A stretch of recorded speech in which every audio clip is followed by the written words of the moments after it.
1. The summer of 1906 had been cool and damp in England. Nevertheless, autumn came slowly to the village of Badger's End and its sheltered cove on the southeast coast. The season began with a crisp, clean chill in the breeze from the English Channel and a tinge of gold to the willow leaves that hung over Deep Willow Pond. Acrid smoke curled from chimney pots and drifted lazily across Putney Downs, and the sun threw long shadows a little earlier each day. Hawthorn Lane crossed the downs in a meandering trail of hedgerows and wildflowers, barely leaving room for the cart horses pulling their loads to market. Usually, the lane became deserted by sundown, except for the stray rabbit or inquisitive hedgehog. This evening, however, as dusk seeped over the countryside, 4 grubby-faced urchins dressed in shabby knickerbockers stole along the lane, one behind the other. A muffled giggle disturbed the quiet peace, and the leader of the group twisted his head with an urgent "Shh!" "Shut up, you blithering idiots!" someone else whispered, and the laughter was suppressed. The straggly line continued in silence, except for the occasional scrape of a boot against the surface of the road. Soon the boys reached the cliffs, and could look down from their lofty perch to the dark blue cove below with its crescent of golden sand. Ahead of them stood a row of cottages. Hidden by the tall hedges that lined the lane, they conferred with hand signals. Then, one by one, they each crept silently up to a front door. Quickly, each boy tied one end of thick cotton thread to the door-knocker, then scuttled back to the shelter of the hedges. The leader of the group, a tough-looking redhead with protruding ears, lifted his hand. 4 fists clutched 4 lengths of thread, trembling with anticipation. The signalling hand fell, and 4 fists jerked at once. The door-knockers clattered in a cacophony of sound, setting off a furious chorus of barking dogs. 3 of the doors opened as if on cue, one after the other. After a short pause, 2 men and a woman stepped outside, looking across at each other in bewilderment. With a loud snort of uncontrolled laughter, one of the boys raced down the lane, followed by his 3 companions, all with fists shoved in their mouths to curb the sound of their glee. Looking after them, the woman said sharply, "Those boys and their stupid game! Ought to know better, they did." Her neighbours shook their heads and, amid muttered curses, returned to their fireplaces. Peace settled once more over Hawthorn Lane. The sun gradually sank out of sight, abandoning the sky to the moon. The shadows merged, softened, and reappeared, bathed in a ghostly pale light. A man walked steadily along the lane from the direction of the cove. In spite of the steep climb, his breathing sounded even in the shrouded silence of the downs. The cottages were in darkness, the inhabitants having succumbed to the weariness of long hours in the fields. The man strode past them all, his firm footsteps echoing behind him. Reaching the last cottage in the row, he opened the door with a key and disappeared inside. Some time later, a single rap of a door-knocker once more disturbed the peace in the lane. This time, the summons had been served on the door of the end cottage. The man inside cursed. He was just about to snuggle down in his bed, his hot water bottle already warming the sheets. He was inclined to ignore the knock, in the hopes that whoever it was would go away. But he couldn't. There was always the possibility that it could be someone from the worksite, some problem that needed his immediate attention. Muttering to himself, the man turned up the wick of the oil lamp. In the flickering light, he shuffled down the passageway to the door and dragged it open. Frowning, he leaned forward, peering into the darkness. He could see no one out there. Surely he hadn't imagined the knock. He thought he heard a slight sound, a soft movement in the shadows. He stepped outside for a better look. Still, he could see nothing but the outline of the hedges against the dark sky. The damp night air chilled his bones, and he turned impatiently back to the warmth of the cottage. Something touched his neck, and he lifted a hand to explore. He took a couple of steps, then blinked. His eyelids felt curiously heavy. He hadn't realized how desperately tired he felt. So tired, he couldn't lift his eyelids again. He couldn't open his eyes. He felt odd. His face seemed stiff, his jaw tight. He tried to grimace, but his mouth wouldn't move. His chin dropped, and, try as he might, he couldn't lift his head. Panic rose, swift and terrifying as he staggered, one hand groping for the doorframe. He couldn't swallow. His lungs felt as though they were gripped in a steel vice, tightening, tightening. The pain was terrible. His legs buckled, writhing in agony, while the top half of him seemed frozen solid. He couldn't breathe. The awful agony of it. He twitched violently, then lay still. By mid-morning, Cecily Sinclair had finished her rounds of the gardens and sat relaxing in the library of the Pennyfoot Hotel, awaiting the arrival of Phoebe Carter-Holmes and Madeline Pengrath, the members of her entertainment committee. Although the waning of the season meant a lull in the social activities at the hotel, Cecily still liked to arrange something for the few guests who chose to visit the tiny seaside town during the quieter months. The cool, mellow autumn days always brought a special feeling of pleasurable relief after the hectic weeks of summer. The Pennyfoot had gained a considerable reputation as a unique and elegant retreat for the jaded upper class of the big city. From May to September, its rooms were filled, enjoyed by the elite in their pursuit of pleasure, safe in the knowledge that their indiscretions would be kept secret by the remarkably discreet staff of the hotel. James Sinclair, Cecily's late husband, had chosen his employees with the utmost care, leaving each of them in no doubt of their fate should they ever breathe one word of the goings-on behind the Pennyfoot's sedate white walls. It was a measure of the staff's loyalty that no word of scandal had ever touched the name of the Pennyfoot Hotel. Cecily was very proud of that, and now that her beloved James was gone, taken by the malaria he'd contracted while serving in Her Majesty's service in the tropics, Cecily was more determined than ever that his legacy be maintained in the manner he had dictated. That was the main reason Cecily had taken over some of the duties as owner of the hotel. The renovations James had undertaken still left heavy debts, and Cecily was determined to keep the hotel in the family, as James had requested at his death. Seated at the head of the long mahogany table, Cecily glanced up at her husband's portrait hanging over the huge marble fireplace. At 43, she was much too young to be a widow, she thought sadly. Who would have imagined, when James first acquired what had once been the family home of the Earl of Saltchester, that a few short years later he would die, much too soon, leaving her to carry on alone? The panelled door opened, cutting short her reverie. A very large hat appeared, loaded down with ostrich feathers, with a swathe of cream chiffon enveloping huge bronze and dark red chrysanthemums. The middle-aged face underneath it smiled, while a pair of bright blue eyes gazed across the room. "Cecily, dear, am I late? I'm so sorry. Algy was fussing over his sermon for Sunday and insisted I listen to it. Sometimes I wonder what he'd do if I weren't around to hold his hand. There can't be many vicars who have a mother willing to spend so much time helping them with their work." Cecily smiled back. "Come in, Phoebe. No, you're not late. I came in early. It's getting a little cool to stay out in the gardens too long in the mornings. The sea breeze can be very fresh."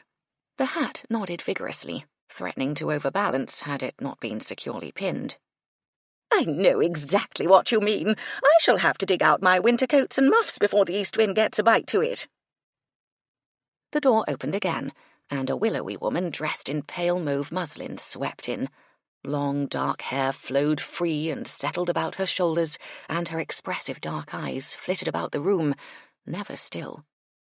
"My goodness," she murmured in a low, whispery voice that always reminded Cecily of wind-blown rushes. "I do declare, the evil spirits are about in force today. I can feel them all around me." "Oh, for heaven's sake, Madeline, please don't start that again," Phoebe complained, carefully smoothing her green silk skirt as she sat on the padded chair behind the table. Madeline paused long enough to give Phoebe a disdainful sniff before floating over to a chair on the opposite side of the table in front of the massive bookshelves.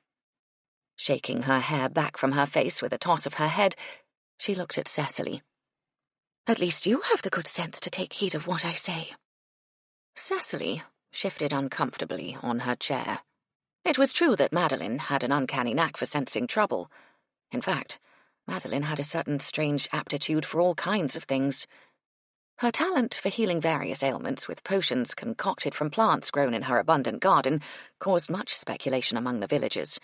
Half of them swore that Madeline's potions worked far better than anything the doctor could prescribe, while the other half were convinced that they'd be possessed by demons if they so much as touched a leaf from one of her plants.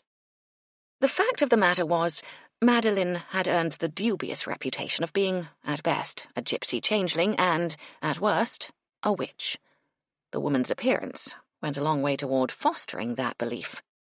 Although Cecily was quite sure that Madeline was close to her own age, the woman's gleaming black hair revealed not a single strand of grey, and her skin was as smooth and soft as a young woman of 20.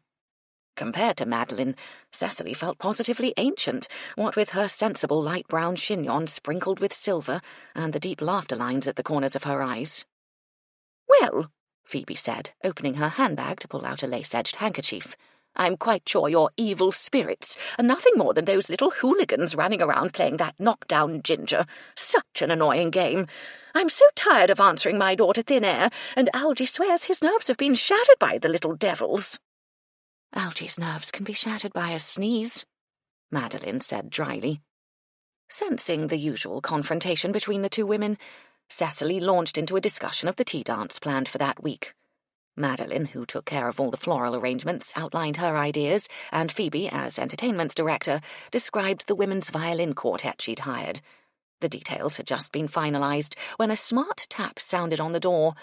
All three heads turned toward the sound as Cecily called out, "Yes, come in." The tall, broad-shouldered man who entered wore a worried frown on his pleasant features.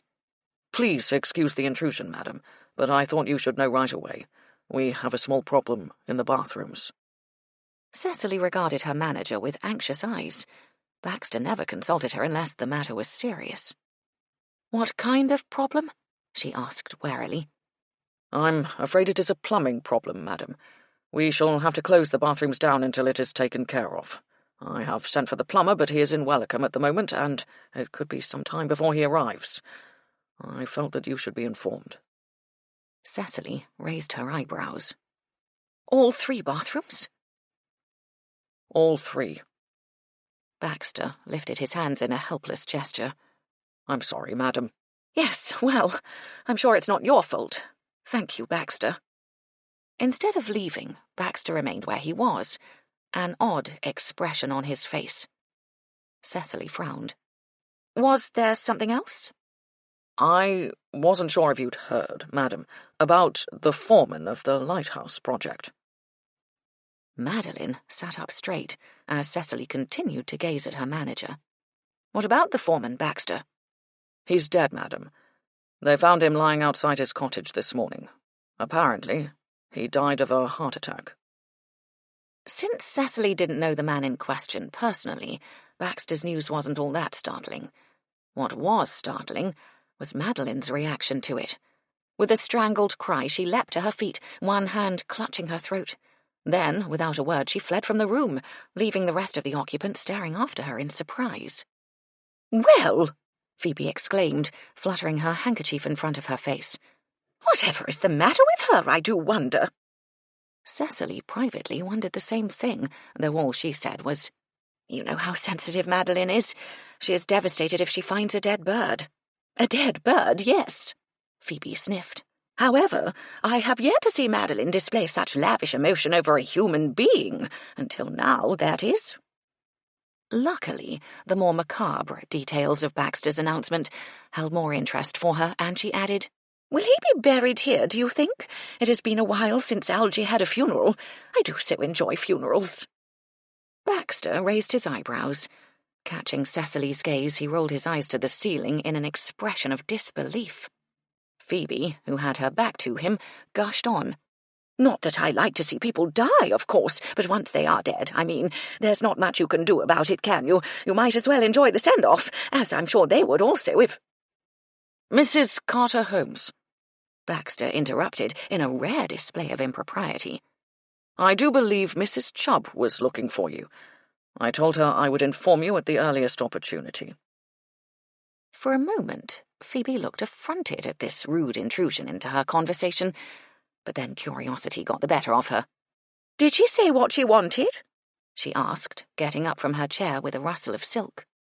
"I'm afraid not." "Ah, well then, I had better go and find out for myself. Thank you, Mr. Baxter." She reached the door and looked back. Oh, Cecily, I very nearly forgot. I would like to discuss the church bazaar with you if you have time this afternoon. Perhaps you could meet me in Dolly's tea shop at about 3 o'clock. Cecily smiled. Of course, Phoebe. I'd be happy to meet you. Fine, then I will see you later. The door closed behind her, barely preceding Baxter's exasperated grunt. That woman, he muttered darkly, has the sensitivity of a wild boar. In spite of herself, Cecily had to laugh. She means well. She doesn't always think before she speaks, but her heart is in the right place. He made a sound of disgust. I do not understand how she could prattle on like that. Surely she hasn't forgotten whose funeral was the last one to be held at St. Bartholomew's? Touched by his concern, she said gently, It's all right, Baxter. It has been almost 10 months, after all. If I might be permitted to point out, madam, that is not a long time for the pain to fade. To be reminded so irreverently of your loss must be most distressing. James would not want me to be miserable on his behalf for too long. She glanced down at her hands to hide the sudden surge of emotion that could still catch her unawares. I'm quite sure Phoebe would be horrified if she thought she had caused me any anguish. Perhaps. However, I do wish the woman would watch her tongue.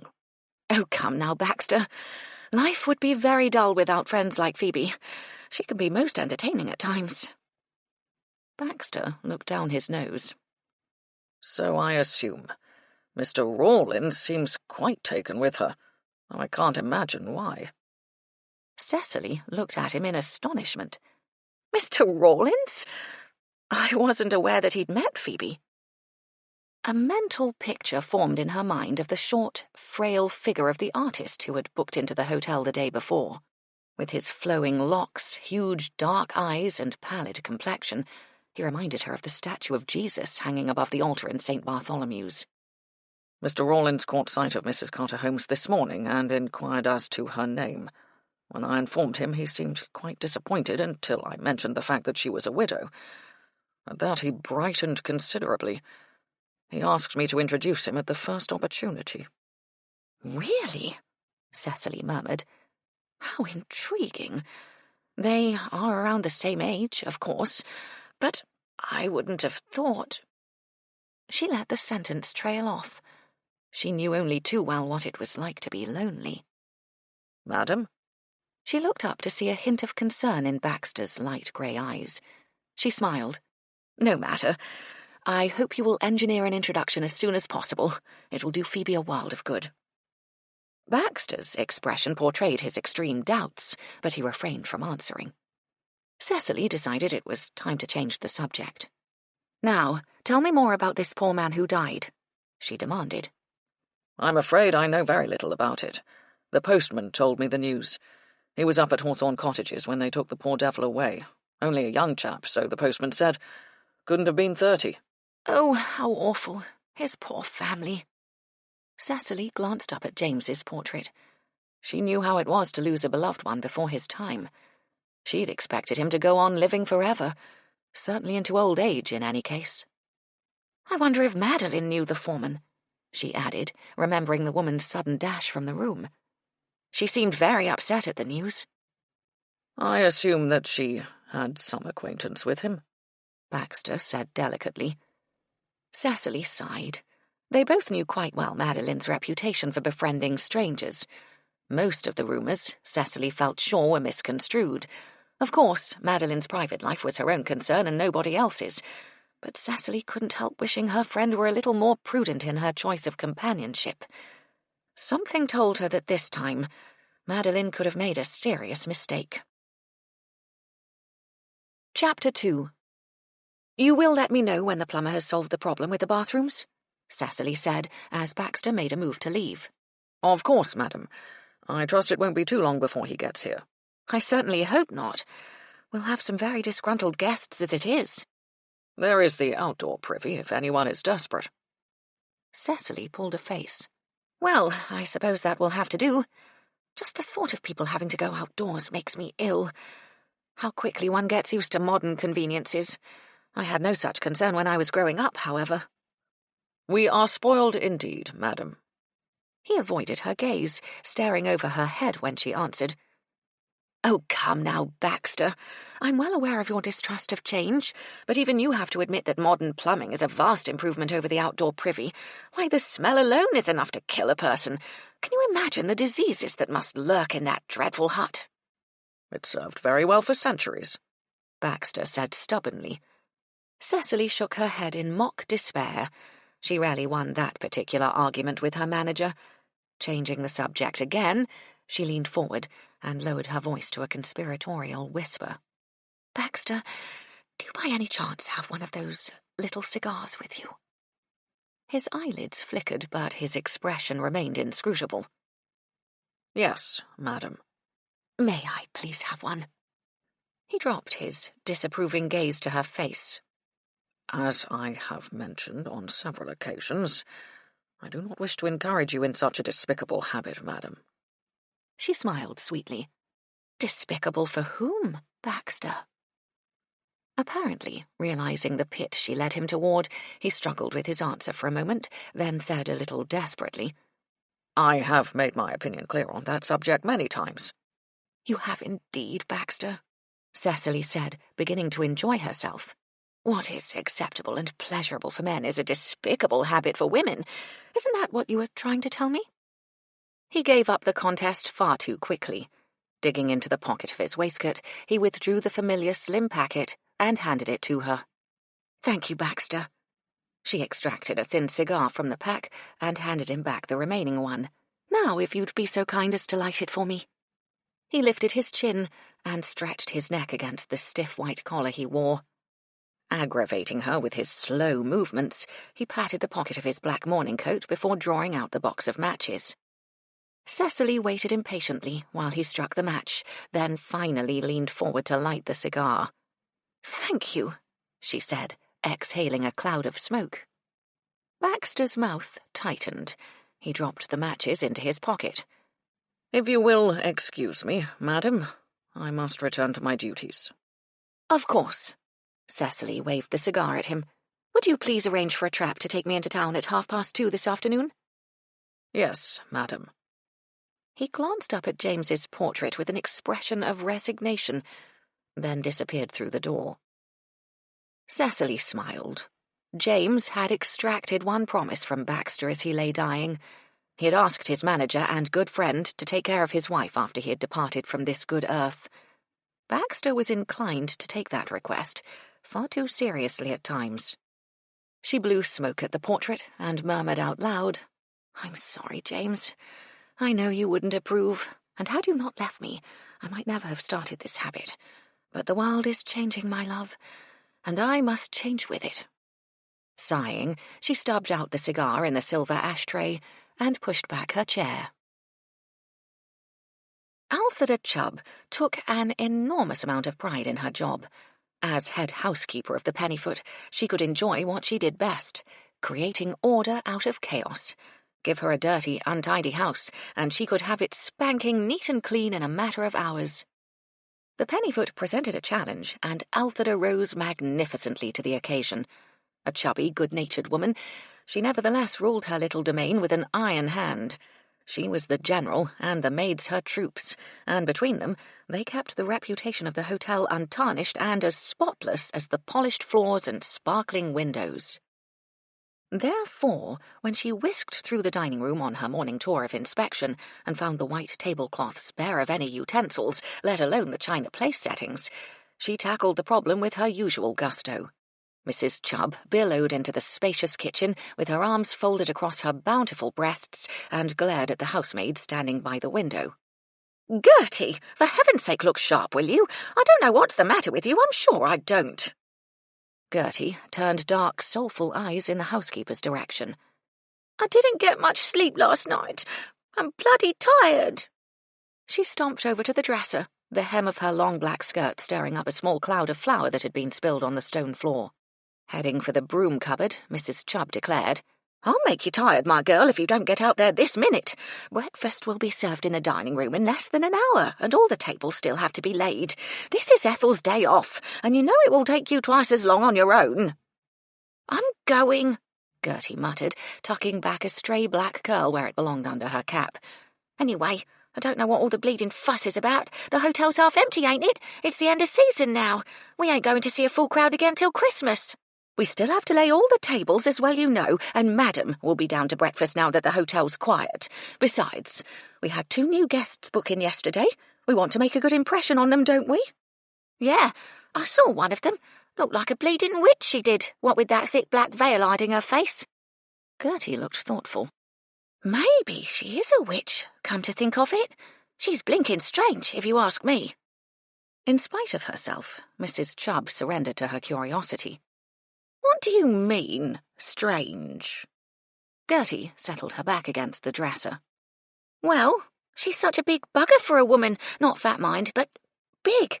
And have you seen the size of her clodhoppers? They're bloody huge. She spread out her hands, palms facing each other. Mrs. Chubb shrugged. Lots of women have big feet. Gertie gave her a broad wink. Yeah, but do lots of 'em clomp around like a bleeding navvy? I can just see her humping a sack of coal on them shoulders. Deciding that she'd given Gertie enough leeway for one day, Mrs. Chubb said crisply, I understand that Mrs. Parmentier has recently lost her husband. You'd clomp around too if you'd just become a widow. Anyway, that's enough of that talk. You know Madam doesn't like gossip, and I do wish you'd watch that tongue of yours. That kind of language is most unbecoming for a young lady. I never saw Madam clomp around when she was widowed, Gertie said stubbornly. I tell you, that woman is bloody strange. Giving up on her frequently useless attempts to clean up Gertie's speech, Mrs. Chubb clapped her hands together. All right, my girl, get to it, if you want to keep your job. Considering the housemaid towered over her by several inches, she had difficulty asserting her authority effectively. Gertie muttered something about not caring, and Mrs. Chubb peered more closely at the housemaid's face. Now that she thought about it, the girl did look poorly, and Gertie didn't usually complain about her job. She had always loved working at the Pennyfoot Hotel. Is something worrying you? Mrs. Chubb asked, quite anxious now.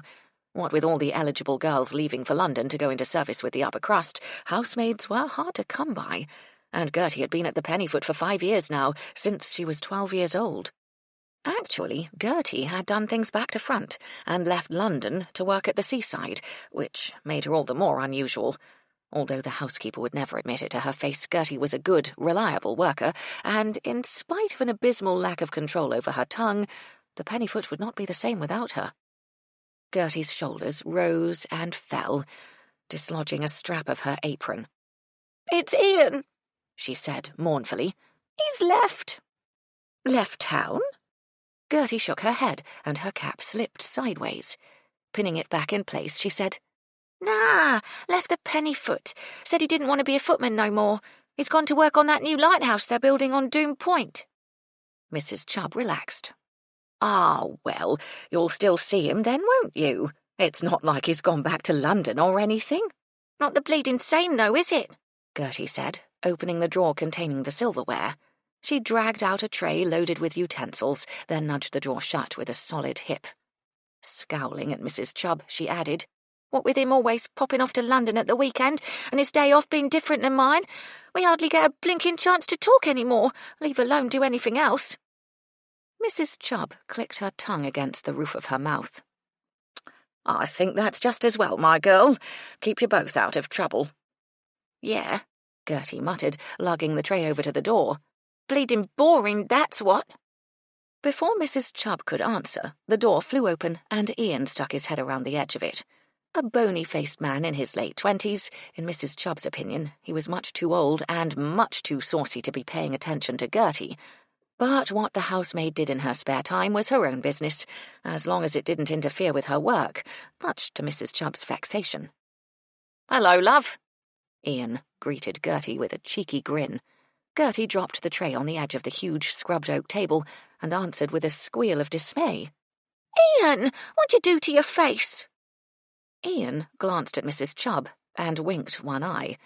The other was already shut, swollen, and turning an interesting shade of black. Got into a bundle down at the George, didn't I? Full of them bloody workmen it was last night, all kicking and shoving. Think they own the bloody place. Well, you're one of them, Gertie reminded him, screwing up her face in disgust. Blimey, Ian, that ain't half a shiner. Yeah, but I live here, they don't. Always trying to pick on the locals they are, always looking for a scrap. Looks like you were more than willing to oblige, Mrs. Chubb remarked. Let me see if Michelle had any of that beef left over. A bit of raw meat on it will take it down. She bustled out to the larder, tactfully leaving the two young people alone for a minute or two. Coming back with a slab of meat in her hand, she cleared her throat loudly before pushing open the kitchen door. Even so, Ian sprang smartly away from a blushing Gertie and gave the housekeeper another of his wide grins. "Now then," Mrs. Chubb said, slapping the piece of red meat on his eye. "Tell me what happened." Ian winced and pinned the beef to his face with his fingers. "I was practising for the darts match with Dick Scroggins and the rest of the team, minding me own business, when they starts in on us. Well, Dick, being the owner like, was trying to keep it all down, but after a while he loses his temper and lets fly at one of them. Threatened to chuck the lot of them out, he did. Said he was sick of them causing trouble in his pub, and he was going to organise a protest march against the Lighthouse project." "Oh, blimey! I bet that did it," Gertie said, her eyes wide. Ian nodded. "Right, everyone knows how Dick feels about the new lighthouse and the men working on it. Them Londoners are all the same, nothing but troublemakers." Gertie snorted. "You was a Londoner a year ago, Ian Rossiter." Ian reached out a hand and pinched Gertie's plump behind. "Not any more, me darling. I'm a country yokel now, just like you." Mrs. Chubb sniffed. "Well, all I can say is that you'd better watch your step, young man. You'll be losing your job if you're not careful." Ian shrugged. "It's only for a few weeks anyway, then it'll be finished." He moved over to the housekeeper and put an arm around her pudgy shoulders. "Then, me old love, I'll be back at the Pennyfoot, brightening your days just like I used to." "Here, not so much of the old," the housekeeper protested, but in spite of herself she felt her cheeks growing warm. No wonder he could turn Gertie's head. With those dark good looks, Ian Rossiter could be quite a charmer. "Well, I've got to get on," she murmured in an effort to hide her disquiet. She frowned at Gertie. "You've got half an hour to lay those tables, my girl, or you're going to be in hot water." The housemaid answered with a resigned, "Yes, Mrs. Chubb." She picked up the tray and looked at Ian. "I've got to go too, love." He kissed his fingers and touched Gertie's cheek. "See you tonight." Gertie merely nodded, and again Mrs. Chubb felt a twinge of anxiety. Usually the girl was ecstatic at the thought of being with her beau.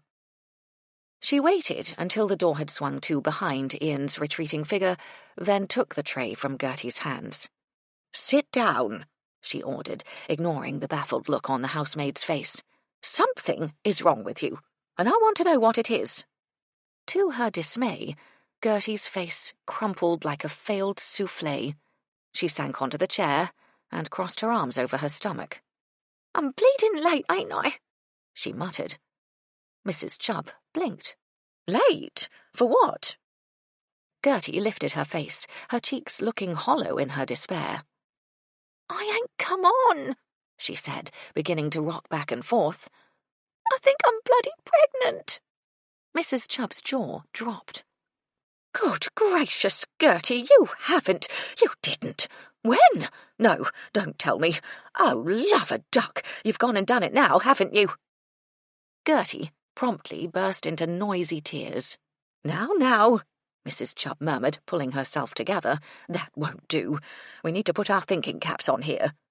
She patted Gertie's heaving shoulder absently, her mind working on the problem.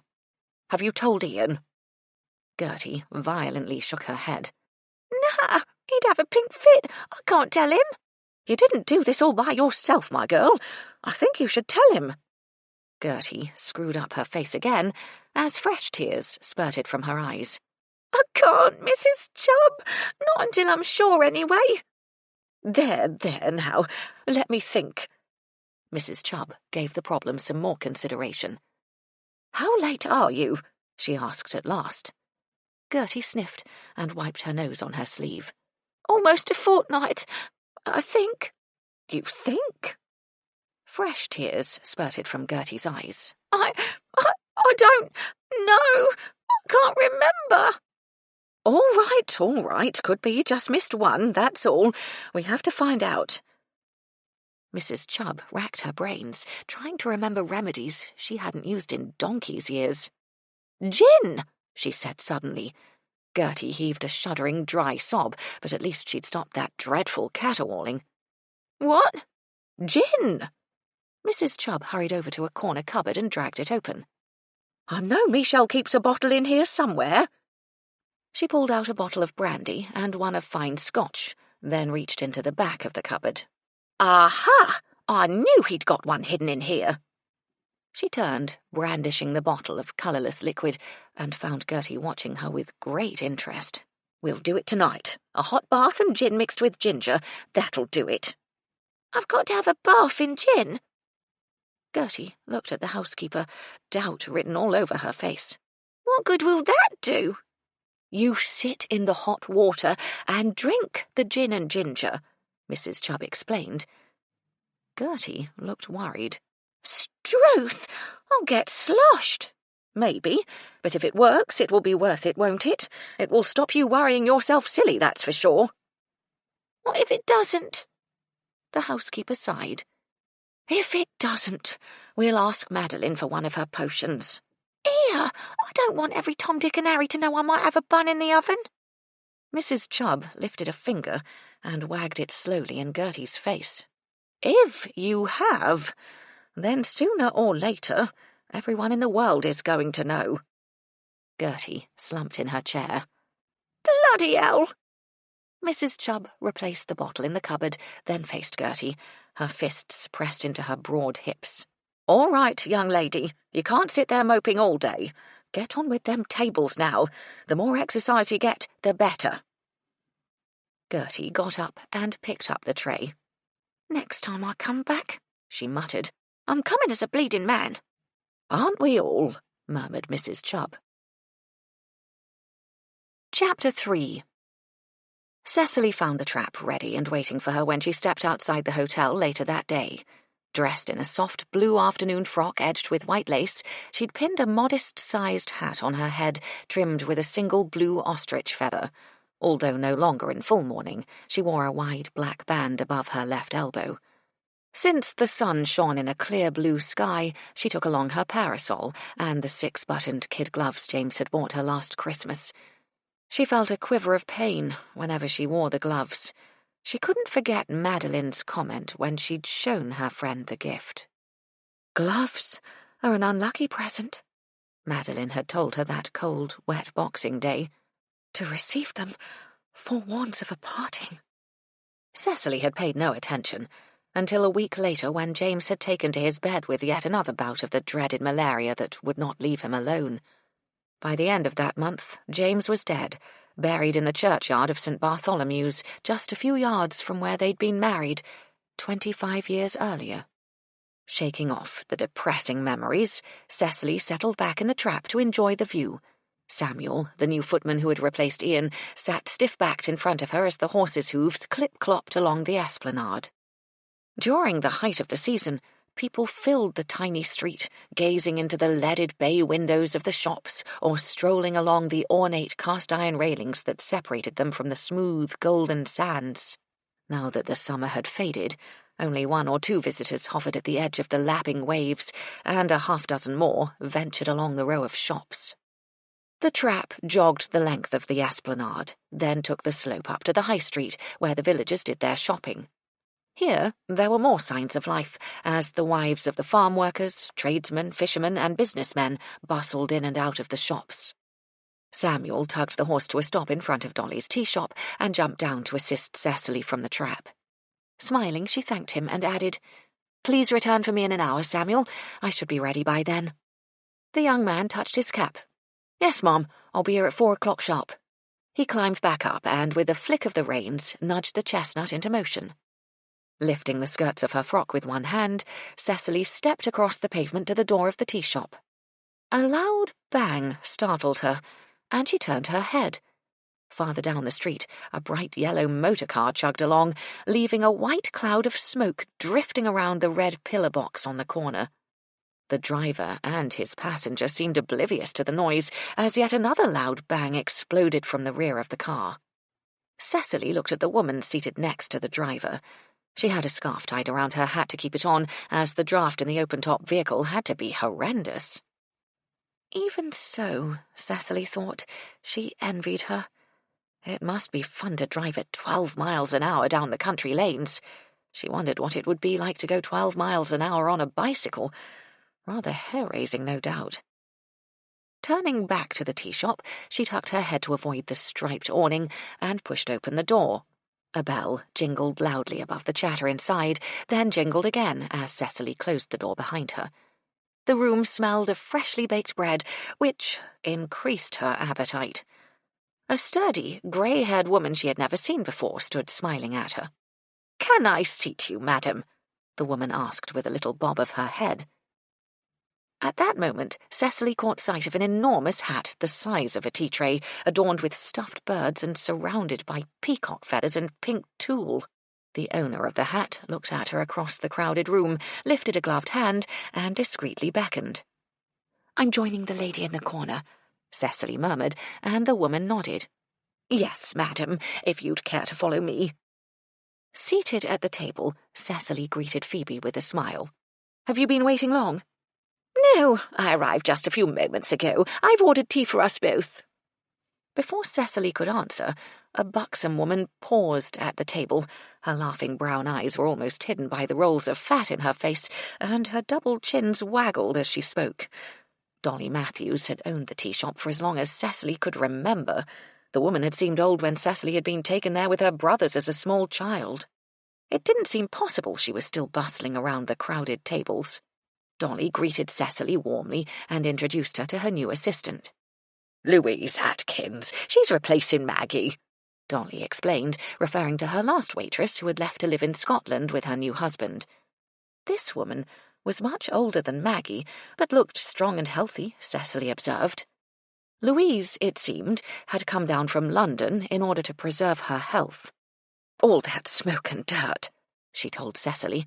"It's no wonder people are dying of consumption every day." When Phoebe asked the assistant where she was staying, Louise replied, "At the George and Dragon. Not nearly as elegant as the Pennyfoot, I'm sure, but it's the best I can afford at the moment, until I can find something more permanent." "One of the Hawthorne cottages has become vacant," Cecily said, tucking her parasol under the table. "Oh, my, yes," Dolly said, her hand capturing her double chins. "Why didn't I think of that? Now that poor Mr. Bickley's a goner, the cottage will be empty again." "It's in Hawthorne Lane, the road that winds up from the Cove to Putney Downs," Cecily explained. "The cottages sit in a row overlooking the Cove. A very pleasant view. I think you'll like it." "Why, thank you, Mrs. Sinclair," Louise said, giving Cecily a charming smile. "I'll certainly look into it." She sent Dolly a quick glance.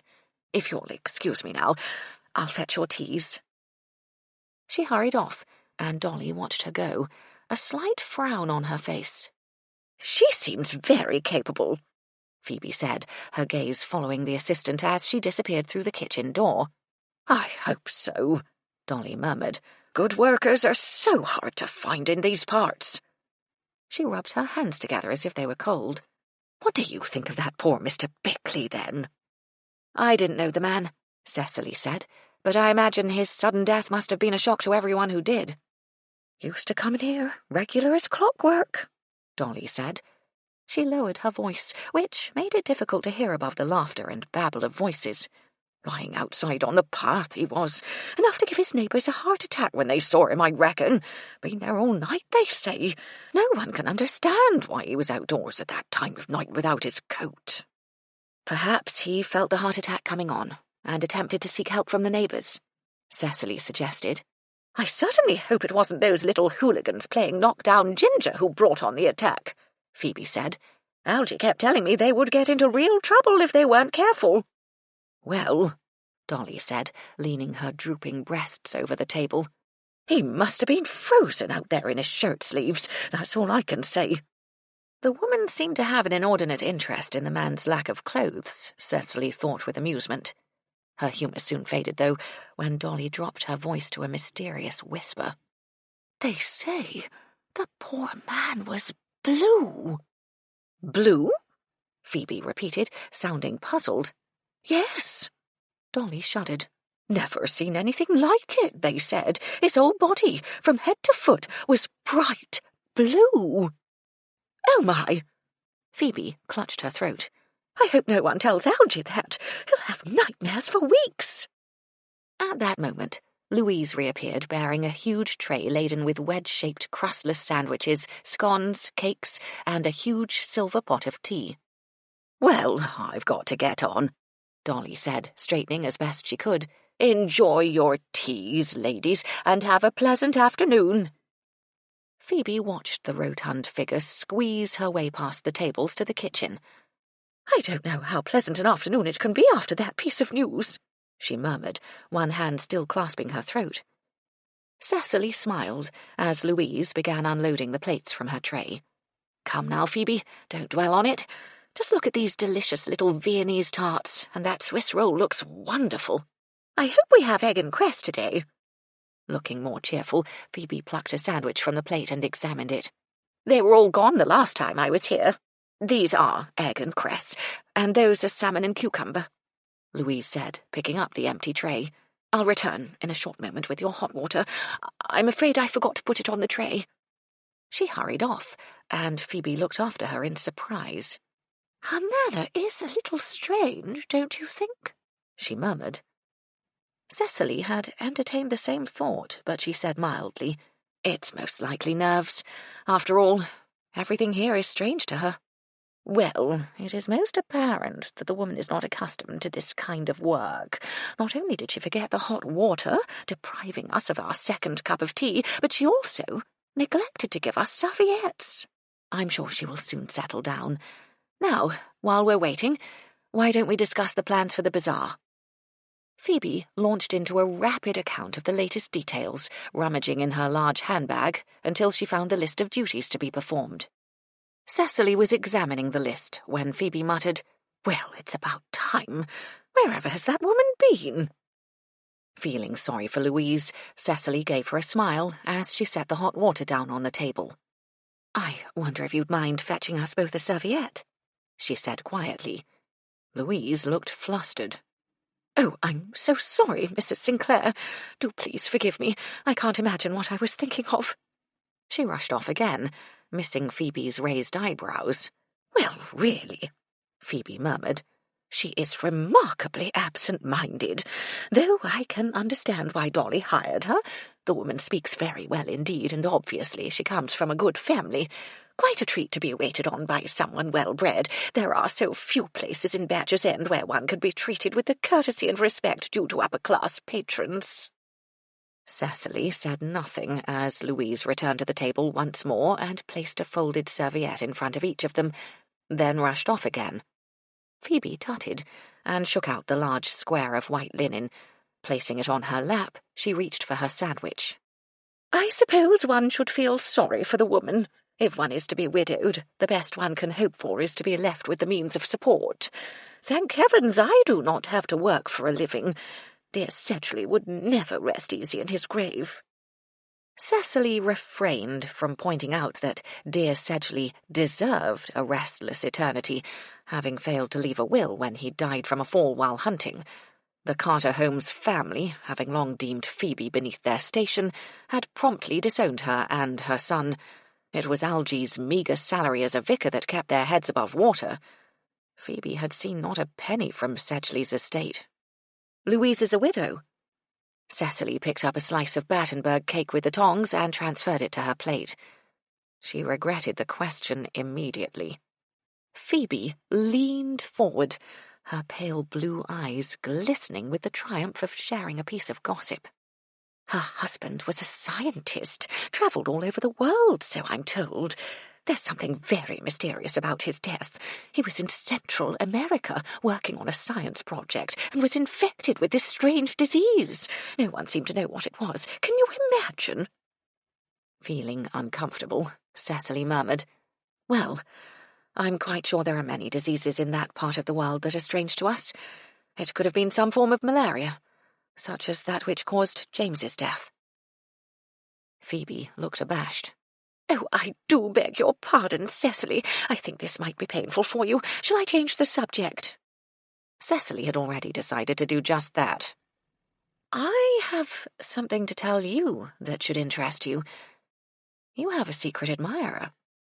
She bit into the Battenberg, enjoying the almond flavour of the marzipan. A look of astonishment blanketed Phoebe's face, and colour swept over her cheeks. "I do? And who might that be, pray?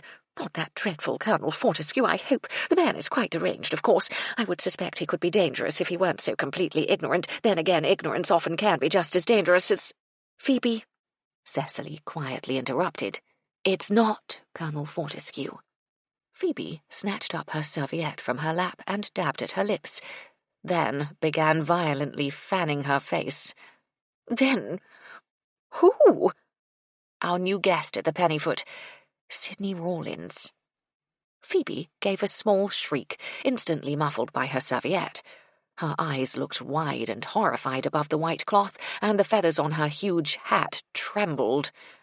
Cecily calmly went on eating her cake. After a moment, Phoebe lowered the cloth. "That man?"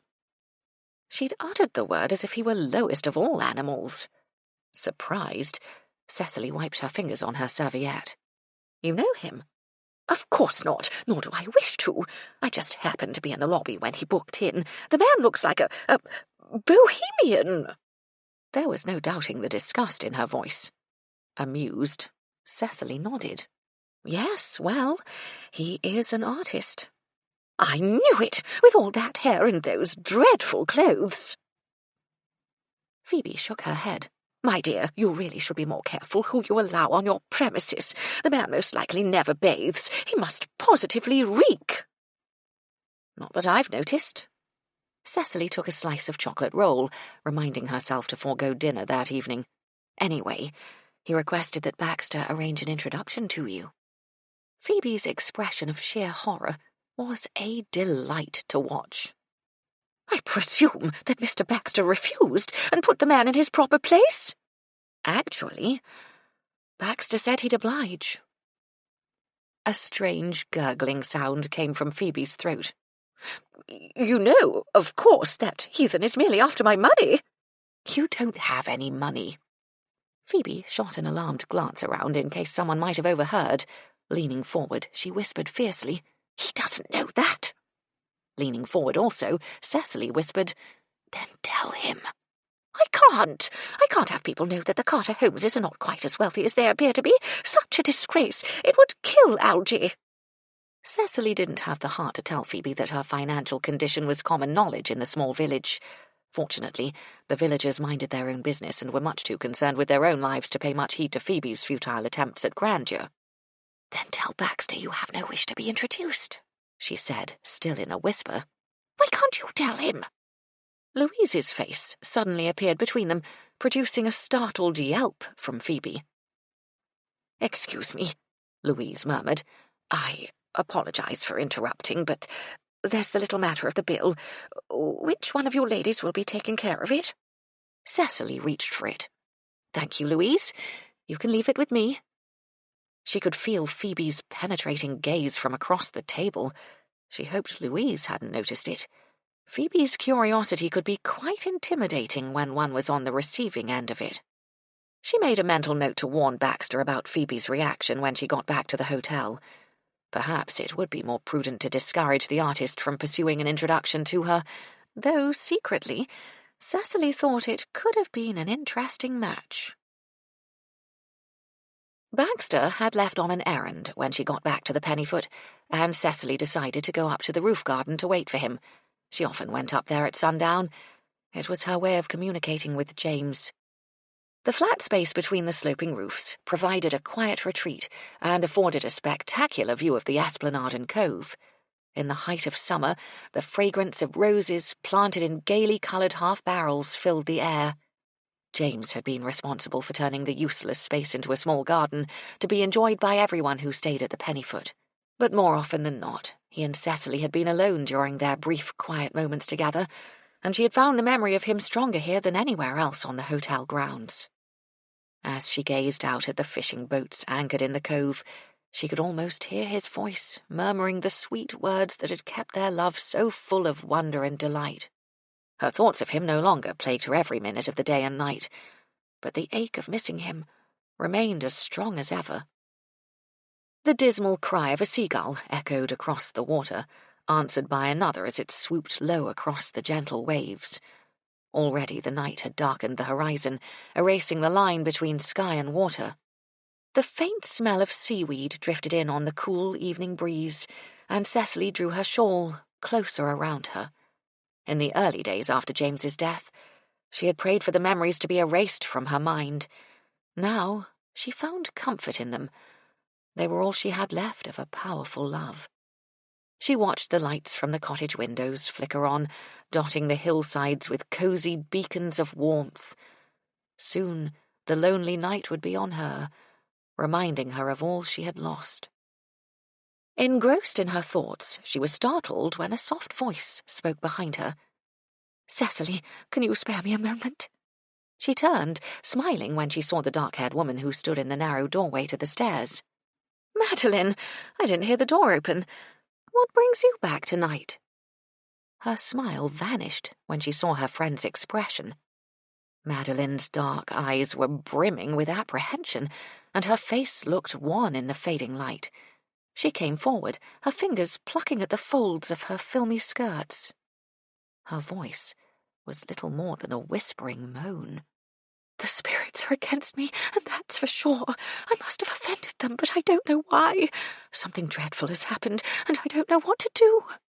Alarmed now, Cecily patted her friend's thin arm. "Tell me what's troubling you, Madeline. Perhaps I can help." Madeline gave a trembling sigh. "I met Dr. Macduff in the High Street and inquired about Colin Bickley's death." She glanced over her shoulder to make sure they were alone. "He told me that Colin's death was not due to a heart attack, as he'd first thought." It wasn't. Cecily felt a shiver of apprehension. She remembered Dolly's hushed tones as she described the colour of the dead man's skin. At the time, Cecily had thought it was simply someone's exaggeration of a natural occurrence after death, but looking at Madeline's haunted expression, she felt a sharp uneasiness. Lowering her voice, she asked quietly, "What exactly was the cause of death, then?" Madeline gulped. "Dr. Macduff said he is sure that Colin Bickley died from some kind of poisoning. How dreadful! How the poor man must have suffered." Cecily still couldn't understand why Madeline should be so upset by the news, until she spoke again, and then it all became abundantly clear. "Dr. Macduff said he thought the poison was cyanide at first, because Colin's skin had a blue tinge to it, which is a symptom of cyanide poisoning." Madeline's hands twisted together like battling snakes. "But there was no smell of bitter almonds, which ruled it out. Upon further examination, Dr. Macduff decided some kind of poisonous plant killed Colin." She stopped wringing her hands and clasped Cecily's arm. Her fingers felt deathly cold. "Cecily," Madeline said in a low, urgent voice, "Colin Bickley was at my house last night. I cooked him a meal, which he ate. A few hours later, he was dead." Chapter 4. Although Cecily had suspected as much, the words still shocked her. She grasped her friend's hands and held on tight. "Calm yourself, Madeline. There has to be some explanation for this. If there is, I would certainly like to know it. I swear to you, Cecily, I gave Colin nothing that I didn't also eat myself, and as you can see, I am perfectly well. But if he did die of poisoning, and Dr. Macduff seemed convinced of that, then I shall be blamed for it as sure as the moon shines above. Everyone knows I grow herbs and flowers for my potions." Cecily gave the hands a little shake. "Come now, Madeline, let's not panic. What time did Mr. Bickley leave your house?" Madeline seemed to have a little trouble concentrating. She turned her head from side to side before answering. "It was a little before 8 o'clock, I think." "And he was wearing his coat, I presume?" "He most certainly was," Madeline said, looking affronted at the question. "Well, then, perhaps he visited somewhere else after leaving you. Since all the workers appear to congregate down at the George and Dragon every night, it's entirely possible that he joined them there before going home." "He didn't say anything about going there." She pulled her hands free, and raised them to her head. "Oh, great goblins, what am I going to do? How are the spirits going to protect me if they are angry with me? I knew when I heard that cuckoo that it was a bad omen. I should have paid heed." "Madeline," Cecily said firmly, "I want you to go home now and try not to worry. I will make some inquiries and try to get to the bottom of this matter. Perhaps you can meet me in Dolly's tea shop tomorrow morning. I hope to have some news for you by then." Madeline nodded, though her mind was obviously on something else. "I'll have to burn hemp and bindweed at midnight," she murmured. "Perhaps I should sprinkle a few horehound petals and redshank pollen for good measure." "I think that's a good idea," Cecily agreed, hoping that the strange ritual would bring her friend some comfort. "Now, I'll go down to the lobby with you. I have to find Baxter and send him on an errand." Baxter was walking up the entrance steps as Cecily led Madeline through the doors and out into a brisk, salty sea breeze. She greeted him, then asked him to wait for her in the library. He bowed his head in acknowledgement, sent a curious glance toward Madeline, then disappeared into the lobby. Cecily bade her friend goodbye with another word of comfort, and watched her until she had passed from view around the curve of the esplanade. She couldn't help worrying about her, and with good cause. Madeline had long been the brunt of superstitious tongues. This would not be the first time she had received blame for something that was not her fault. The death of a man was a serious matter, however, and as Cecily hurried down the hallway to the library, she prayed that she would be able to help her friend. Baxter stood by the library windows when she entered, his back toward her. He appeared to be gazing out across the rose gardens, his hands clasped behind his back, rocking back and forth on his highly polished shoes. When Cecily closed the door behind her, he turned, his face expressionless above his stiff white collar. He was an impressive figure in his black morning suit, and always held himself with an air of assurance that Cecily found most comforting, particularly when she was disturbed about something. "Sit down, Baxter," she murmured, as she crossed the floor to the heavy table. "Thank you, madam, but I prefer to stand." It was the answer she'd expected. Ever since James had died, and she'd begun the habit of holding discussions with Baxter alone in the library, they had repeated that exchange. She invited him to sit down. He refused. Baxter had never been able to hide his discomfort of being alone in the room with a woman, even if she was his employer. It simply wasn't proper, and no matter how hard Cecily argued that the world was changing and that certain proprieties could be eliminated, Baxter clung to the old traditions with the tenacity of a burr in a sheepdog's coat. She dropped onto the chair with a small sigh. "I'm afraid that Madeline's indiscretions might have caught up with her." She pressed her fingers to her brow, willing away the headache that threatened. Baxter waited, then, when she didn't elaborate, said quietly, "Madam?" Cecily leaned back in the chair. "I don't know if you've learned of this yet, but apparently Colin Bickley's death was not due to a heart attack after all. Dr. Macduff believes he was poisoned." Baxter raised his eyebrows. "Poisoned? By what cause?" "That's just it. He's not sure, but he thinks it's some kind of plant." A look of understanding crossed Baxter's face. "Aha! One of Madeline's potions." Cecily sat up straight. "Oh, Lord, I hadn't thought of that. Madeline was concerned because she'd cooked the man a meal last night, though she assured me he had eaten nothing that she hadn't eaten herself." She shook her head. Surely she would have mentioned if she'd given him a potion. "Not necessarily. It rather depends on the purpose for which the potion was to be used." She looked up at him, but he'd centered his gaze above her head, as he always did when discussing a delicate matter. Cecily knew quite well what he meant.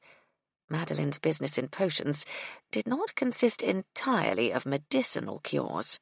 Much of her transactions were for more personal purposes, such as the ability to attract the opposite sex and acquiring the necessary potency to follow through once one succeeded in the pursuit. Madeline guaranteed the success of her aphrodisiacs. If she hadn't been so worried, Cecily would have smiled at Baxter's stony expression. "Well, we don't know that she sold him a potion, and there's always the chance that he called in at the George and Dragon on his way home, in which case it's possible he ingested the poison there." Baxter cleared his throat. "It is possible, yes." but not very probable, his tone implied. "We need to know if Mr. Bickley was there last night," Cecily prompted gently. Baxter's light grey gaze rested briefly on her face. "You wish me to make inquiries, madam?" "If you would, Baxter, please, preferably as soon as possible." He nodded briefly. "I'll leave at once." "Have you had dinner, Baxter?" "No, madam. I will take care of that at the George and Dragon." "Ah, good idea." She waited until he was at the door before saying, "Baxter?" He paused for a moment, then turned to face her. She could see by his expression that he knew full well the request she was about to make. One of his eyebrows tilted slightly. "Madam?" "I would very much like a cigar, if you would be so kind." His eyes looked as if they could cut glass. "I do not think—" "Baxter, if you would replenish my supply as I have asked, I wouldn't have to keep pestering you like this. Of course, I could purchase the things myself." "That won't be necessary, madam. I'm quite happy to oblige now and again." "Good. Then be so kind as to bring me some back tonight from the George and Dragon. I will see that you are reimbursed." His voice sounded strangled when he answered, "Very well, madam." "In the meantime, I would be most grateful if you would light one up for me now." Cecily watched him go through the painfully slow process of extracting a cigar from the package and handing it to her, which was his way of establishing his extreme disapproval, all of which failed to faze her one tiny bit. She leaned forward to accept the light from his match and allowed a puff of smoke to escape from her lips. "Thank you, Baxter." "Yes, madam. I hope you suffer no ill health." "Don't worry about my health," Cecily said, leaning back with a sigh of pleasure. "It's as robust as yours." A faint tinge of pink coloured his face as he turned away. "Do you wish me to report back tonight, or can it wait until the morning?" "Tonight, if you are not too late. I shall worry until I know. If Mr. Bickley was there last night, it will certainly help to alleviate the suspicion on Madeline." "One would most sincerely hope so." He paused in the doorway and looked back at her. "I shall not be late, madam." "Thank you, Baxter. I'll wait up for you." As he closed the door, he gave her an odd look that stayed with her throughout the evening. "God almighty!" Gertie said, screwing up her face with disgust. "Don't tell me anybody drinks this for bleeding pleasure." Mrs. Chubb stood looking down at her, arms folded across her heavy bosom. "Drink it down, my girl. You've got a few more to go yet if you want it to do the trick." Gertie sat in the steaming tin bath, her knees bent and sticking out of the water like pale twin hills. In her hand she held a tumbler full of gold-tinged liquid, the other gripped the edge of the bathtub in grim determination. "If I knew I was going to go through all this, I would have told that Ian to keep his bloody hands off me," she said, scowling at the glass. "I'm going to be blinking sick, that's what." "Nonsense. You haven't eaten anything today to bring up, so I don't know what you're worried about." That had been quite a battle, Mrs. Chubb thought, remembering the struggle she'd had to keep food out of Gertie's hands for the entire day. "Yeah, and don't I know it? My stomach feels like a coal cellar. I hope I can eat when I've got this blinking lot down me." She took another sip of the mixture and shuddered. "No wonder they call it Mother's Ruin." Mrs. Chubb edged around the tub and reached for the poker by the fireplace. She jabbed at the coals, encouraging the flames to dance higher. "You're not going to tell me that's the first time you've tasted gin," she said, opening the lid of the coal bin. "Not with bleeding ginger in it, I haven't. Tastes like shit, it does." "Gertie!" Mrs. Chubb straightened, a large lump of gleaming coal grasped in the tongs she held. "How many times do I have to tell you not to use that disgusting language? I've a good mind to wash your mouth out with soap. Probably tastes better than this muck." Gertie took another sip. "Bloody horrible it is." "Well, you're not going to get it down you sipping at it like that. Take a good swallow. It will go down faster." Mrs. Chubb bent forward and dropped the coal onto the fire. She wasn't enjoying this any more than Gertie was. Her tiny sitting room barely gave her space to move around as it was. With the bathtub in there, she had nowhere to put her feet down, Even with her armchair shoved back against the wall, they could only just fit the tub in front of the fireplace. Still, she could hardly let Gertie use one of the guest bathrooms, and the maids would be pounding on the door of the servants' one if Gertie was in there all night. This had seemed like a good idea when she'd first formulated her plan, but now Mrs. Chubb wasn't so sure. She'd heard that the remedy had mixed results. Maybe she should have asked Madeline for one of her potions instead. But Gertie had been adamant about not telling anyone unless they were really forced into it. Mrs. Chubb watched as Gertie finished the mixture and loudly smacked her lips. "Does grow on you," the housemaid said, holding up the glass. "I think I can manage another one." She actually managed 3, by which time her cheeks were fiery red, her eyes were beginning to match her cheeks, and her speech had become thick and somewhat confused. "Think I'll sleep here," she announced, waving the empty glass at Mrs. Chubb. "Can't feel me bloody legs, or me bot come to that. Please, blow the fire out. No, need the bloody fire. Water's cold." Her loud giggle ended in a hiccup. "Just put the whole bloody thing on the fire. Warm me up." Mrs. Chubb viewed the housemaid's swaying, naked body in alarm. Maybe she had overdone things. Gertie was built like a cart horse. It was going to be difficult to get her out of the tub. She took the glass from Gertie's hand. "Come on now, my girl, you've had quite enough. If that doesn't do the trick, nothing will." "I think just one more," Gertie said, trying to hold her head up long enough to look at Mrs. Chubb. "Not one more drop." The housekeeper grabbed the towel she had ready and held it up. "Can you stand by yourself?" "Of course I can." Gertie struggled for a minute, but only managed to slide farther into the water. "I think I'll sleep here," she muttered, and closed her eyes. "Oh, Lord Almighty!" Mrs. Chubb dropped the towel and squeezed around the end of the tub. Grasping Gertie by the armpits, she heaved with all her might. The slippery, wet body slid out of her hands, and Gertie shrieked with wild laughter. "Oops-a-daisy! Mind you don't bloody drown me, then!" She hiccuped twice and closed her eyes again. Mrs. Chubb tried in vain to awaken her, but no amount of shoving or slapping of wet skin seemed to have any effect. She couldn't just leave her there, the housekeeper thought worriedly. For one thing, she'd catch her death of cold once the water cooled off. For another, it was entirely possible that she could slip under the water. She wasted several more minutes trying to heave the limp body out of the tub, but Gertie's dead weight was too much for her. There was nothing for it, Mrs. Chubb decided. She'd have to get help. She would have to risk leaving Gertie alone and pray she didn't drown while she went and woke up Ethel. With the last worried look at the now unconscious body in the bathtub, she rushed out into the hallway and down to the maids' quarters. Flinging open the door, she started to call out Ethel's name, then closed her mouth in despair when she saw the empty bed. Who else could she trust? Gertie would be horrified if anyone found out about her predicament. Ethel was her close friend, but if anyone else on the Pennyfoot staff knew about this, the story would be all over the hotel by morning.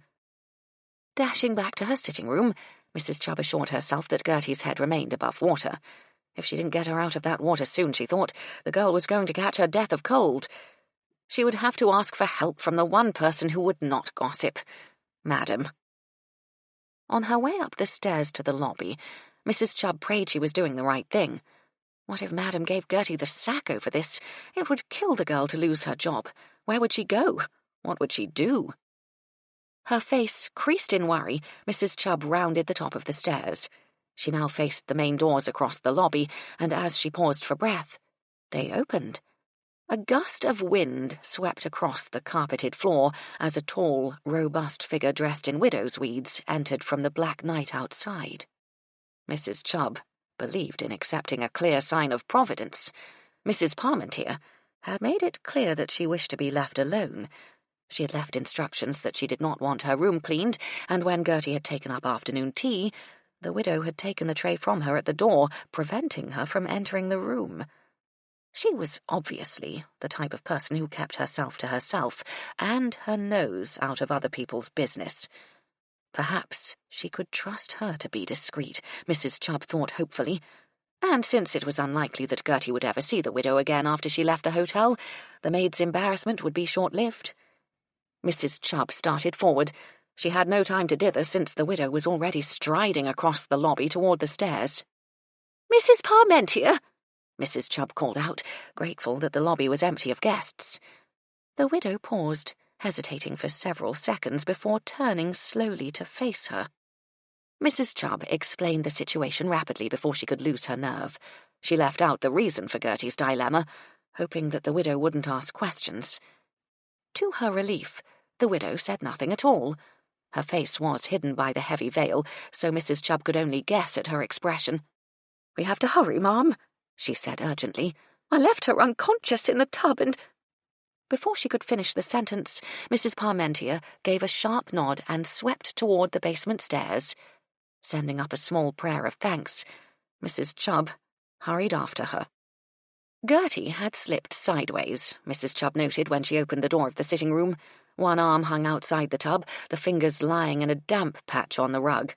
The housemaid's chin rested on her arm, and her loud snores filled the room. Without a word, Mrs. Parmentier picked up the towel from the armchair, hooked it under Gertie's armpits, and bodily lifted the girl from the tub, wrapping the towel around her at the same time. Gertie muttered an explicit oath of protest, then slumped against the widow's solid body. "How did you do that?" Mrs. Chubb gasped, amazed at this display of remarkable strength and dexterity. Gertie was no lightweight, and unconscious she had to weigh a ton. "I used to be in the medical profession," the widow said, her voice husky behind the veil. "Better get some clothes on her." Gently, she lowered her burden into the armchair. Gertie's head lolled to one side, but her eyes remained closed. "I will, Ma'am, and thank you so much," Mrs. Chubb said, hurrying to open the door. "I don't know what I would have done without you, for sure I don't." "I'm happy I could be of assistance," Mrs. Parmentier murmured. "I hope the young lady feels better in the morning." Mrs. Chubb nodded, privately thinking that Gertie was likely to have a massive headache in the morning. "So do I, Ma'am, and if I might ask, I know she would be grateful if you didn't speak of this to anyone. It would be most embarrassing for her." "No one shall hear of it from me," the widow promised as she stepped into the hallway. Mrs. Chubb watched her stalk quickly toward the stairs. Now that she really thought about it, Mrs. Parmentier did have unusually large feet.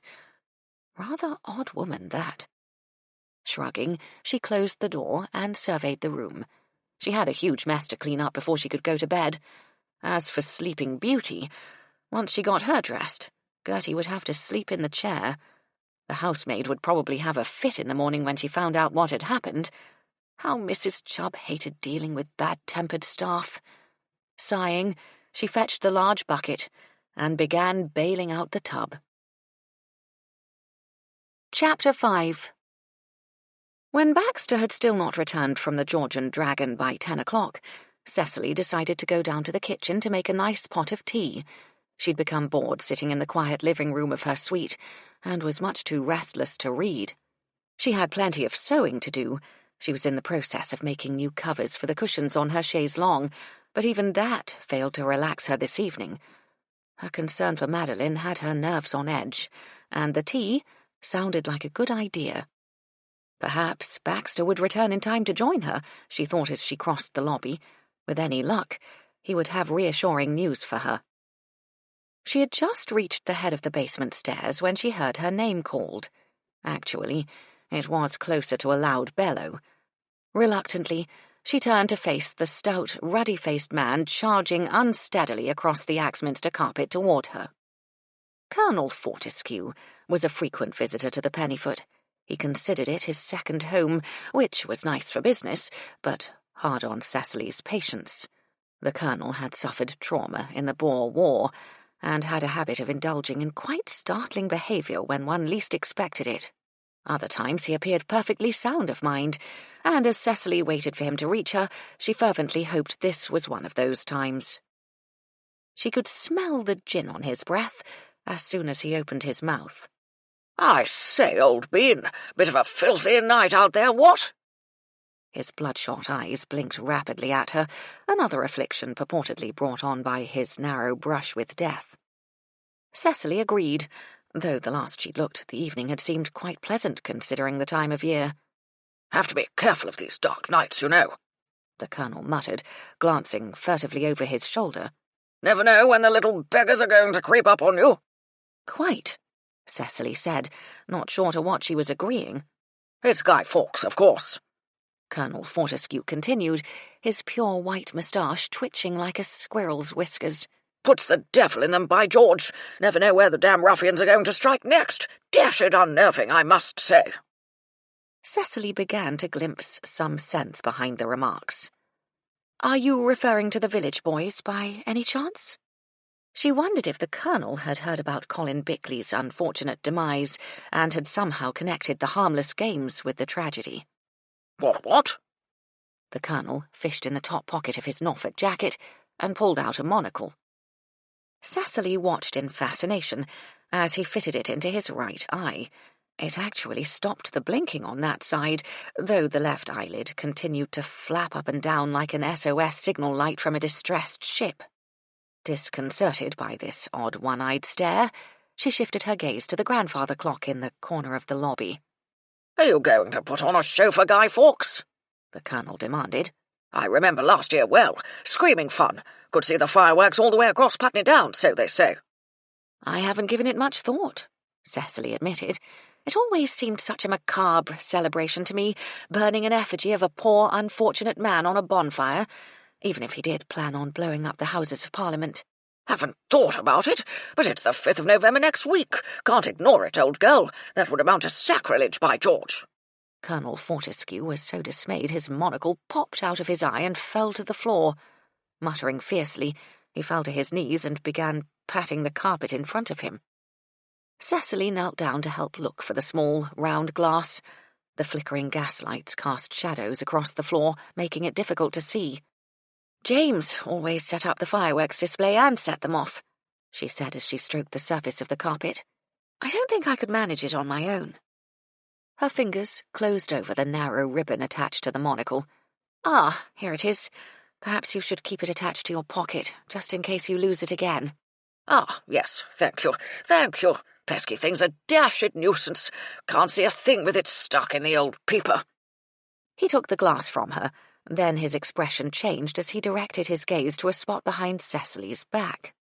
"Ah, good evening there, madam. Awfully nice night out there, what?" Cecily turned her head to see Mrs. Parmentier crossing to the stairs from the direction of the basement. The widow gave a brief nod in their direction, apparently unperturbed by the sight of the owner of the hotel on her knees with the Colonel, who was grinning foolishly. Wondering what the widow had been doing in the basement at that hour, Cecily scrambled to her feet and called out a hasty, "Good night." Mrs. Parmentier lifted a hand in acknowledgement, then climbed the stairs at a fast clip. "Fine figure of a woman, that," the Colonel said, puffing as he regained his feet. "Too bad she's off her rocker." Startled, Cecily looked at him. "I beg your pardon?" "Oh, yes," the Colonel assured her, his head nodding slowly up and down. "Quite doolally, old bean. Tried talking to her, would have none of it. Acted most strange, most strange." He shook his head sadly, his watery gaze on the widow as she turned the corner to the next flight. "Ghastly waste, that's what I say. Would have made some gentleman a spiffing wife. With those hips, she could have turned out enough brood to fill a cricket team." Cecily swallowed hard. She had to make allowances, and the Colonel was a guest. She had to remember that. But at times it was extremely difficult to keep quiet. Mrs. Parmentier is a bereaved widow. We have to respect her suffering. "Oh, quite. Didn't mean to be disrespectful, old girl. No, that would never do." Obviously flustered, the Colonel dragged his pocket-watch from his vest pocket. "Ah, I see it's time for a spot of cheer. Have to have the old nightcap, you know." If he had much more, Cecily thought, someone would have to pour him into his bed. "I'll say good night, then," she said, starting to move off. The Colonel stopped her with a soft tap on the arm. Dropping his voice, he whispered, I don't suppose there's a card game going on below stairs, by any chance?" Knowing quite well that there were at least 3 card rooms occupied, Cecily looked him in the eye. "I'm afraid not. We don't get much call for that out of season." He looked disappointed for a moment, then visibly cheered up. "Ah, well, I'll toddle along to the drawing-room then. Might find someone to share a nightcap with me." "I think that's an excellent idea. Good night, Colonel." Cecily smiled to herself as she went down the basement stairs. If he did but know it, she'd saved the Colonel a considerable amount of money. He wouldn't have stood a chance against the kind of gamblers who enjoyed the amenities of the Pennyfoot Hotel. She found the kitchen deserted, as was usual that time of night during the off-season. Filling the kettle, she reflected, as she always did, how much simpler it made things to have running water. When she was growing up, the water was drawn every day from the well, though she had no doubt it tasted better for not having been run through iron pipes. She carried the kettle over to the stove and set it on top. The coals still glowed, and it took a matter of seconds to poke some life into them and then add a lump or two to bring up the heat. She had often thought how much more convenient it would be to have hot running water, but then one couldn't have everything. The kettle had just begun to sing when the kitchen door opened, and Baxter poked his head around it. "Ah, there you are, madam," he said, coming into the room. "I thought you might be here." "You were just in time," Cecily said, measuring tea into the large brown kitchen teapot. "Cup of tea?" "That would be very nice, but please allow me to make it." She sent him a reproving glance. "You know perfectly well that this is one chore I prefer to do myself." He said nothing, standing by the door as if not certain what to do next. "Baxter," Cecily said gently, "I do wish you would sit down. There is no one here to see, and I assure you it will not offend me in the least. On the contrary, it would be a good deal more relaxing for me." "But not for me, madam." She frowned at him, irritated by his stubbornness. "Very well, have it your way." She reached for the kettle and poured the boiling water on the leaves. "Would you care for a biscuit? I know Mrs. Chubb keeps some in that blue tin over there." "Thank you, madam, but I ate a large Cornish pasty and 2 Scotch eggs. I think that is sufficient for one night." "Yes, indeed." She crossed to the larder and found the jug of milk. Carrying it back to the table, she asked, "So tell me, what did you find out at the George? Had Colin Bickley visited there last night?" "Yes, madam. According to Mr. Scroggins, the proprietor, Mr. Bickley arrived there shortly after 8 o'clock and left there at 10:30. "And did he have anything to eat there?" "Mr. Scroggins didn't say. He was offended that I asked, and stated quite emphatically that many people had eaten at his establishment last night and were all healthy today." "That's as may be," Cecily said, pouring milk into 2 bone china cups. "But then, the same can be said of Madeline's dinner, since she is also healthy." She looked up when Baxter didn't answer, and found him watching her with an anxious expression on his face. "What is it?" she said sharply. "Have you asked Miss Pengrath if she sold a potion to Mr. Bickley?" Cecily thumped the jug on the table. "No, I haven't. But I'm seeing her in the morning, and I'll ask her then. I must admit, the possibility of it worries me." She lifted the lid from the sugar bowl and picked out 2 lumps with the silver tongs. Plopping them into the milk one at a time, she added, "There's something else, isn't there, Baxter?" "Yes, madam." "Perhaps you'd better tell me." "I'm afraid there was some trouble at the George and Dragon last night." Cecily filled the cups with tea, trying to ignore the ominous fluttering in her stomach. She set the teapot down, then picked up the cup and saucer. "Trouble?" "Yes, madam. There was a violent argument, which ended in a fight." "Mr. Bickley?" She walked toward Baxter and handed him the tea. "Yes, madam. According to Mr. Scroggins, shortly before he died, Mr. Bickley had been fighting with Ian Rossiter." Cecily stared at him in consternation. "Ian? Surely not. Does anyone know why?" "No one I talked to seemed to know." He took the cup and saucer from her. "Thank you, madam." "It could have been something to do with Ian's job, but how foolish of him to fight with his boss. I thought he had more sense than that." Cecily returned to the table and picked up her own tea. "I must say I am astonished to hear this news. I know Ian has a quick temper, but in all the time he has worked here at the hotel, I've never known him to engage in a common brawl. I wonder what came over him." "Whatever the reason, it was considerably ill-timed, given what happened later." "Yes, I see what you mean." Cecily sat down on a kitchen chair and sipped at her tea. "It's inconceivable to think Ian would be capable of murder." "He might not have intended it to be murder. He might have simply intended to make the man very uncomfortable." "By deliberately poisoning him?" Cecily shuddered. "I find that impossible to believe." Baxter stretched up his chin and ran a finger around his stiff collar. "I have to agree with you, madam. I cannot bring myself to believe that Ian is capable of such a dreadful deed. I am merely pointing out the suspicions that are bound to arise from the incident."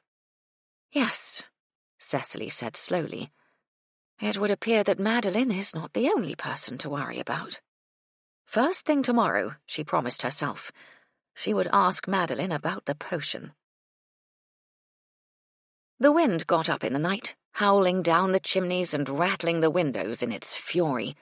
Cecily lay listening to the rain driving against the leaded window panes and hoped that all the fishing boats had made it safe to harbour. 2 boats had been lost in winter storms early that year, and a freighter carrying goods from the West Indies had gone aground on the sandbank during the spring tides. The lighthouse was sorely needed, especially in weather like this, yet it seemed as if the project had brought trouble to the quiet little village of Badger's End.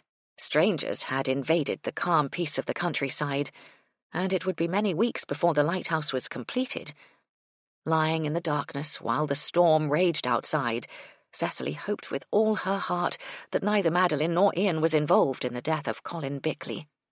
She hoped even more that there would be no more trouble at the George and Dragon. As Baxter had said so often, sometimes progress brings unwelcome changes. It would be a sad day indeed if the face of Badger's End, and inevitably the Pennyfoot Hotel itself, were to be lost in the never-ending quest for modernization. Impatient with herself for her morbid thoughts, Cecily plumped up her feather pillow. The winds of change had been blowing ever since the death of Queen Victoria, and she welcomed them with open arms. Progress was good, for the people, for the country, for the world. She just hoped it wouldn't come too soon to Badger's End. She left early for Dolly's tea shop the next morning. The wind had blown itself out during the night, leaving a carpet of dead leaves along the high street and fluffy white clouds scudding across a pale blue sky.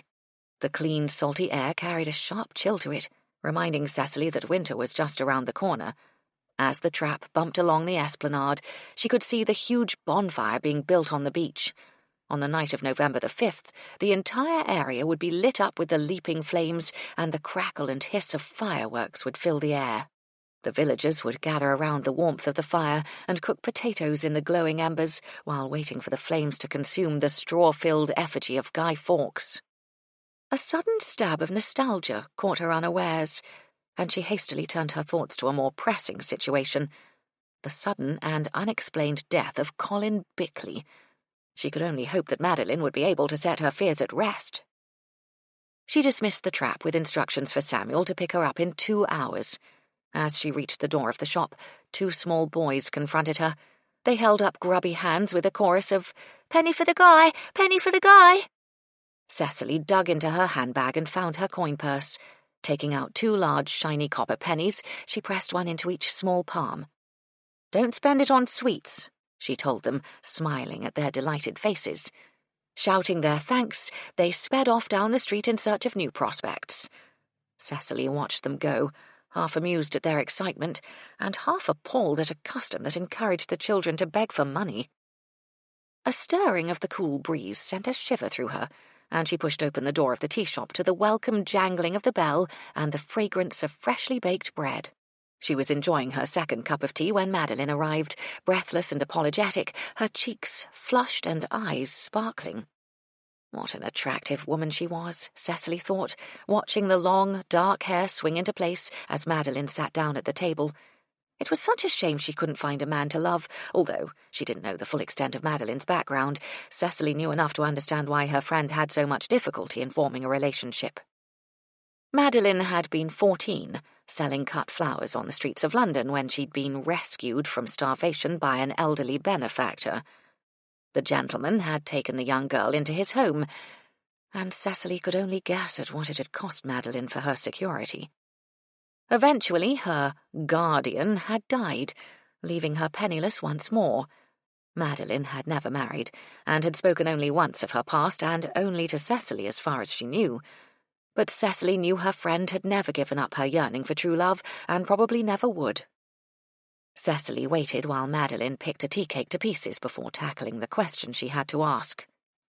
Pouring another cup of tea from the silver teapot, she said casually, "Baxter went down to the George and Dragon last night." Madeline paused in the act of wiping her fingers on her serviette. She didn't speak, but her eyes asked the question. "Colin Bickley was there the night he died," Cecily said, replacing the teapot on the tray. "He was there from 8 o'clock to 10:30. Madeline dabbed at her mouth with the serviette. "Did he eat anything?" "I don't know." Cecily folded her hands on the table. "I don't know that it matters. Anyone could have slipped something into his ale. It would have been simple enough to do without being detected."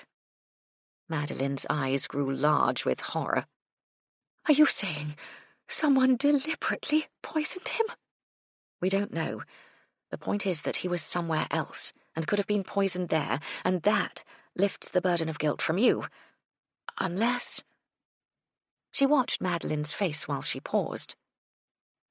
"Unless what?" "Unless," Cecily said reluctantly, "you sold him one of your potions." Chapter 6. To Cecily's relief, Madeline's face registered surprise. "Of course I didn't. Why would he want a potion?" "I'm sure he didn't. I just needed to know if you'd sold one to him." Again, Madeline's eyes widened. "You thought one of my potions had poisoned him?" Cecily gave a decisive shake of her head. "No, of course not, but someone else might have thought so." Now Madeline's face turned quite pale. "The police? Well, let us hope it doesn't come to that. I'm sure once they discover what killed him, there will be a simple explanation for all this." "And if there's not?" Cecily helped herself to a tea cake. "I suggest we worry about that if the event occurs. In the meantime, tell me how the floral arrangements are coming along for the tea dance. I'm not expecting too many people to attend, but I do want it to look nice." Madeline launched into a somewhat distracted description of her ideas, and Cecily munched on her cake while she listened with half an ear. Her mind was still scuffling with the problem of Colin Bickley's mysterious death. If Madeline was entirely innocent in this episode, could it be possible that Ian was involved? Surely not. Cecily had come to know the young man very well during his employment at the hotel. He had been most kind to her on more than one occasion during the first few dreadful weeks after James had died. Although he had left the hotel to work on the lighthouse project, and she could hardly blame him for that, since he was being paid far more than she could afford, she looked upon him as she looked upon every single member of her staff at the Pennyfoot, as if they were her own family. With James gone and her 2 boys in the tropics serving in the military, the Pennyfoot staff were all the family she had left. And Cecily vowed silently, if Ian Rossiter was involved in this unfortunate and tragic situation, she would do her level best to help him. "Cecily, are you listening to me, or has a sprite whisked your mind away?" Cecily started, sending a guilty smile across the table at her friend. "I'm sorry, Madeline. I'm afraid I wasn't paying attention. I was thinking about the preparations for Guy Fawkes and wondering if I should ask Baxter to put up a fireworks display." Madeline clapped her hands in delight. "Oh, what fun! I'd love to help. That's if he'd allow it. Baxter can be so deplorably stuffy at times." She looked at Cecily with a mischievous grin. "Don't you ever get the urge to shock him a little now and then?" "Frequently," Cecily answered dryly. She almost added that she very often did just that, but that was between her and Baxter, and it seemed disloyal to laugh about it behind his back. Madeline's expression changed to curiosity. "Does he have a Christian name? All I've ever heard him call is Baxter. I assume that's his surname." Cecily nodded. "Yes, it is." "Then what is his Christian name?" Cecily felt uncomfortable. For some reason she felt reluctant to reveal that, though she had no idea why.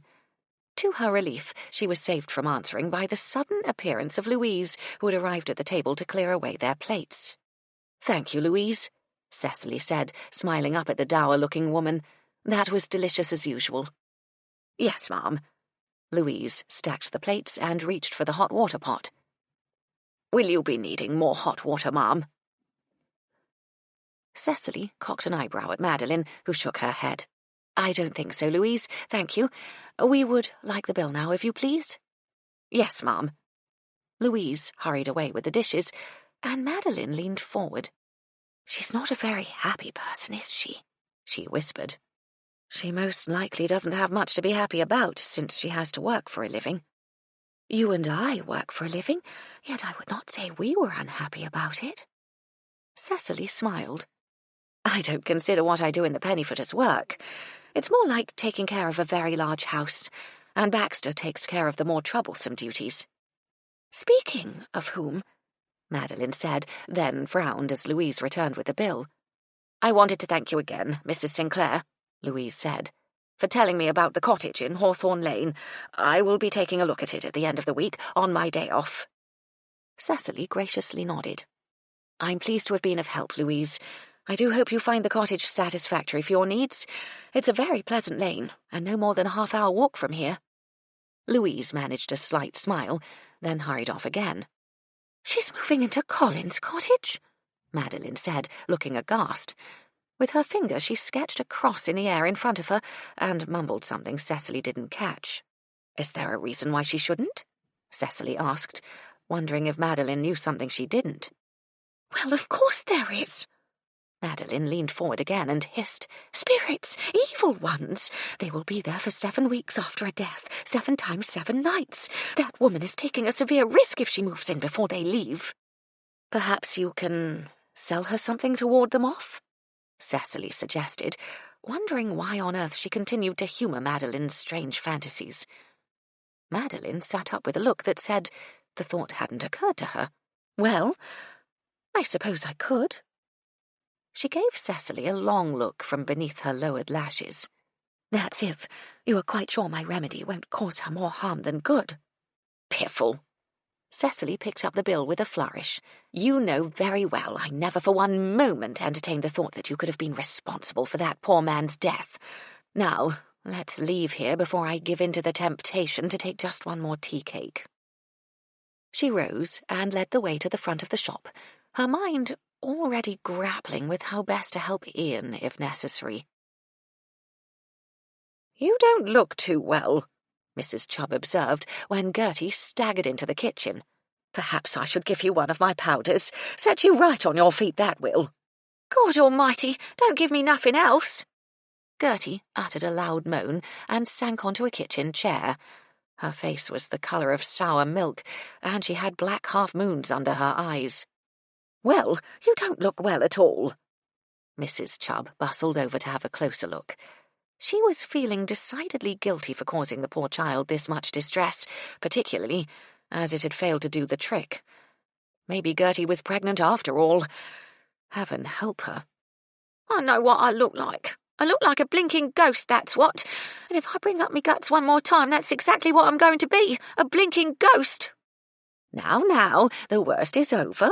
You'll be feeling better in no time," Mrs. Chubb assured her, praying she was right. Gertie hadn't even begun her duties yet, and the morning was half over. Madam would be down wanting to know why the grates hadn't been cleaned and black-leaded. "I ain't never going to feel right again," Gertie declared, crossing her arms across her stomach and rocking back and forth. "Blimey, Mrs. Chubb, you didn't half get me sozzled, and all for bleeding nothing." "Well, we had to try, didn't we? Perhaps we should ask Madeline for a potion after all." "I don't want no one else to know about this," Gertie said, lifting her head with difficulty. "You promise me." Mrs. Chubb felt even more guilty. Deciding she had better say something just in case Mrs. Parmentier happened to mention it, she said carefully, "I'm afraid someone else does know about it, dear. I didn't have much choice, you see. There you were, drowning in the bathtub, so to speak, and I couldn't haul you out on my own. So I I had to get some help." Gertie's expression changed to horror. "You didn't," she said hoarsely. "Did you tell Ethel? I'll have to nail her blinking lips shut if you did. You know what a tattletale she is." "It wasn't Ethel," Mrs. Chubb admitted, feeling more awkward by the minute. "I did go down to her room, but she wasn't there." "Thank God for that!" Gertie's relief was short-lived. "Wait a minute. Who was it then? Not Madam?" She said it as if Mrs. Chubb had told the king himself. No, of course I wouldn't tell Madam. She didn't tell Gertie that she had been on her way up to do that very thing. There was going to be enough pandemonium when she told Gertie the rest of it. "So who then? Come on, the suspense is bloody killing me." Mrs. Chubb squared her solid shoulders. She was the boss here. She was responsible for the housekeeping staff, and as such, she had done her duty as she saw fit.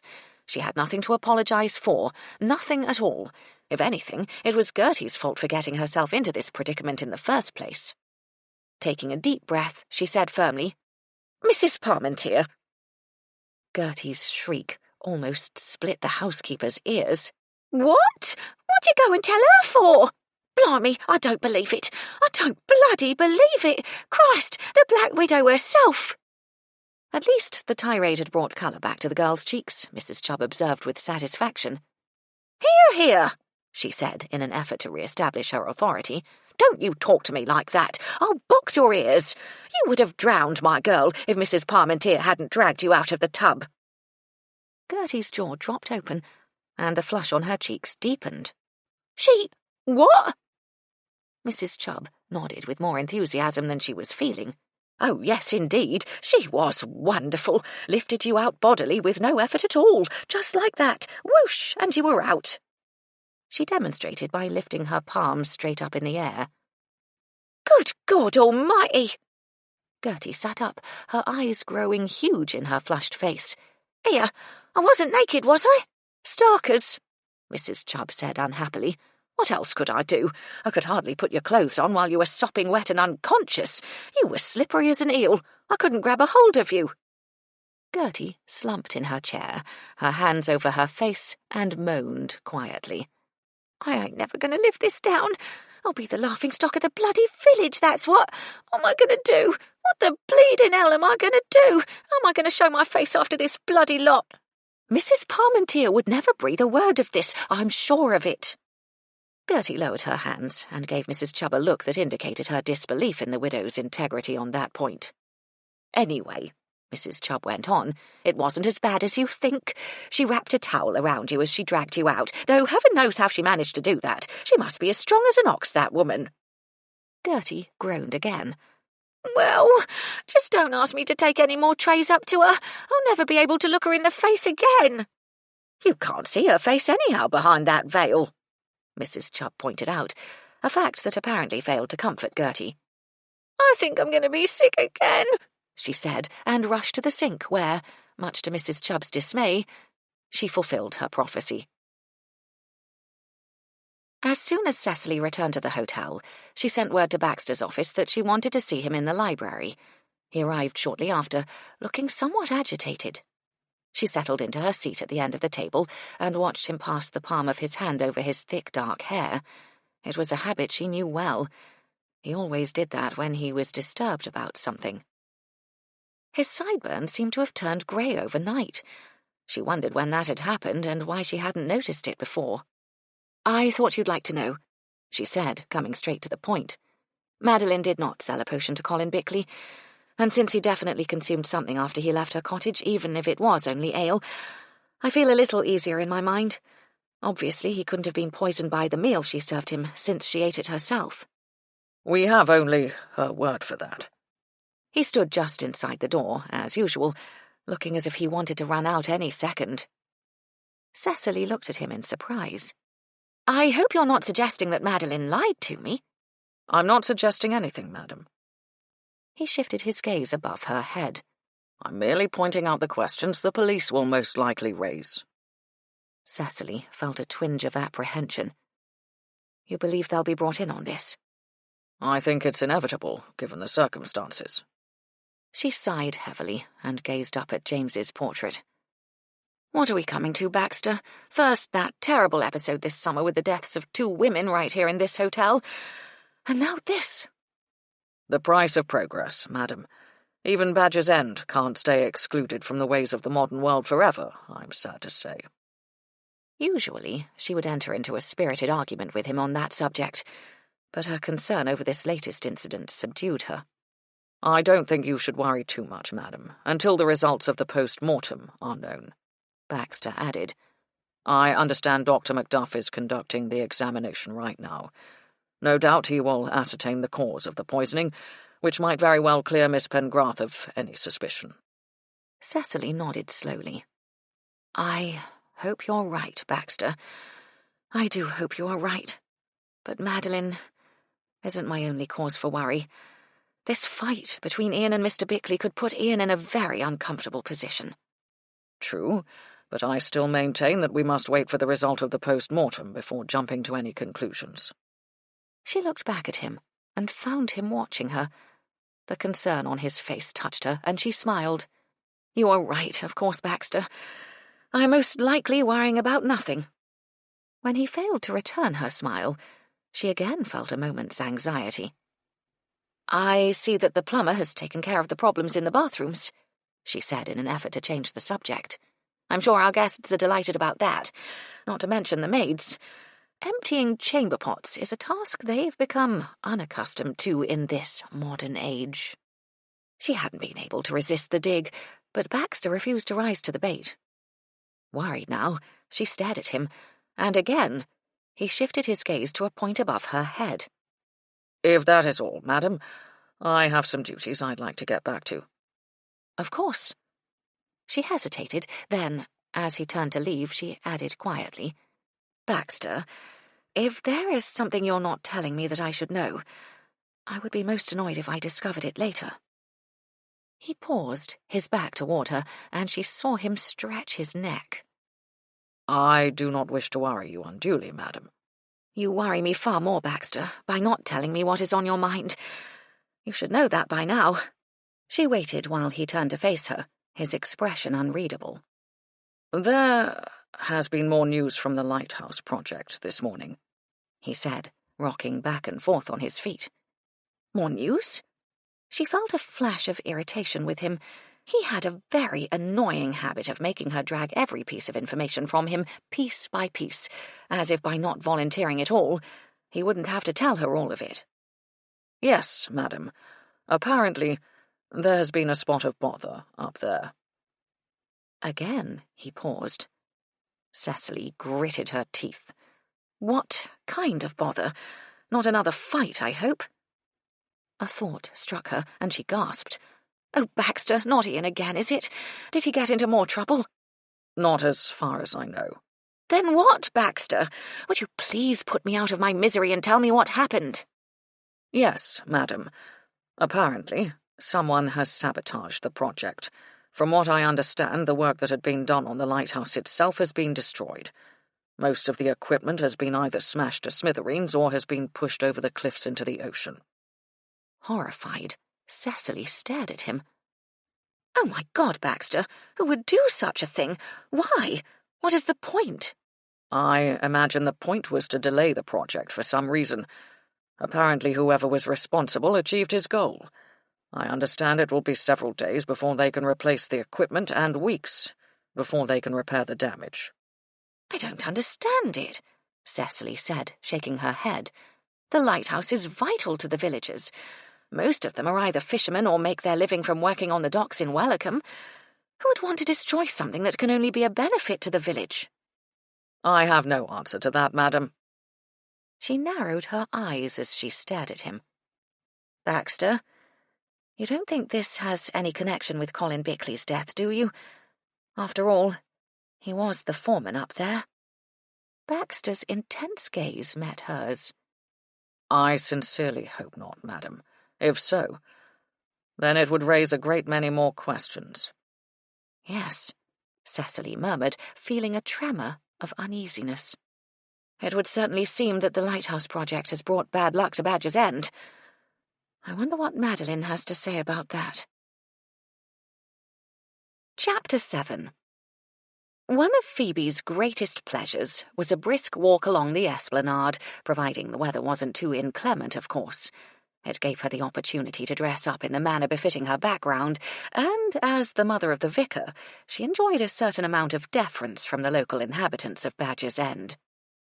This particular afternoon, the climate was most pleasant, not too cold, yet cool enough to wear the mink-trimmed coat that had been the mainstay of her winter wardrobe during her marriage to dear Sedgley. The light breeze was a blessing, since it meant she didn't have to worry about her hat.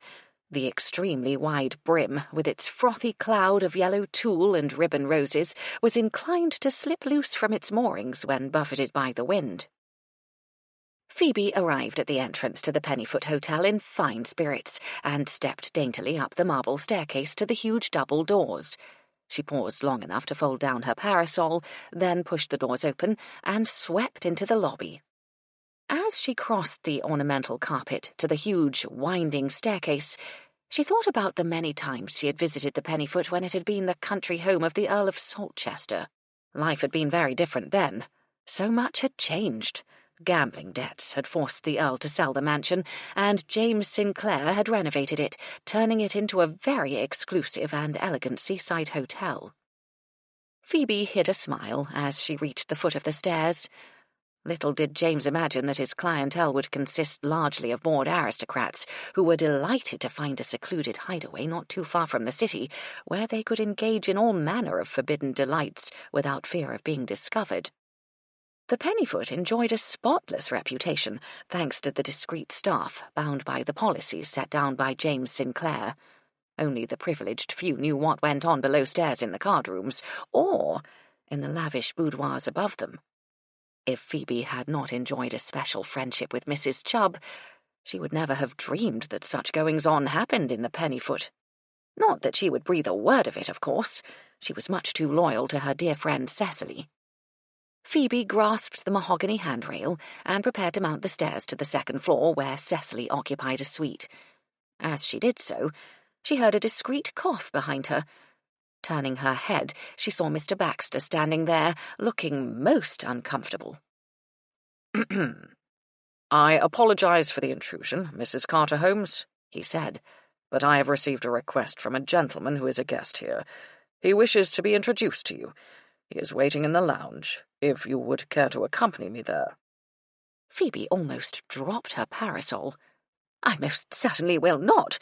I have no wish to make the gentleman's acquaintance, and I would be most gratified if you would convey that message to him immediately." Mr. Baxter fixed her with a stare colder than a winter's sky. "Mr. Rawlins is a celebrated artist and a most honourable gentleman. I'm quite sure you have nothing to fear from him." Phoebe raised her chin. The hotel manager had a most intimidating effect on her, but she was determined not to let him know it.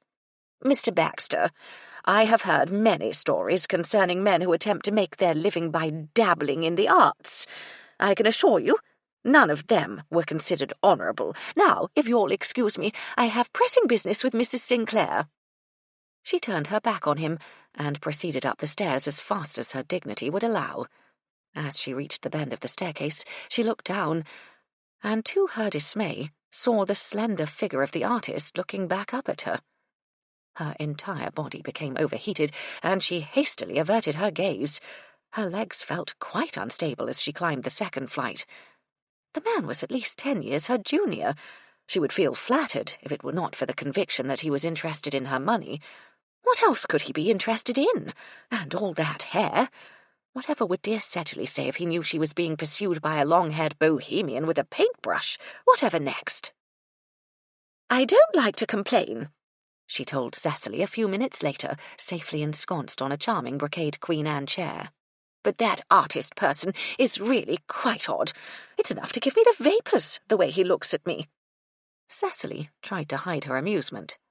"I'm sure it's your imagination. He seems a very quiet, sincere man." Phoebe tossed her head. "Really? Then pray tell me what he is doing pursuing a woman old enough to be his mother? He pestered Mr. Baxter to introduce us. Now, does that sound like logical behaviour from a quiet, sincere man?" "You are too hard on yourself, Phoebe. You are hardly old enough to be his mother, and you are an attractive woman. It isn't all that surprising that a younger man would find you interesting."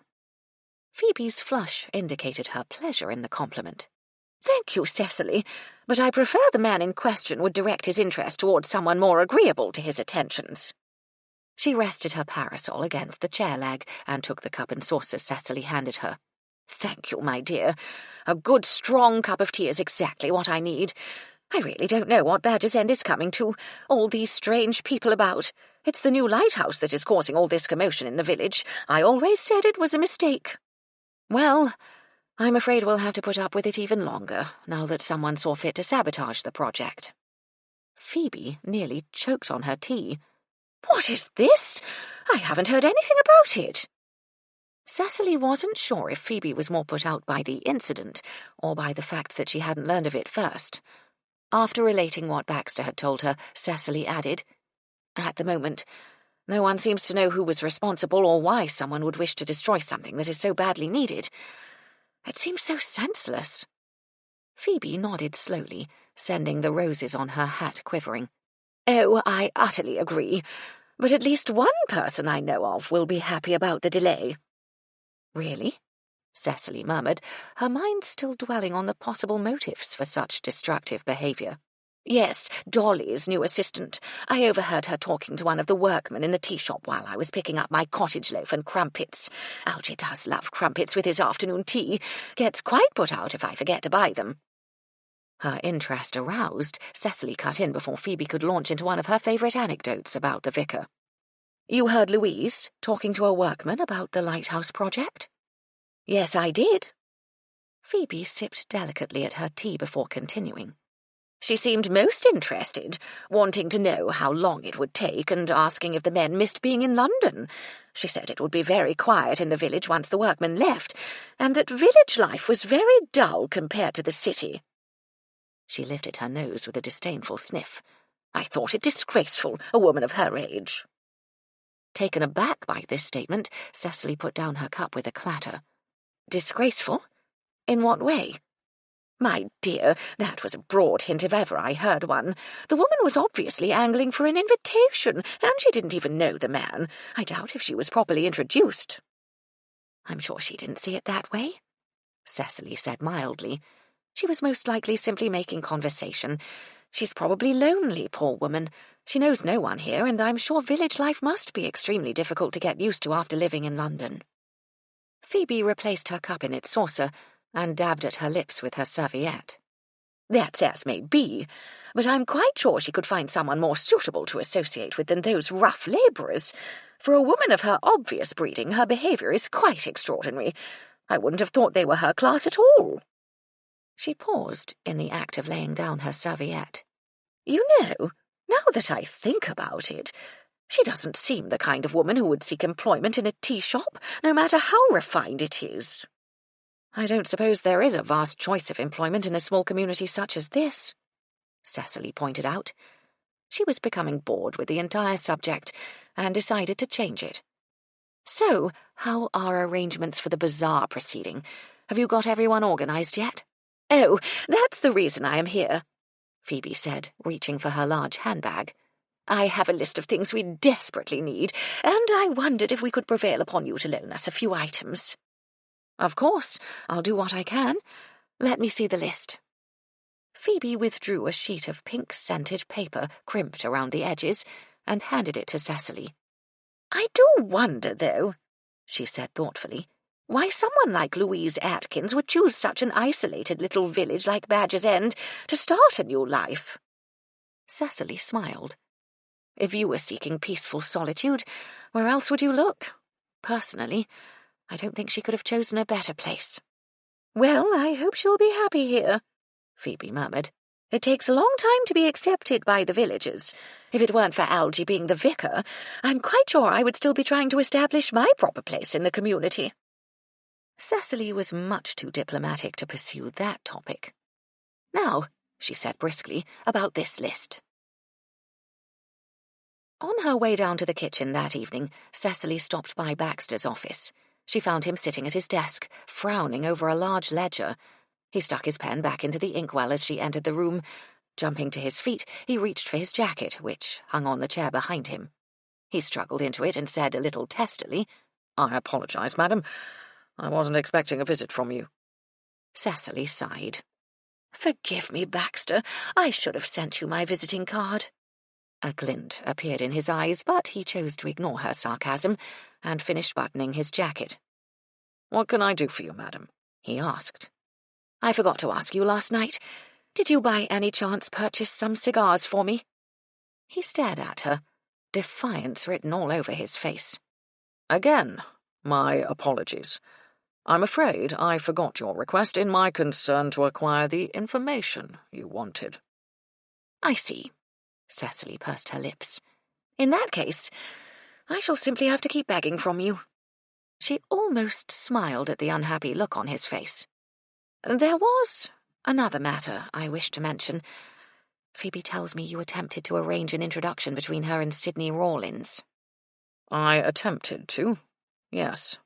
Mrs. Carter Holmes made it clear she was not interested." "So she tells me." Cecily hesitated, then decided to ask the question that had bothered her for most of the evening. "Tell me, Baxter, why do you think Mr. Rawlins is so anxious to meet her? Apart from the fact that they appear to have nothing in common, Mr. Rawlins must be a good 10 years younger than Phoebe." Baxter's gaze shifted to above her head. "I fail to see the significance in that. I have never considered age to be a factor in a relationship." "Really?" Cecily murmured, amused at this revelation. "Why, Baxter, you surprise me. I always considered you to be so conventional. I do believe you are a romantic at heart." She watched a faint tinge of pink creep across his face and took pity on him. "Nevertheless, I would tend to agree with Phoebe that Mr. Rawlins' behaviour is a little odd. He doesn't strike me as a Casanova." Baxter cleared his throat loudly. "It makes little difference, if I may say so, since Mrs. Carter Holmes has expressed her objections. There will be no introduction." "That's a shame." Cecily turned to leave. "I really do dislike unanswered questions." She paused in the doorway. "Would you care to join me in the kitchen for a cup of tea?" "Thank you, madam, but I have to finish these accounts tonight. I still have an hour's work ahead of me." "Well, don't stay up too late." She left him alone to finish his task and headed for the basement stairs. As she reached them, she heard the main doors open behind her, and a draught of cold air cooled her ankles. Turning, she saw Mrs. Parmentier appear in the doorway. The widow paused for a moment, framed by the blackness of the night behind her. Then she pulled the doors closed with a loud thud. Cecily was surprised that the widow had been out so late unaccompanied. In another 10 minutes, the hotel doors would have been locked for the night, in which case Mrs. Parmentier would have had to summon someone with the night bell. She wondered if she should warn the widow about that, but the stocky figure in black swept past her with the slightest of nods, unsettling Cecily to the point she felt reluctant to speak. It was difficult to communicate with a faceless person. She had never realized before how much one relied on other people's expressions. She wasn't sure why, but she still felt a quiver of uneasiness long after she'd finished her pot of tea and returned to her room. Cecily found herself thinking about that feeling the next morning. She was in the kitchen, discussing with Mrs. Chubb the loan of 6 white tablecloths for Phoebe's church bazaar. "Yes, Mum," Mrs. Chubb said. "I'll get Gertie to fetch them for you just as soon as she gets back from the bedrooms." Cecily was about to thank her when the kitchen door flew open and Ian bounced in. "Hello, hello, hello," he sang out, then caught sight of Cecily and gave her a sheepish grin. "Morning, Mrs. Sinclair. Didn't see you standing there." Mrs. Chubb sniffed loudly, as if warning him to watch his manners. "Good morning, Ian." Cecily smiled back. "What brings you here? Aren't you supposed to be at work?" Ian shrugged. "Project's on hold, ain't it? Someone did a right good job of busting everything up. Be some time before we're back in business. Matter of fact, Mrs. Sinclair, I was wondering if you've got a job for me around here for the next couple of weeks, just till they get started up again, like." Mrs. Chubb, apparently outraged by this effrontery, exploded. "Of all the nerve! What do you think this is, young man? A charity house? You can't just drop in and out whenever the fancy takes you." She sent a quick glance at Cecily. Sorry, Mum, but I had to have my say. Never heard of such gall. Somewhat surprised by this outburst, Cecily wondered if Ian had upset the housekeeper in some way. She held up her hand. It's all right, Mrs. Chubb. As a matter of fact, I need someone to do some painting around the windows facing the sea. They always bear the brunt of the weather from the channel. Ian shoved his hands into the pockets of his trousers and looked at Mrs. Chubb with a pained expression on his thin face. Just for that, I shan't tell you the latest bit of news from the project. Mrs. Chubb tossed her head in a gesture that said she couldn't care less, but his words caught Cecily's interest at once. Something else has happened? Yeah, something horrible. For a moment, his normally cheerful face wore a sober expression. Somebody else dropped dead, that's what.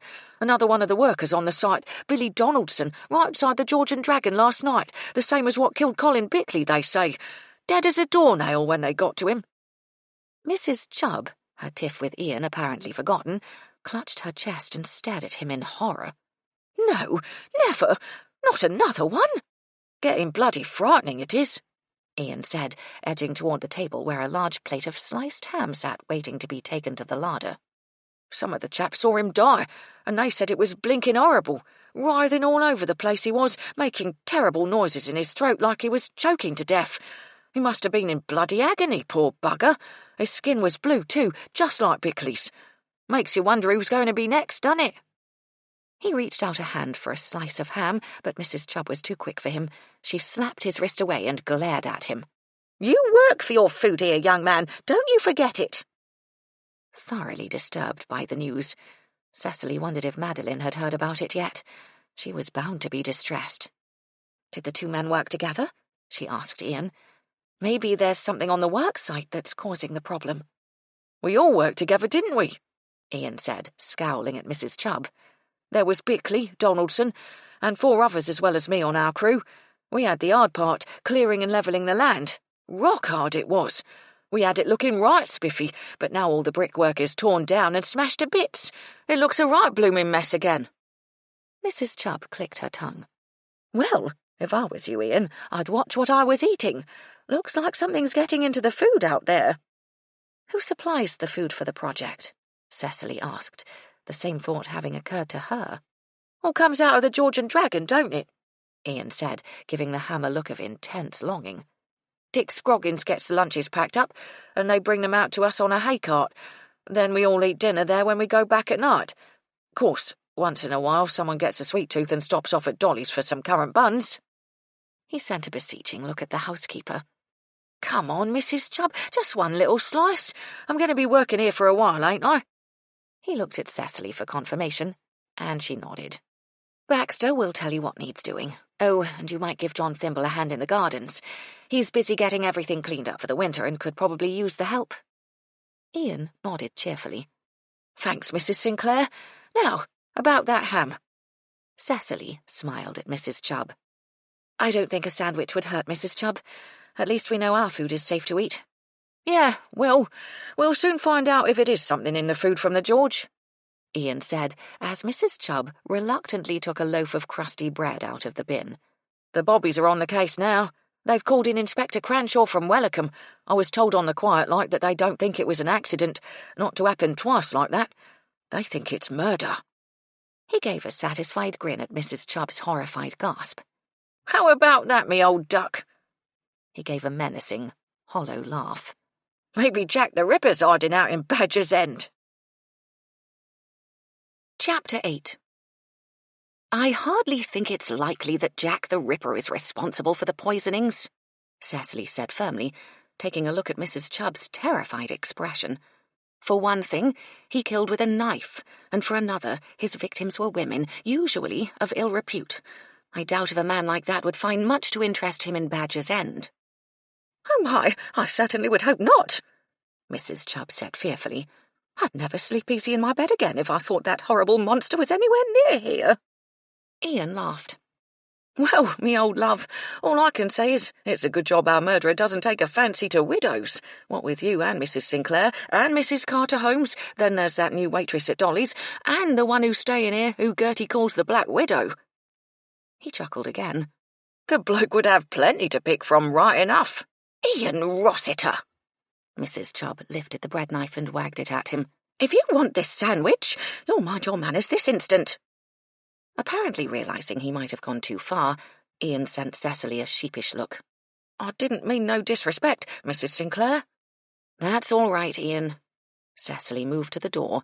Finish your sandwich, then you'll find Baxter in his office. She left the kitchen, leaving a disgruntled-looking housekeeper wielding the bread knife on a large, crusty loaf. Cecily had known Dr. Macduff since the day she was born. The good doctor had not only brought her safely into the world, but every one of her 5 brothers as well. With her parents and 2 of her brothers dead, 2 brothers serving abroad in the military, and 1 raising sheep in New Zealand, Cecily was the only member of the family still living in Badger's End.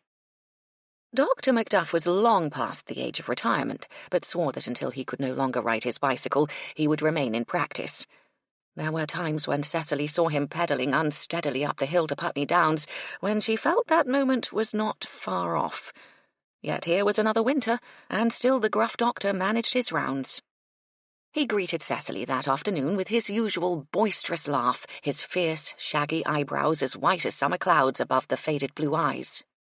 "What brings you here, lassie, on such a fine day?" he demanded, his once strong brogue diluted by years of living south of the border. "Are you not well, then?"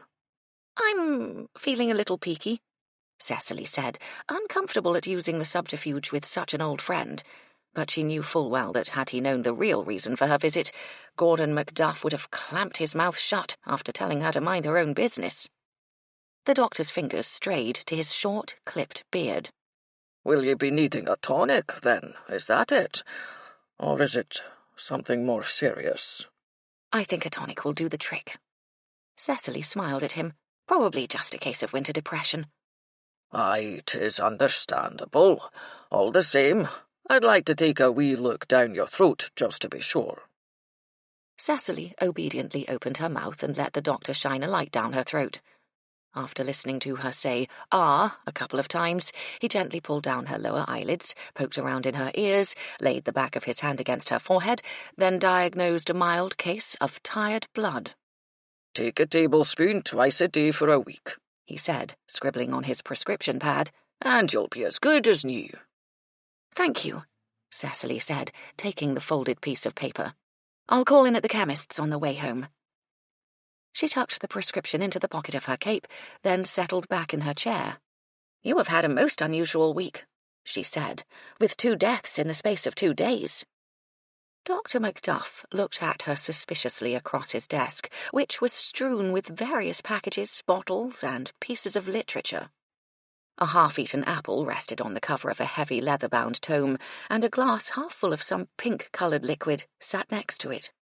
"This is police business now, you know," he said, tapping his fingers on the edge of the glass. "So don't be asking me any questions I cannot answer." "I wouldn't dream of it." Cecily pulled a scented handkerchief from her pocket and dabbed at her nose. She had always hated the smell of the doctor's surgery. Growing up with 5 robust brothers, she had usually come off the worse for wear during their many escapades, and had spent many hours being patched up by the doctor.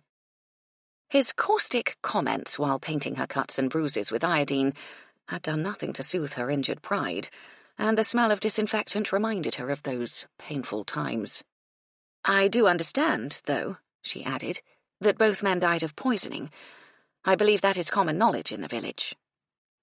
"Aye, it is." The doctor's eyebrows joined together. "And that's all I have to say on the subject." "Of course. Though I understand from Madeline that you believe the cause was a poisonous plant, something that turns the skin blue?" Dr. Macduff spread his hands in appeal. "I gave that information to Madeline before I knew it was police business. You know I cannot talk about this now." "Dr. Macduff," Cecily said earnestly, "Madeline is my friend. She is afraid that she might be considered a suspect in the poisoning. Now that the police are involved, I feel that her fears are well-founded. I need to know all I can in order to help her. If there's anything you can tell me that will help me do that, I can promise you it won't go any further." She waited anxiously as the doctor stared at her, his fingers tapping busily on the glass. "I can tell you this. he said at last. "I have gone through my records thoroughly. There are 2 plants that cause similar symptoms to cyanide poisoning and leave the skin with a tinge of blue after death, the hydrangea and the larkspur. After studying the symptoms and the results from the post-mortem examinations, I've ruled out the hydrangea." Cecily caught her breath. The distinctive blue flowers of the larkspur grew in profusion in Madeline's garden. "Well," she said, looking the doctor straight in the eye, "I'm sure those plants grow in any number of gardens in the village. I really don't think Madeline can be considered a suspect on such feeble evidence." "Not on its own, granted," Dr. Macduff said, his eyes full of concern. "But I'm sure you know she was very well acquainted with both men. In fact, so I believe, Mr. Bickley dined at her house the night he died." The fact that Madeline had also known the second dead man came as a nasty surprise to Cecily. Nevertheless, she managed to appear unaffected by the news. "And both men died after leaving the Georgian Dragon. Anyone could have slipped the poison into their beer." "That is feasible," the doctor agreed, "but unlikely. According to my research, the symptoms occur immediately after ingesting the poison. Both men died of the same poison. Billy Donaldson died immediately after leaving the pub, yet Colin Bickley was seen returning to his cottage late that night by 2 of his neighbours, both of whom attested that he appeared perfectly normal, and that was after a good 30-minute walk." He dropped his gaze and fidgeted with the glass. "I have to ask, lassie, that if both men drank the same poison in their beer while at the pub, why did it take Bickley so long to die?" Cecily was not about to give up. If that's the case, then Mr. Bickley could not have been poisoned at Madeline's house, since he went to the pub after leaving her. "Aye." Dr. Macduff turned his tired gaze on Cecily again.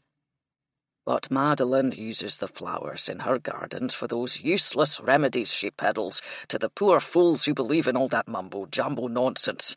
If she sold the same potion to Donaldson and Bickley, and they took them at different times, that would explain the discrepancy in the time of death. Do you not see that?" Cecily saw that very well. Baxter had already mentioned the possibility, but Madeline had denied ever selling a potion to Colin Bickley, and Cecily believed her. She knew full well the futility of arguing the point with the doctor, however. As a man of science, naturally he viewed Madeline's witchcraft with the utmost contempt. "All I hope is that the police do a thorough investigation before jumping to unfortunate conclusions." She stood, smoothing down the folds of her dark blue skirt. "I know how you feel about Madeline," Dr. Macduff said, standing also. "But it is very dangerous to play around with flowers and such, especially when you start mixing them into stuff for people to drink. So many of them are deadly poison. It's a blessed miracle she hasn't killed someone before this." "Dr. Macduff," Cecily said firmly, "as far as the law is concerned, Madeline is innocent until proven guilty. I hope you will remember that." "I will, lassie, I will. But I have to report my findings to the police. Inspector Cranshaw is sending a trap for me this afternoon." Cecily's spirits plummeted. That didn't give her much time. "Just tell me one more thing," she said as she reached the door. "Did the 2 men have anything in common, other than the fact they worked together?" Dr. Macduff stroked his beard. "Now you come to mention it, they were about the same age and had similar colouring. From what I hear, they both enjoyed spending time with the ladies and had plenty of chances. They were both fine-looking men. What a terrible waste of young manhood." "But that's all?" Cecily asked, not quite sure what she was hoping to hear. "Well, they did have one more thing in common," the doctor said quietly. "They were both courting Madeline Pengrath." That, Cecily thought as she left the surgery, was the most damning evidence of all. "Now look sharp with this sandwich," Mrs. Chubb said, smearing a thick layer of hot mustard on the ham. "I want you out of here before Gertie gets back. I don't need you disrupting her from her work." She shoved the plate at Ian and stomped over to the sink to wash her hands. "Thanks, me old duck," he said behind her. "Don't thank me, thank Madam. She treats you better than you deserve, in my opinion."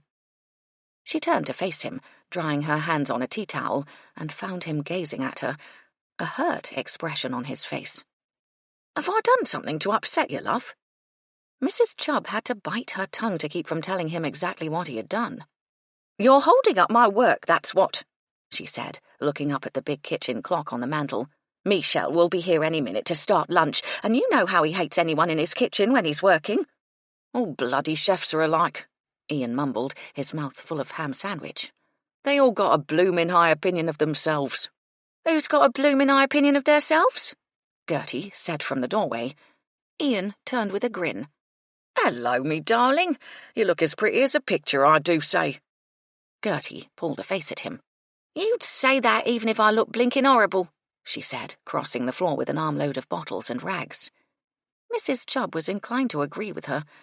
Gertie looked far from well, with a pasty complexion and those dark circles around her eyes. She was dying to say something, but it was none of her business, and far be it for Altheda Chubb to poke her nose in where it wasn't wanted. "I'm off on my tour of inspection," she said, depositing the bread knife in the sink to be washed.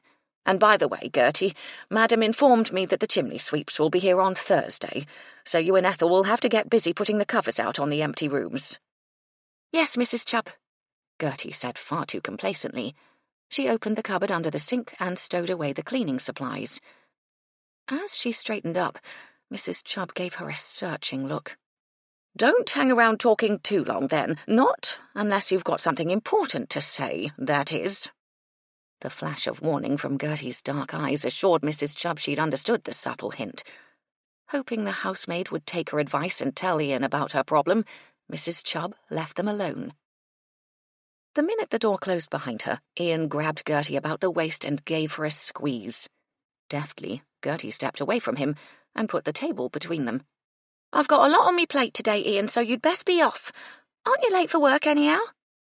With an expression of hurt surprise, Ian shook his head. "Nah, it's closed down, ain't it? Have I done something wrong? Mrs. Chubb's been acting strange, and now you're giving me the cold shoulder. What did I do?" Gertie managed a smile. "Nothing, honest. I just got a blinking lot of work to do, that's all. So what are you going to do, then, if you can't go to work?" "I'm going to work here, ain't I? Mrs. Sinclair gave me a job till I can get back on the lighthouse project. She's a bit of all right, that lady." He peered at Gertie's face. "You don't look too happy at the news. I thought you'd be pleased as punch to have me around a bit more. You made enough bloomin' fuss when I told you I was leaving." Gertie shrugged. "Course I'm happy. But all this upset about someone smashing up the lighthouse gives me the willies, it does." "Yeah? Well, I'll tell you something else that will give you the willies." Ian edged around the corner of the table. "Someone else dropped dead outside the G&D last night." "Go on! Who was it, then?" "Billy Donaldson. Died of poison the same way as Bickley. Turned blue, he did." Gertie stared at him in horror. "God almighty! Billy?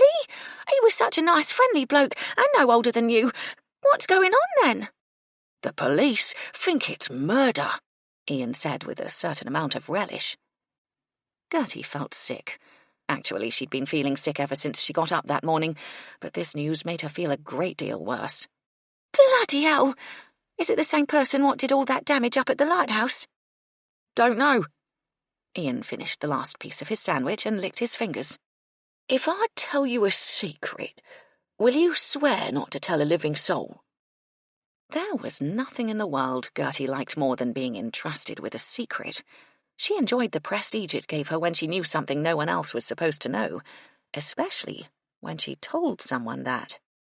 "Course I won't," she said, which, in her eyes, didn't exactly amount to a solemn promise not to tell. "Well, I think I know who it was who did all that mess up at the project." Gertie almost stopped breathing. This was better than she could have imagined.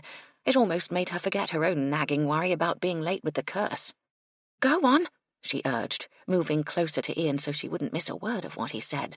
"Tell me, who was it, then?"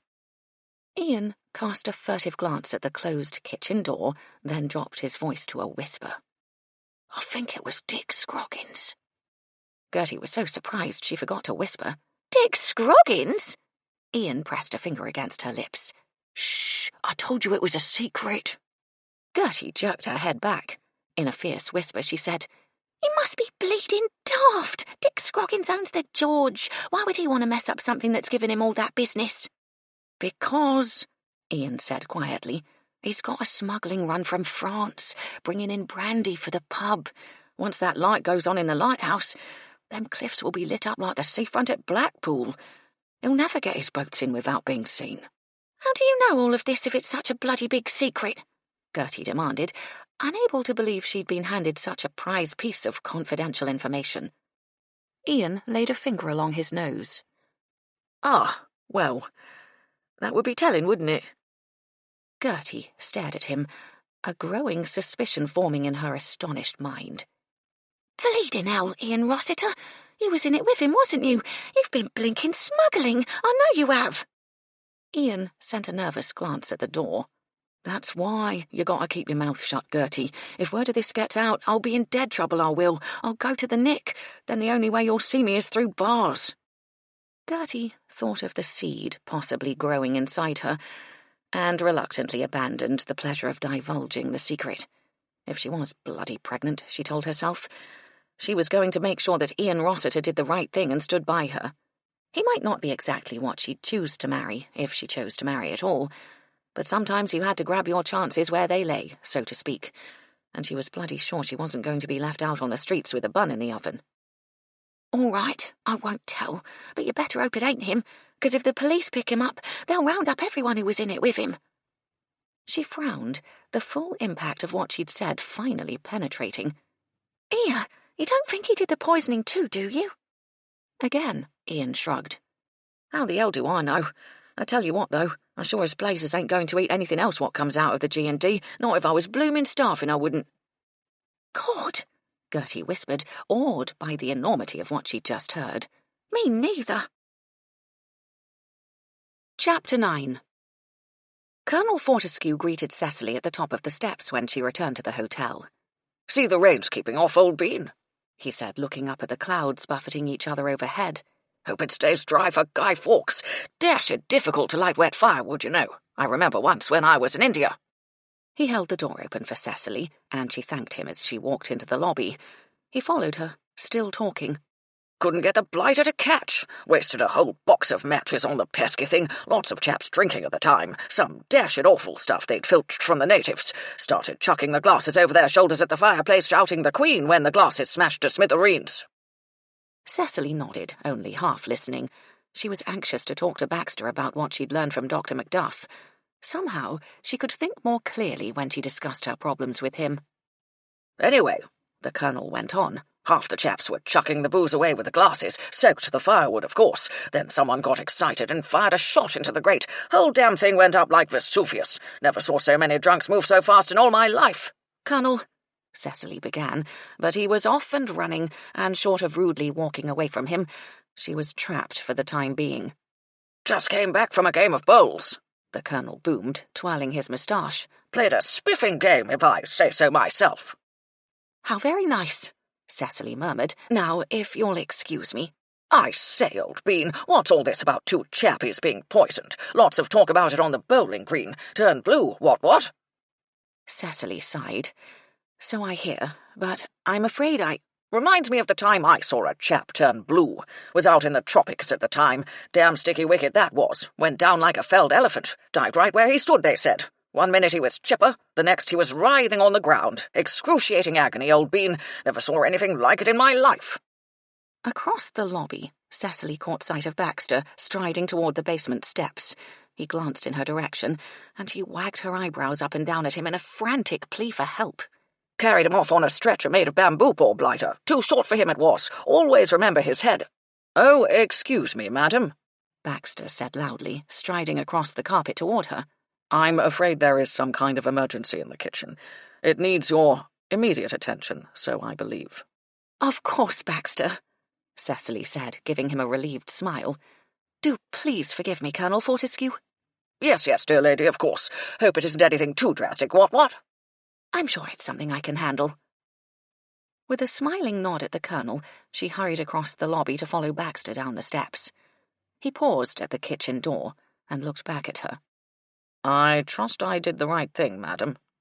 "You most certainly did," Cecily assured him, breathing a little hard from her hurried descent. "I swear, one of these fine days I am going to tell the Colonel exactly what an old bore he is." Baxter pursed his lips. "I doubt that, madam." She grinned at him. "You know me well.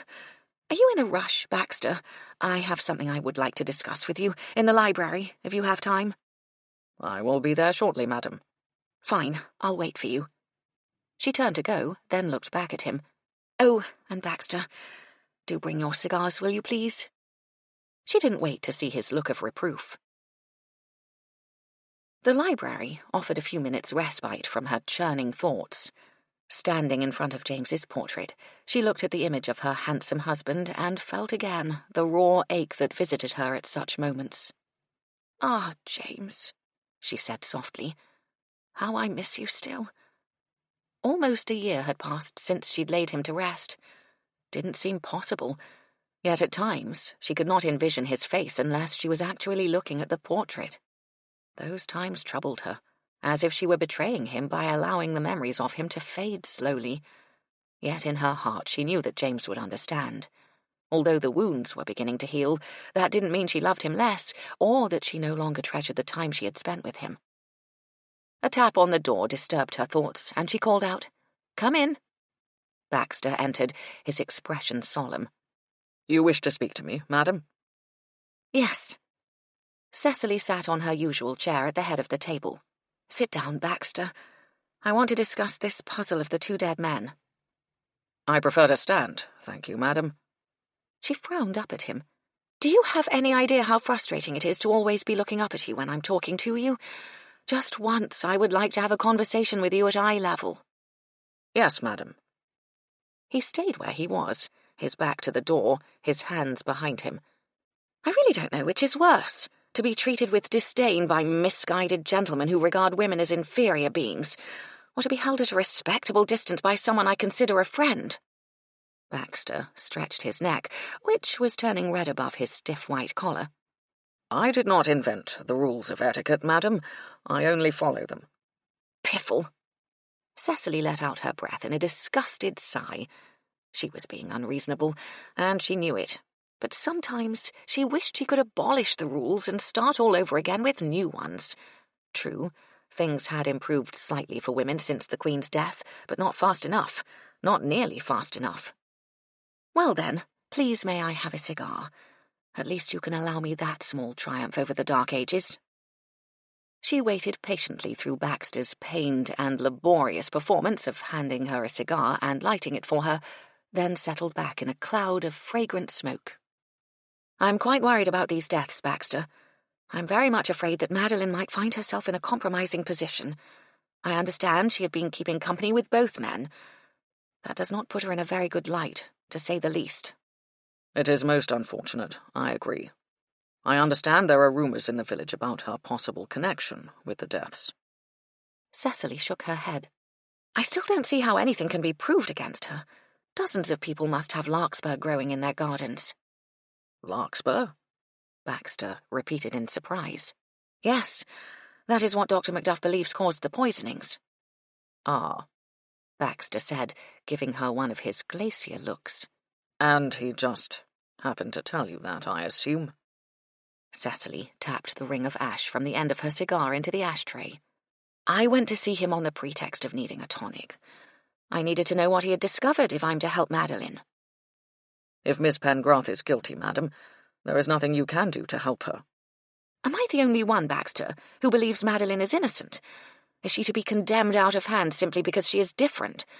Why is it that we are so ready to believe the worst of someone who does not conform to what we consider to be normal?"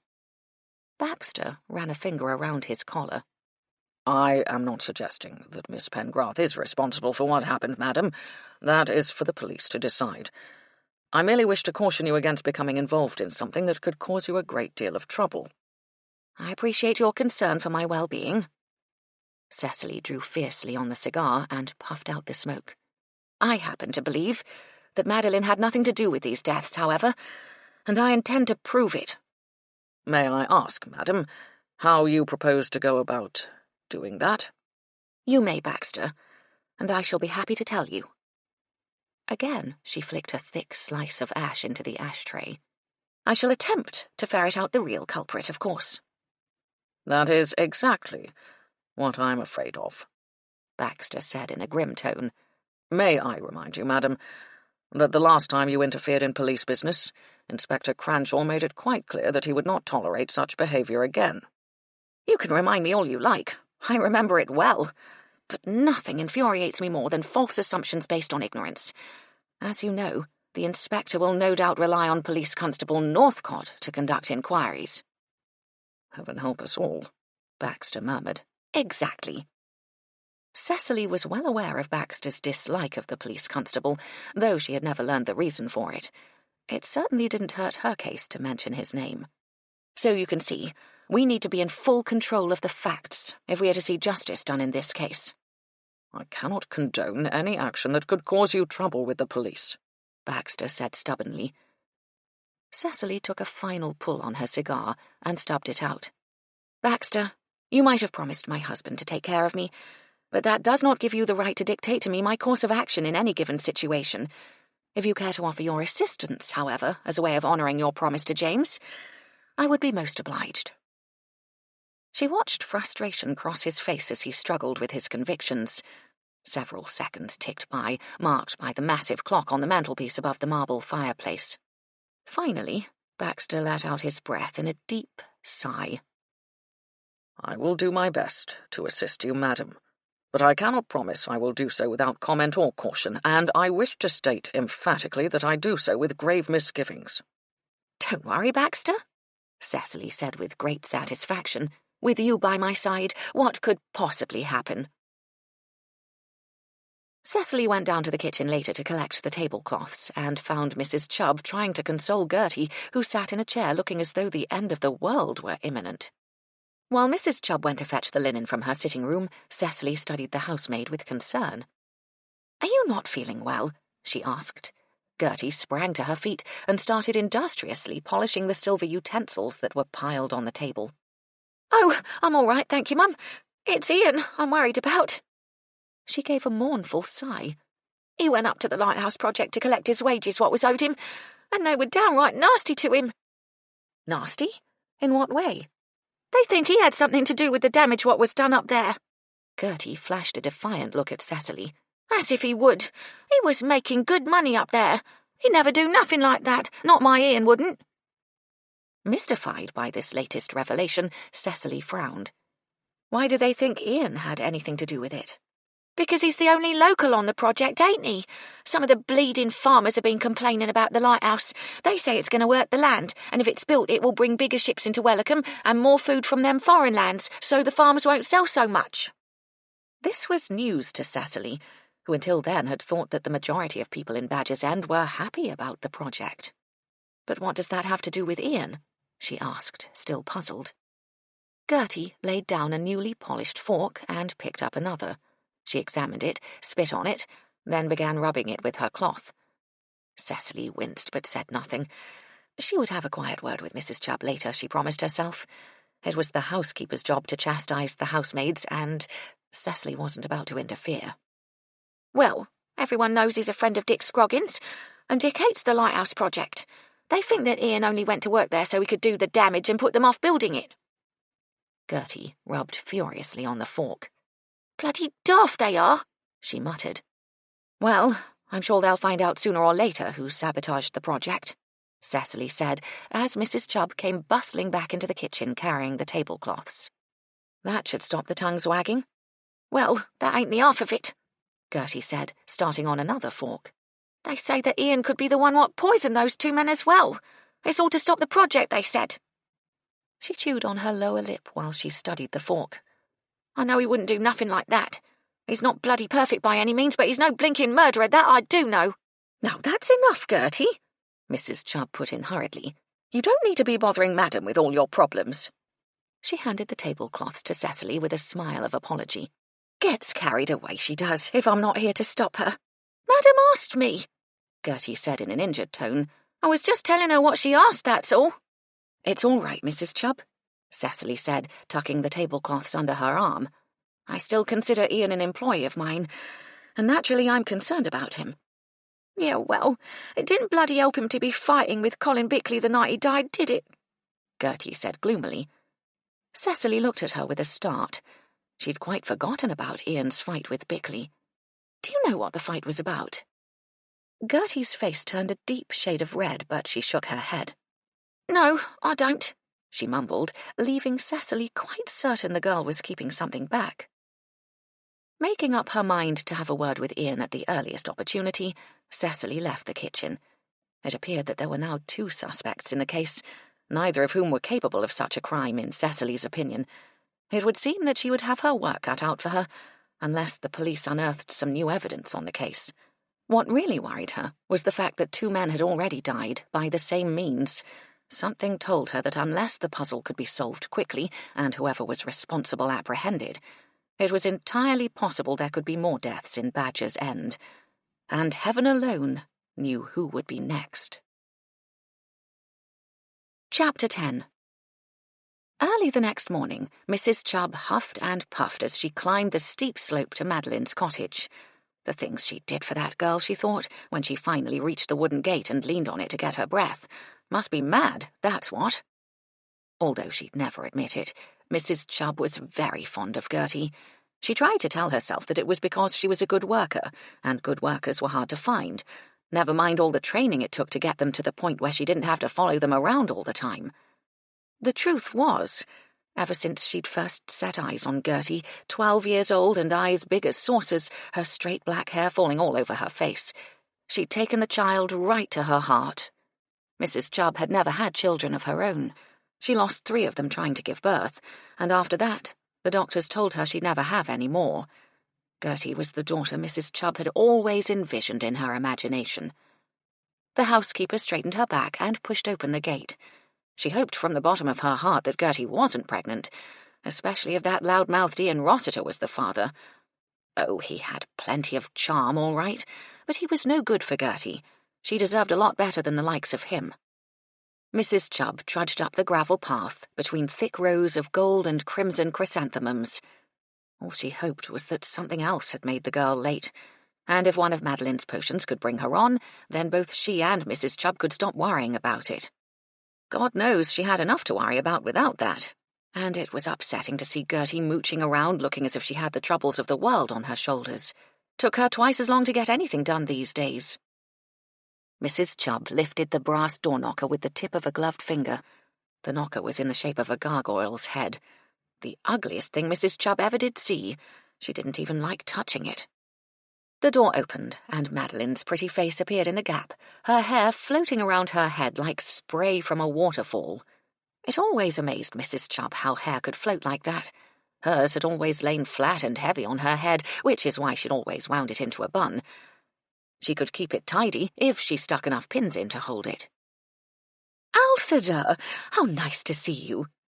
Madeline waved a languid hand at her. "I was just making some tea. You're just in time to join me." "What kind of tea is it?" Mrs. Chubb asked suspiciously, as she stepped down into the cluttered front room. Madeline made a living from selling a variety of handcrafted items, and her entire cottage was her workshop. At first glance, the room looked like something out of 1001 Nights. Folds of material were draped around the walls, soft, smooth, richly hued velvets and pale, filmy gauze. Strings of brightly coloured beads hung between the doorways, interlaced with silver and gold ribbons. An old-fashioned oil lamp dangled from the ceiling. Mrs. Chubb half expected to see smoke pouring from the spout in the shape of a genie. Not that she'd mind having 3 wishes granted, mind you. On the sideboard, and scattered over the floor, lay huge flowers made of paper in every colour of the rainbow, while little furry stuffed animals of every description grinned at her from the corners of the room. But it was the smell of the place that always disturbed Mrs. Chubb. Pungent and spicy, not altogether unpleasant, but strange, different, exotic, foreign, like those pictures she saw in the lurid magazines that Gertie hid in her bedroom. "It's chamomile," Madeline said, rattling cups in the kitchen. "Find a place to sit down and I'll bring you some biscuits." Mrs. Chubb moved a sewing basket off the seat of an overstuffed armchair and plunked down onto it. It was the most comfortable seat in Madeline's home. Actually, it was the only comfortable seat in Madeline's home. She eyed the steaming cup that Madeline handed her with a wary eye. She had drunk many a cup of strange-tasting tea in that cottage and survived them all, but one never knew what one was drinking. "I'm surprised to see you," Madeline said, as she settled herself on a large velvet cushion in the middle of the floor. "Did you change your day off?" "No, I didn't." Mrs. Chubb took a cautious sip of the tea. It had a slightly bitter flavour, but was drinkable, though she would have much preferred some strong black Assam. "I came up here to buy a potion," she said, trying to look as if it were the most normal thing in the world to be asking. Madeline looked at her in astonishment. "Why, Althea, you gave me to understand you would never touch one of my remedies. That's what doctors are for, I believe you said." Mrs. Chubb nodded, hoping her face wasn't turning as red as it felt. "Yes, well, it isn't for me, you see. It's for a friend of mine." Madeline's dark eyes glistened with amusement. "You have a lover, Althea? Is that it? You want a love potion to make him look at you as he would a young nubile wood nymph?" A spray of tea spewed from Mrs. Chubb's shocked lips, drenching her skirt. Choking, she tried frantically to hunt in her sleeve for a handkerchief while balancing the cup and saucer in the other hand. Madeline casually reached for a beautiful piece of embroidered linen. "Here," she said, offering it to Mrs. Chubb. "Use this." The housekeeper shook her head. "Oh, I couldn't," she croaked. "Yes, you can." Climbing onto her knees, Madeline dropped the cloth into Mrs. Chubb's lap and then settled back on her cushion. "Now, tell me why you need a potion." Dabbing at her skirt with the exquisite piece of fabric, Mrs. Chubb tried to find the right words. This was proving to be considerably more difficult than she'd realized. That is, I need a potion to, make someone come on." Madeline looked puzzled. "Come on where?" Mrs. Chubb tried again. "You know, the curse. She's late, you see, and she's scared to death she's in the family way." Madeline's perfectly shaped eyebrows lifted. "Althea Chubb, whatever have you been up to?" "Not me!" Mrs. Chubb yelped, then succumbed to a fit of coughing. Madeline scrambled to her feet, took the cup from the housekeeper's jerking hand, and thumped her broad back. "There," she said when the housekeeper gasped in protest. "Feeling better?" Mrs. Chubb nodded frantically before she could receive another one of those dreadful blows. Almost jerked her off the chair, it did. Madeline sank back onto her cushion and waited for her to get her breath. "Now," Madeline said when the sound of rasping breathing had ceased, "start at the beginning and tell me who it is who needs this remedy." "I promised I wouldn't," Mrs. Chubb said hoarsely. She took the cup Madeline thrust at her and took a hefty gulp of the tea, almost choking again in her attempt to swallow it. "I can't give it to you unless I know who it's for," Madeline said. "It makes a difference in the mixture. You must realize that."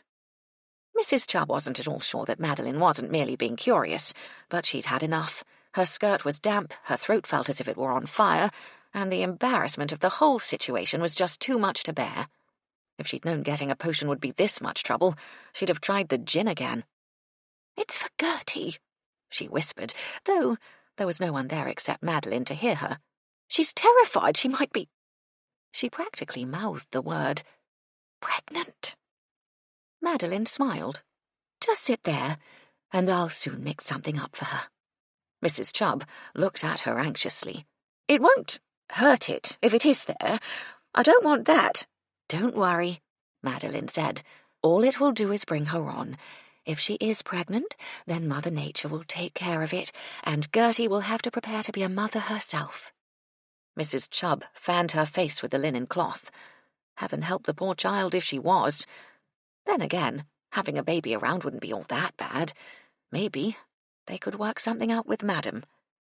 Feeling a little better, Mrs. Chubb waited for the potion. Cecily had cornered Ian first thing that morning. She'd gone into one of the suites to decide which furnishings should be removed before the chimney sweeps arrived, and found Ian painting the windows. "I hope this is the right shade, Mum," Ian said, standing back to view his work. "They told me at the ironmonger's that it was, but it looks darker to me." "Don't worry, Ian. The sun will soon bleach it out. That's the problem with blue. It fades so quickly, but it does look nice with the white walls." Ian looked relieved. "I don't want to have to do it all again. I just hope the rain keeps off so I can get this one finished." Unable to think of a tactful way to broach the subject, Cecily decided to come straight to the point. "Ian, I understand you had a fight with Colin Bickley the night he died." He sent her a startled look, his paintbrush poised in mid-air. "Yes, Mum, I did. He was asking for it right enough." "Something quite drastic must have happened for you to resort to hitting the man. By the looks of your eye, you didn't have it all your way." He looked at her steadily for several seconds, and she thought he wasn't going to answer her.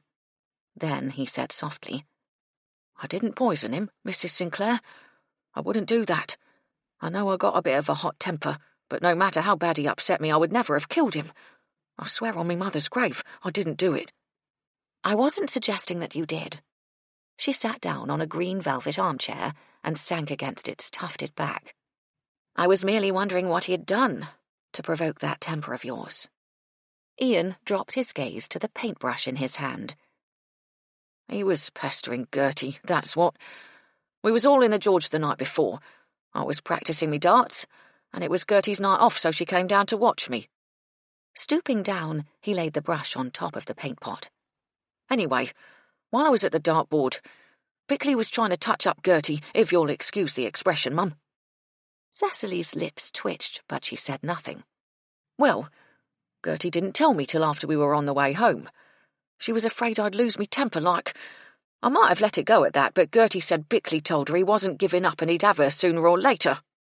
He straightened, wiping his hands on his overalls.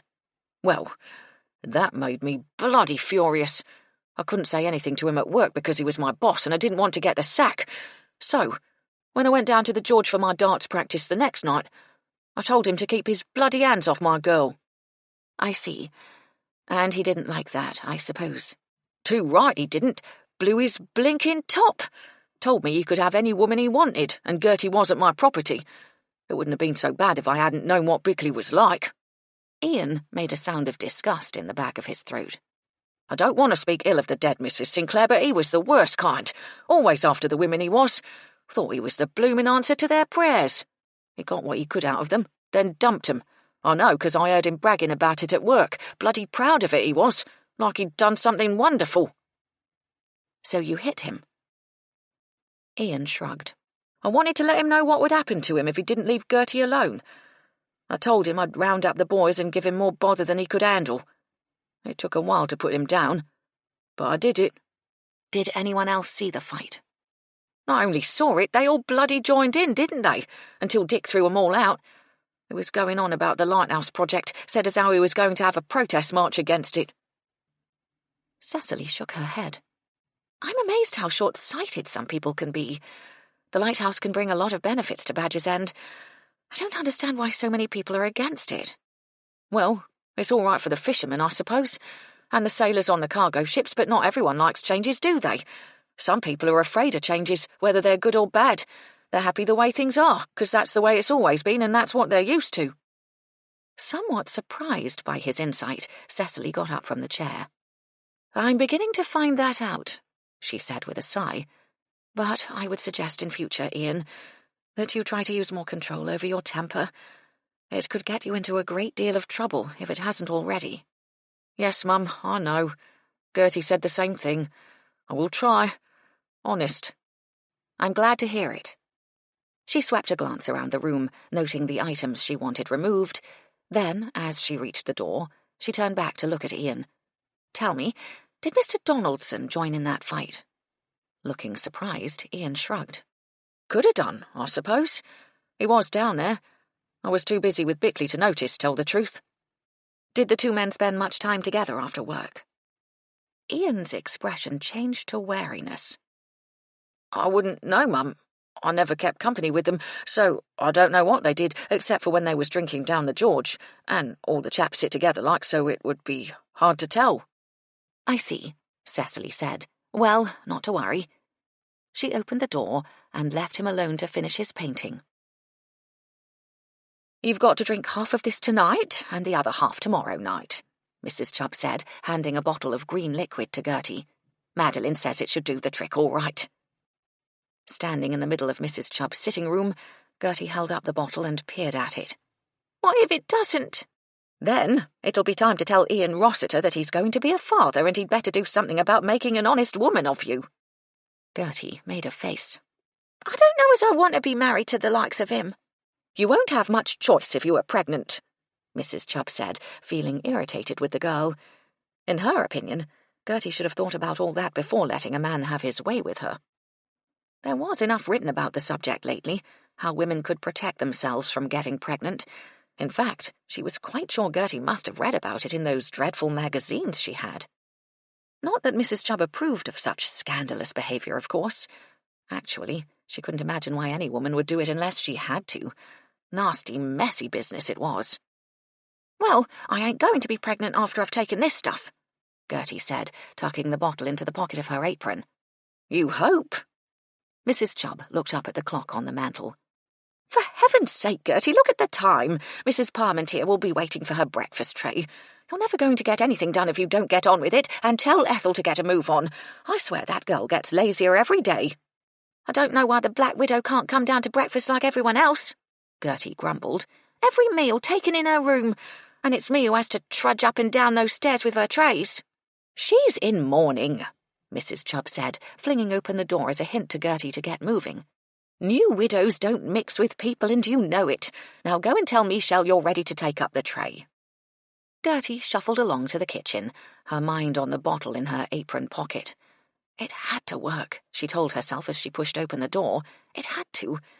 Much as she loved Ian, she wasn't ready to marry him yet. She wasn't ready to marry anyone yet. She certainly wasn't ready to have a baby. What did she know about babies? Probably powdered the wrong end, knowing her. Michelle's short temper did nothing to soothe her frazzled nerves. The chef had a habit of crashing the pots and pans around when he was in a bad mood, and every sound seemed to split her head open. She was glad when the tray was finally ready and she could escape from the steamy kitchen. By the time she reached the top of the stairs, she was out of breath. The heavy tray dragged on her shoulder muscles, and her arms ached, her back ached, and her legs ached. She just hoped the Black Widow appreciated the extra work she caused. Balancing the tray on her knee, Gertie rapped on the door of Mrs. Parmentier's suite. After a long wait, the door opened, slowly and cautiously, and the heavily veiled face slid into view. "Your breakfast, Mum," Gertie said, hoisting the tray in the air. "Sorry it's late." Pain sped along her arms and down her back, but she managed to keep a smile fixed firmly on her face. "That's all right, thank you," Mrs. Parmentier said. She sounded as if she had a bad cold. The door opened wider, and two large hands took the tray from Gertie's grasp. Gertie tried valiantly not to think about those hands hauling her naked body out of the bathtub. She hoped the Black Widow wasn't thinking about it either. She was about to turn away when the husky voice said, "I trust you are feeling better." "Not much," Gertie said without thinking. Then it occurred to her that she should at least sound grateful for the woman's help, even though it embarrassed her that the widow had mentioned the subject. "I appreciate you helping me, Mum," she said, hoping the widow wouldn't make a big song and dance about it. "Don't mention it. I was happy to be of assistance." For a moment, Gertie stared at the veiled face, wishing she could see what the woman looked like. Then a strange, creepy feeling crept over her, and she blurted out a hasty, "Thank you, Mum." Scooting down the landing to the stairs, she could feel the invisible eyes boring into her back. Then she heard the door close quietly behind her. Her palms felt damp on the banister rail as she started down the stairs. That was one very strange woman. Chapter 11. In the dining room, Cecily finished her light breakfast of kippers and scrambled eggs, and sat sipping fragrant coffee served in a fragile demi-tasse that was part of the Pennyfoot's elegant bone china tableware. It was difficult to sit there in the quiet, elegant surroundings and think about the two men who had died so horribly. Yet the events kept playing over in her mind. The entire situation puzzled her a great deal. She simply could not accept the possibility of either Madeline or Ian being responsible for the poisoning, though she could well understand the inspector's suspicion of foul play. On the face of it, the source of the poison would have to come from the Georgian Dragon, since both men had died shortly after leaving there. It didn't seem likely that only 2 men had died such a swift and violent death, however, when several more had apparently eaten the same food and drank the same beer. Then there was the discrepancy in the time of death. Taking all that into consideration, it seemed unlikely that the deaths could be coincidental. On the other hand, if the 2 men had been murdered, that would mean they had been singled out, which pointed to a connection between them of some sort. Maybe if she could pinpoint that connection, Cecily thought as she refilled her cup with a silver coffee pot, perhaps it would throw some light upon a possible suspect. Still pondering the problem, she drained the cup and set it down on the saucer. As she did so, she caught sight of Baxter hovering in the doorway. The second she saw his face, she knew he had brought bad news. Hurrying across the floor toward him, she could only guess at whatever it was he had to tell her. "The library?" she asked as she reached him. "If you wish, madam." His grey eyes were full of concern, and Cecily grew even more worried. She had a dreadful feeling she knew what he was about to tell her. She led the way to the library and shut the door behind them. "It's Madeline, isn't it?" she said before he could say a word. Baxter nodded gravely. "I'm afraid so, madam. The police have taken Miss Pengrath into Wellicombe. They want to question her in connection with the deaths of Bickley and Donaldson." Phoebe hurried up the steps of the Pennyfoot Hotel, one hand holding onto the wide brim of her dove-grey hat. The stiff breeze had sprung up as she had reached the end of the esplanade, and, unprepared for it, she had neglected to anchor the hat securely enough. In spite of its weight, it threatened to take flight with each tug of the mischievous wind.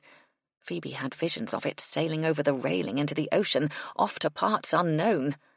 She was particularly fond of that hat. Dear Sedgley had bought it for her from Marshall and Snellgrove's shortly after their marriage. She had worn it to afternoon tea with the Duchess of Morden, and received a very nice compliment from the gracious lady. Although that was more years ago than she wanted to remember, she still felt that it suited her very well, with its tiny white silk roses and several yards of blue tulle. The white parrot was a nice touch, she had always thought, and looked quite lifelike. She almost expected it to talk. The thought amused her, and she had a half-smile on her face as she walked into the lobby of the hotel. She heard her name called almost immediately and, caught unawares, had turned in response to it before she had time to think twice. She saw Mr. Baxter heading toward her, a look of grim determination on his face. To her intense consternation, that dreadful artist fellow trailed right behind him. Feeling a distinct fluttering in the region of her heart, Phoebe hoped she would not faint. There seemed no escape now as the 2 men bore down on her. Taking a tight hold of her parasol, just in case she should need it, she waited with bated breath. "Mrs. Carter Holmes," Mr. Baxter announced to anyone within earshot. "I am so glad to see you. Mr. Rawlins has been begging to make your acquaintance, and I promised him an introduction. It was just by chance we happened to be in the lobby when you arrived." Really? Phoebe thought, eyeing the fragile figure of the artist with a mixture of distaste and suspicion. More like the despicable man was lying in wait for her. There was nothing for it but to condescend to an introduction. If she refused now, she would appear lacking in etiquette, a flaw that Phoebe would never allow. As she had suspected, Sidney Rawlins looked to be in his early 40s, somewhat younger than her, in any case. His light blonde hair hung far too low below his shoulders, and his shaggy beard hadn't seen the blades of scissors since it was conceived. As for his clothes, quite dreadful. With that shapeless velvet jacket and ill-fitting trousers, he looked as if he'd been dressed from the rag bag. "Mrs. Carter Holmes," Mr. Baxter said in his pompous voice, "may I present to you Mr. Sidney Rawlins, celebrated artist of some renown and connoisseur of fine art." Doing her best to hide her revulsion, Phoebe offered her gloved fingertips. To her surprise, the artist took them and touched them gently with his lips. She was even more surprised when he spoke. "Madam," he said in an exquisite voice, "I am so honored to make your acquaintance." She was almost disarmed by that mellow tone until she looked into his eyes. Dark brown they were, and seemed to burn with a strange, fierce light. As she stared at them, she felt as if she were being drawn down a long, long passageway, faster and faster, helpless to stop as the walls rushed past her. Her heart began pounding, and to her horror she felt drops of perspiration forming on her upper lip.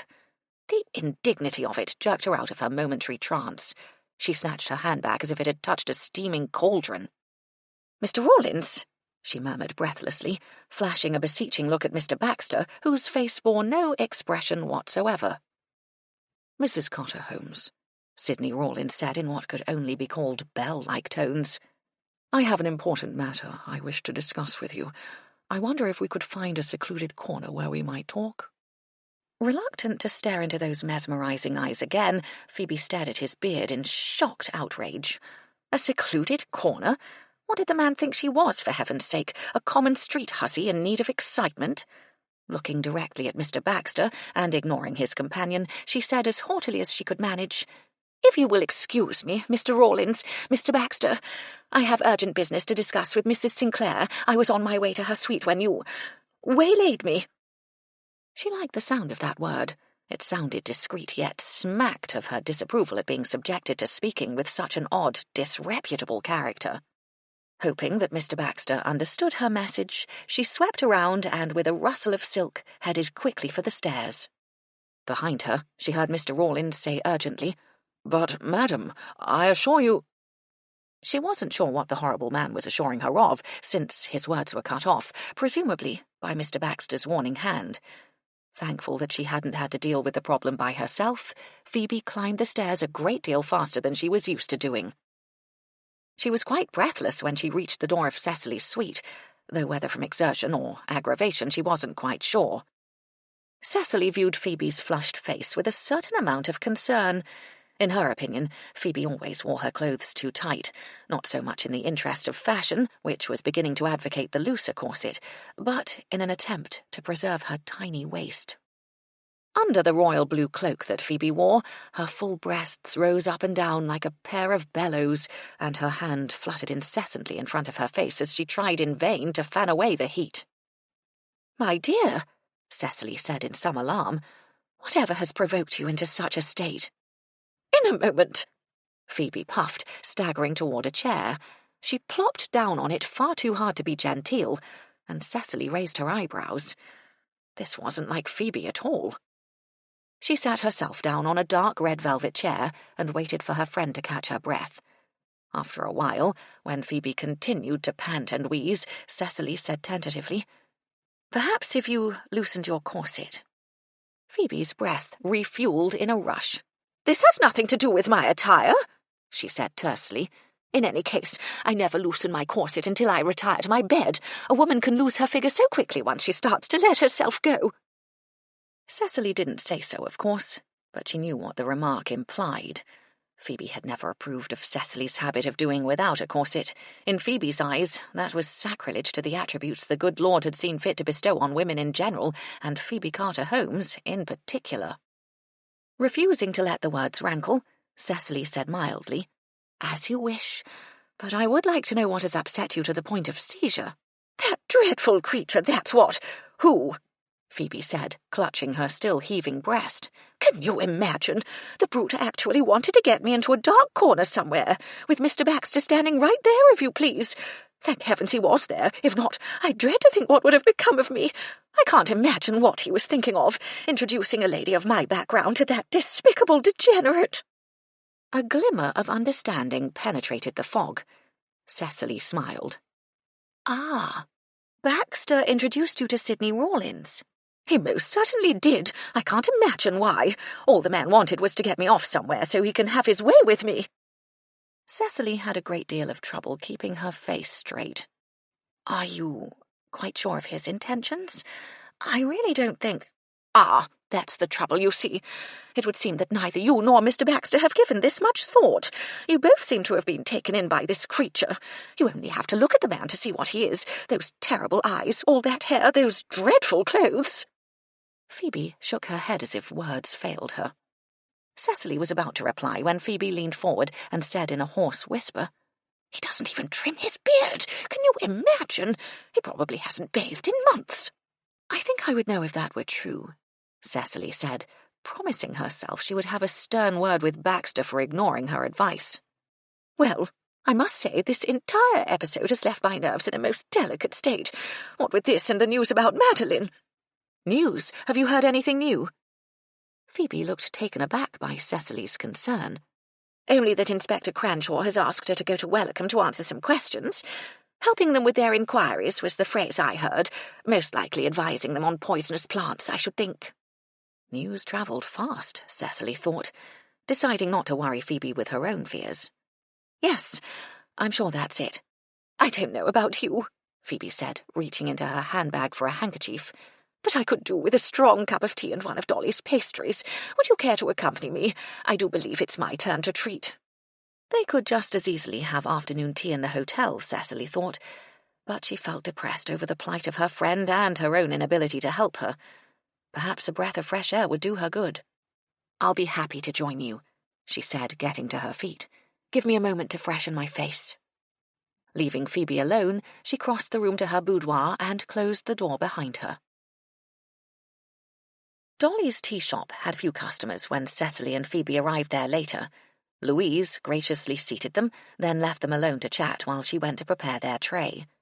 For once, Phoebe had nothing to say about the quiet-spoken assistant. After mulling aloud over her choice of pastries, she sat back in her chair with a sigh of relief. "This is so pleasant, just sitting here and relaxing," she said, smoothing each glove up her arm. "Such a nice, refined atmosphere. I really don't know what we would do without the tea shop. It's a haven away from all the turmoil going on outside. So safe and cosy." Watching the flames in the huge fireplace leap for the chimney, Cecily felt inclined to agree with her friend. In the first few months after James had died, she had been most reluctant to leave the hotel. Finally, she had allowed Phoebe to persuade her to return to the tea shop, and after her long absence, Cecily had felt as though she had returned to the home of dear friends. It was almost as familiar to her as her own home had been before she'd been forced to sell it and move into the Pennyfoot. The china jugs and vases on the wide mantelpiece, the decorative plates balanced on the picture rail, the large copper coal scuttle standing in the hearth, and the polished brass fender with the dent in the right-hand corner were all implanted in her memory since she had been a small child kneeling on a chair to reach the table. She started as a strident voice declared, "I'm happy to see some people are not scared off by the goings-on in the village." Looking up into Dolly's florid face, Cecily said quietly, "I do hope these incidents haven't had an effect on your business." Dolly's fleshy shoulders lifted in a shrug. "Aye, there's always some as frighten easily. I'll be glad when they catch whoever done it, that's for sure. All this talk of poisoning, people'll be afraid to eat anything. It could close me down, that's what." "Well, it seems as if you might lose quite a few of your customers anyway," Phoebe said as Louise arrived with the loaded tray and set it on the table. "There's talk of the workmen returning to London now that the work has stopped on the lighthouse. They say it could be some time before the equipment can be replaced." Louise made a tutting noise. "We won't miss them nearly as much as the George and Dragon will. That's where they spend all their money.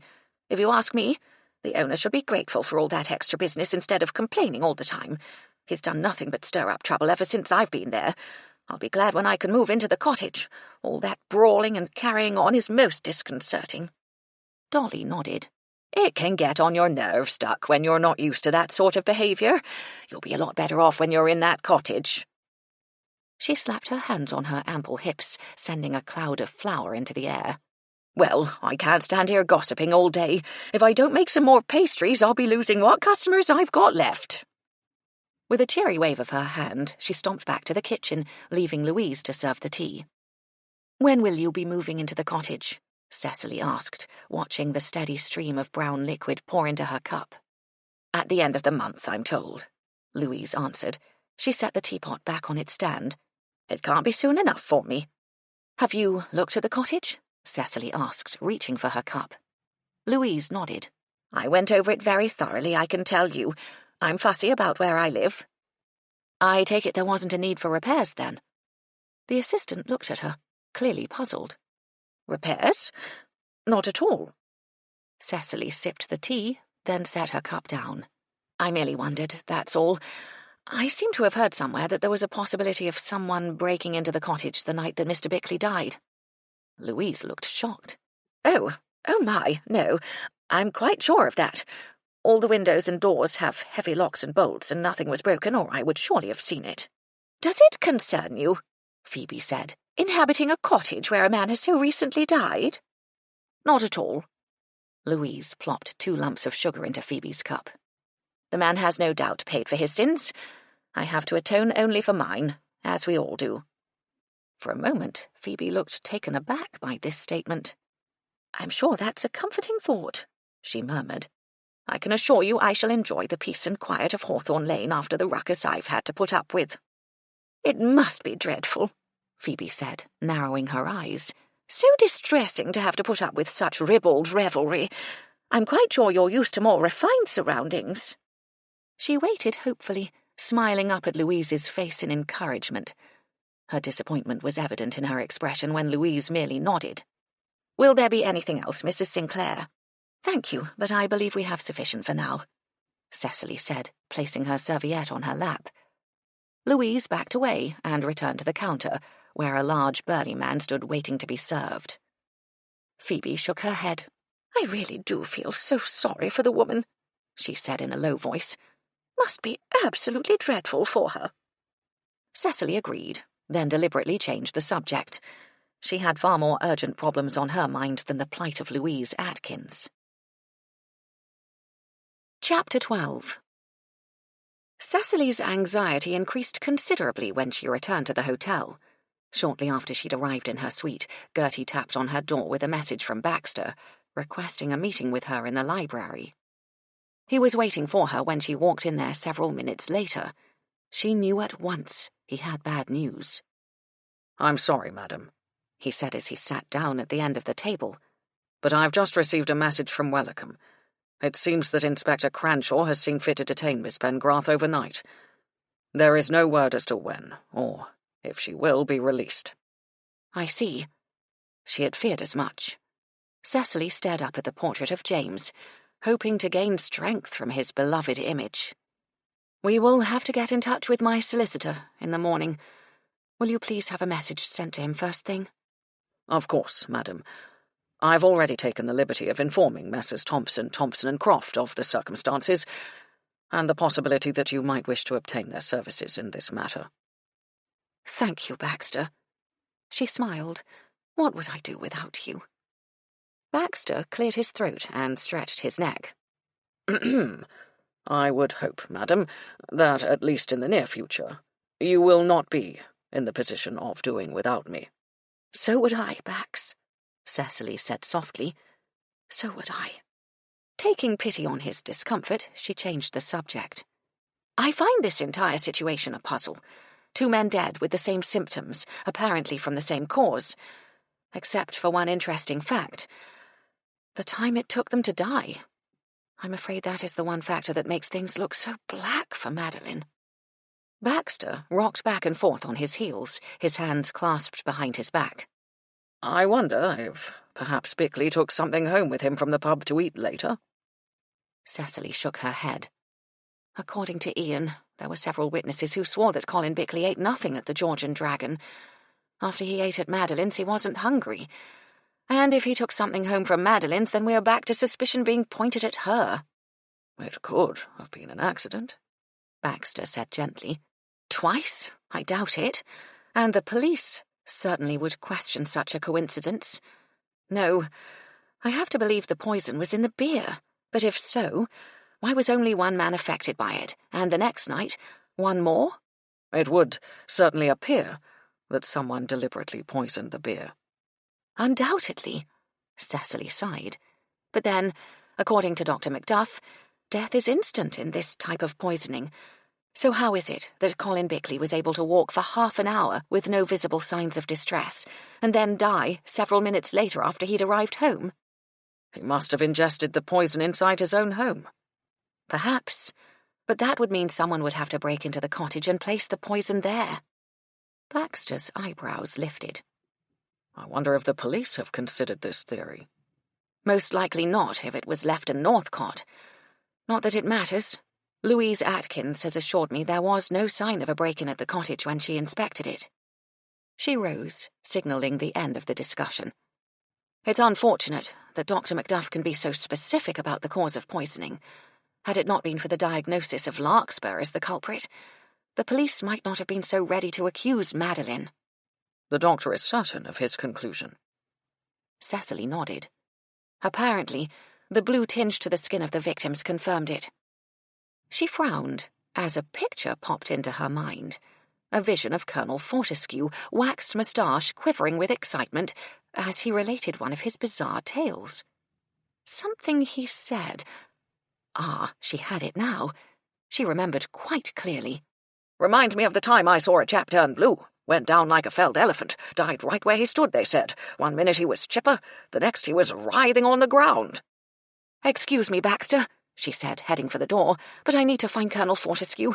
For once, I want to listen to one of his stories. An unusual silence prevailed in the public bar of the George and Dragon as Ian stood poised, a dart balanced expertly between his thumb and first 2 fingers. He needed a double top to finish, double 20 to win the game. Surrounded by several workmen, all with a foaming pint mug clutched in their fists, Ian narrowed his eyes. The tiny strip on the outside edge of the circle looked very thin, but he knew he could do it. It was all in the wrist. He was a bit nervous now. His first throw had gone wide. He'd aimed a little high, afraid of landing the dart on an odd number and messing up the score. Now he was down to 2 chances. Just 2 darts. He lowered his hand a fraction, aimed carefully, and with a flick of his wrist let fly. The dart thudded into the cork, right on the wire. Dick Scroggins stepped up to the board. "It's out," he announced, provoking groans from Ian's teammates and a cheer from his opponent. Ian felt a twinge of apprehension. All this talk of murder had unsettled his nerves. He needed to concentrate. His fingers smoothed the feathered flights, and he stood for a moment, focusing on the task at hand. Then he drew the familiar aroma of pipe smoke and beer into his nostrils, twitched his nose, blinked his eyes, and took aim again. "Go in, you bugger," he silently ordered, and flicked his hand forward. The dart sailed from his fingers, sure and true, and landed solidly in the middle of the double-top space. "Game," Dick Scroggins announced, and Ian walked up to the board amid cheers to retrieve his darts. "Right, lads," the portly pub owner said, clapping his hands. "Who's next?" "I'm going to get a drink," Ian said, putting his darts back in their case. "Let someone else have a bash for a while." Pleased with himself, he began pushing his way to the bar through the chattering crowd of labourers. He had almost reached the counter when he saw a man he recognised. Ian stopped short. The customer was a reporter from London. He'd been down a week or so earlier doing a story on the Lighthouse project. Ian had taken an instant dislike to the man. He'd been pushy, nosy, asking a lot of personal questions that had nothing to do with the job. Ian didn't like personal questions. His private life was his own business and nobody else's. He definitely didn't want to natter about it to a cocky newsman from the city. He waited for a moment, hoping the bloke would down his beer and leave. Then, to his intense irritation, he heard the man ask for him by name. Jerry, the barman, turned his head, his glance sweeping the heads that crowded the room. Ian had no idea why the reporter should want to speak to him again. He didn't want to know. Whatever it was probably trouble. Anything to do with London was trouble for Ian. That's why he'd left. He moved, quickly, before Jerry could spot him. Ducking behind a burly northerner with a thick neck and massive shoulders, Ian slipped through the connecting door into the saloon bar. He chose a seat in the corner, by the exit door. He could see through the glass if the reporter left the pub, and he was close enough to leave himself if the bloke came looking for him. He ordered a beer and settled down to wait. Gertie sat at the tiny dressing table in her room and looked at the bottle sitting on the lace doily. The mixture was a thick, slimy green. Gertie didn't want to think what it reminded her of. It was bad enough she had to drink the stuff. She picked up the bottle and tipped it back and forth, watching a small bubble make its way down to the bottom of the bottle and back up. Half now and half tomorrow night. Then she'd know. If she hadn't seen the curse by then, she'd know for sure that she was pregnant. Struth! Gertie whispered out loud. How the hell was she going to tell Ian he was going to be a father? More important, how would he take it? What would he do? She couldn't bear to think about it. Half of her was scared to death that he'd take off back to London and leave her in the lurch. The other half was just as scared he'd want to marry her. Gertie didn't want to get married. She'd seen what it did to people. Her own mum and dad drank down the pub till all hours, then threw bloody great saucepans at each other afterward, when they weren't threatening her within an inch of her life, that was. She'd seen the others too. Women dragging scruffy, barefooted nippers by the hand, freezing cold with runny noses, shouting and yelling that there'd be no dinner that night if they didn't bring some money home. No, she was better off with only herself to think about. Gertie looked at her face in the splotched mirror and sighed. Why couldn't women just have fun and enjoy themselves without worrying about ending up with a bun in the oven? Why couldn't the bleeding men have the babies instead? Soon put a knot in their what's it if they did, she was bloody sure of that. They was too bleeding quick to have a bit, that was the problem. It was all right for them. They didn't have to worry about getting lumbered. She tried not to notice her fingers shaking as she unscrewed the lid of the bottle. She had to concentrate, that was it. If she thought hard enough, it would happen. All she had to do was swallow half of this stuff, then think really, really hard, and in the morning she'd be all right. Gertie sniffed the mixture gingerly. It smelled like newly mowed grass, with something like peppermint mixed in. God, she thought, she'd never been so flipping anxious to have the curse in her life. Closing her eyes, she touched the neck of the bottle with her tongue. The taste was sharp, like lemons, yet it wasn't bitter. She tipped her head back, took a mouthful of the stuff, and swallowed. Ian was halfway through his pint when he finally saw the reporter leave the George by the street door. Taking the pewter mug with him, Ian went back to the public bar and was greeted by a chorus of cheers. "Thought you'd gone home, mate," one of his fellow workers said, slapping him on the back. "How about taking a few of us on, then? Last one round the clock buys the beer." Ian grinned. "Sounds all right to me." He could beat every one of these yobs single-handed. It looked like being a good night after all. Half an hour later, he was going for his third win. The crowd had become boisterous, shouting insults and comments louder and louder as the beer flowed. "Hear me, old codswallop," one of the players roared. "Just watch me sink this dart, then." Ian recognised the burly labourer he'd hidden behind to escape from the reporter. "Sink it?" Dick Scroggins let out a belly laugh. "You couldn't sink a paper boat full of holes. Bet you missed by a mile." "Oh, yeah?" The sturdy man swayed on his feet, but the hand holding the dart looked steady enough. "Well, if you're so friggin' sure I'm gonna miss, what about if I aim right between your eyes? Let's see how cocky you sound then." Dick's face turned a dull shade of red. "That's just what I expect from one of you ignorant bastards. This isn't the back streets of London, you know. We're a little more civilised than you hooligans. Dragged up through the slums, what else can you expect? Here," the labourer demanded, "who the hell are you calling a bastard?" Ian, watching from the edge of the circle of onlookers, started backing away. The last thing he wanted was to get mixed up in another fight. His eye was still sore from the last one. "You, that's who I'm talking to," Dick said belligerently, squaring his shoulders. "I'll be glad when the bloody lot of you have gone back where you belong. You've brought nothing but trouble here, and we're getting sick of it." "Yeah, well, talking about getting sick, you're friggin' lucky to have anyone drink your stinking beer. How many more of us are you going to poison with the stuff? That's what I want to know." The last thing Ian saw before he slid out of the door was Dick throwing himself at the ugly brute. Wouldn't give much for the owner's chances, Ian thought, as he hunched his shoulders against the cool night breeze. He shivered and quickened his step.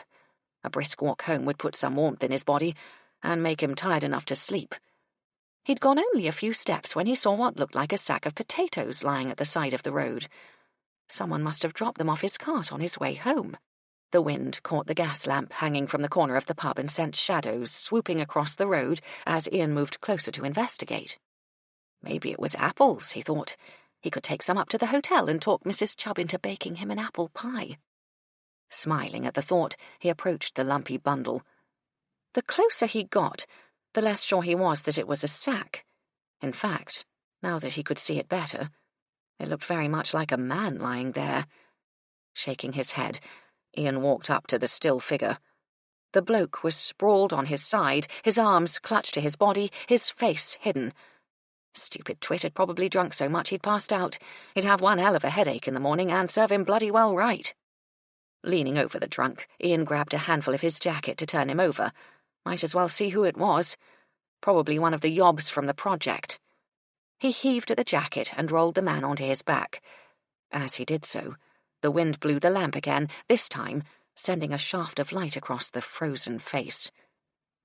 The man looked blue with cold. Ian's heart seemed to lurch in his chest.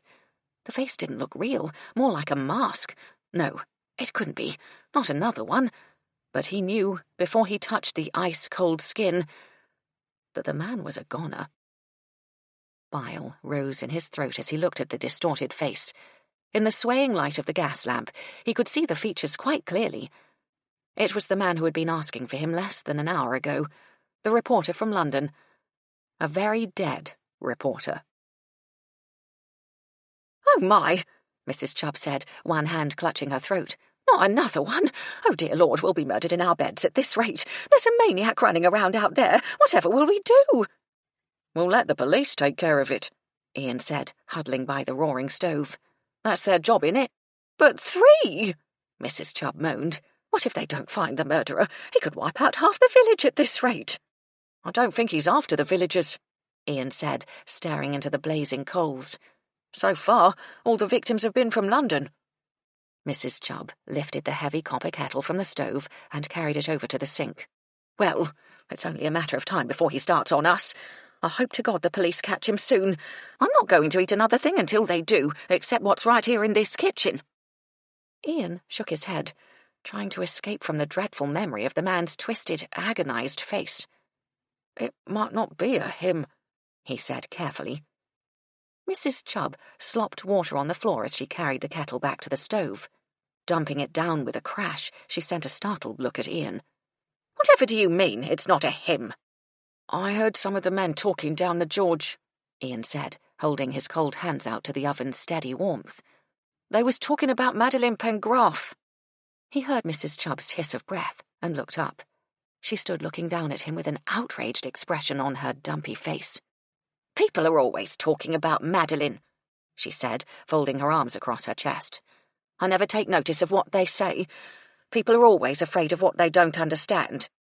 "Well, maybe they have something to be afraid of this time." Mrs. Chubb's eyebrows drew together. "Just what the devil are you talking about, Ian Rossiter?" Pleased with the reaction he was getting to his words, Ian took his time. "Oh, just something I heard down the pub, that's all." He yawned and stretched his arms above his head. "I'm bloody tired, I am. Must be the shock of finding that dead man. I'll never forget what he looked like." "Either you tell me what you heard about Madeleine this instant," Mrs. Chubb said, leaning over him, "or I'll box your ears." Ian grinned up at her. "Who are you going to get to help you? None of your lip, young man. I'm quite capable of putting you in your place, and you know it. One word from me, and Mrs. Sinclair might not be so ready to give you your job back when you want it." Ian knew when he'd pushed enough. All right. Give me a mince pie with my tea, and I'll tell you what I heard." "You're not getting a morsel to eat until you've told me, and make it fast, or you're out on your backside double quick." Ian crossed his feet and pushed them closer to the stove. "I heard that Madeleine Pengraff has been picked up by the law and taken to Wellicombe for the night." "No!" Mrs. Chubb shook her head in disbelief. "What would they go and do a thing like that for?" "'Cause they suspect her of poisoning the 2 blokes, that's why." Ian's stomach heaved as he remembered the reporter. "Looks like it might be 3 now with this one." "Madeleine?"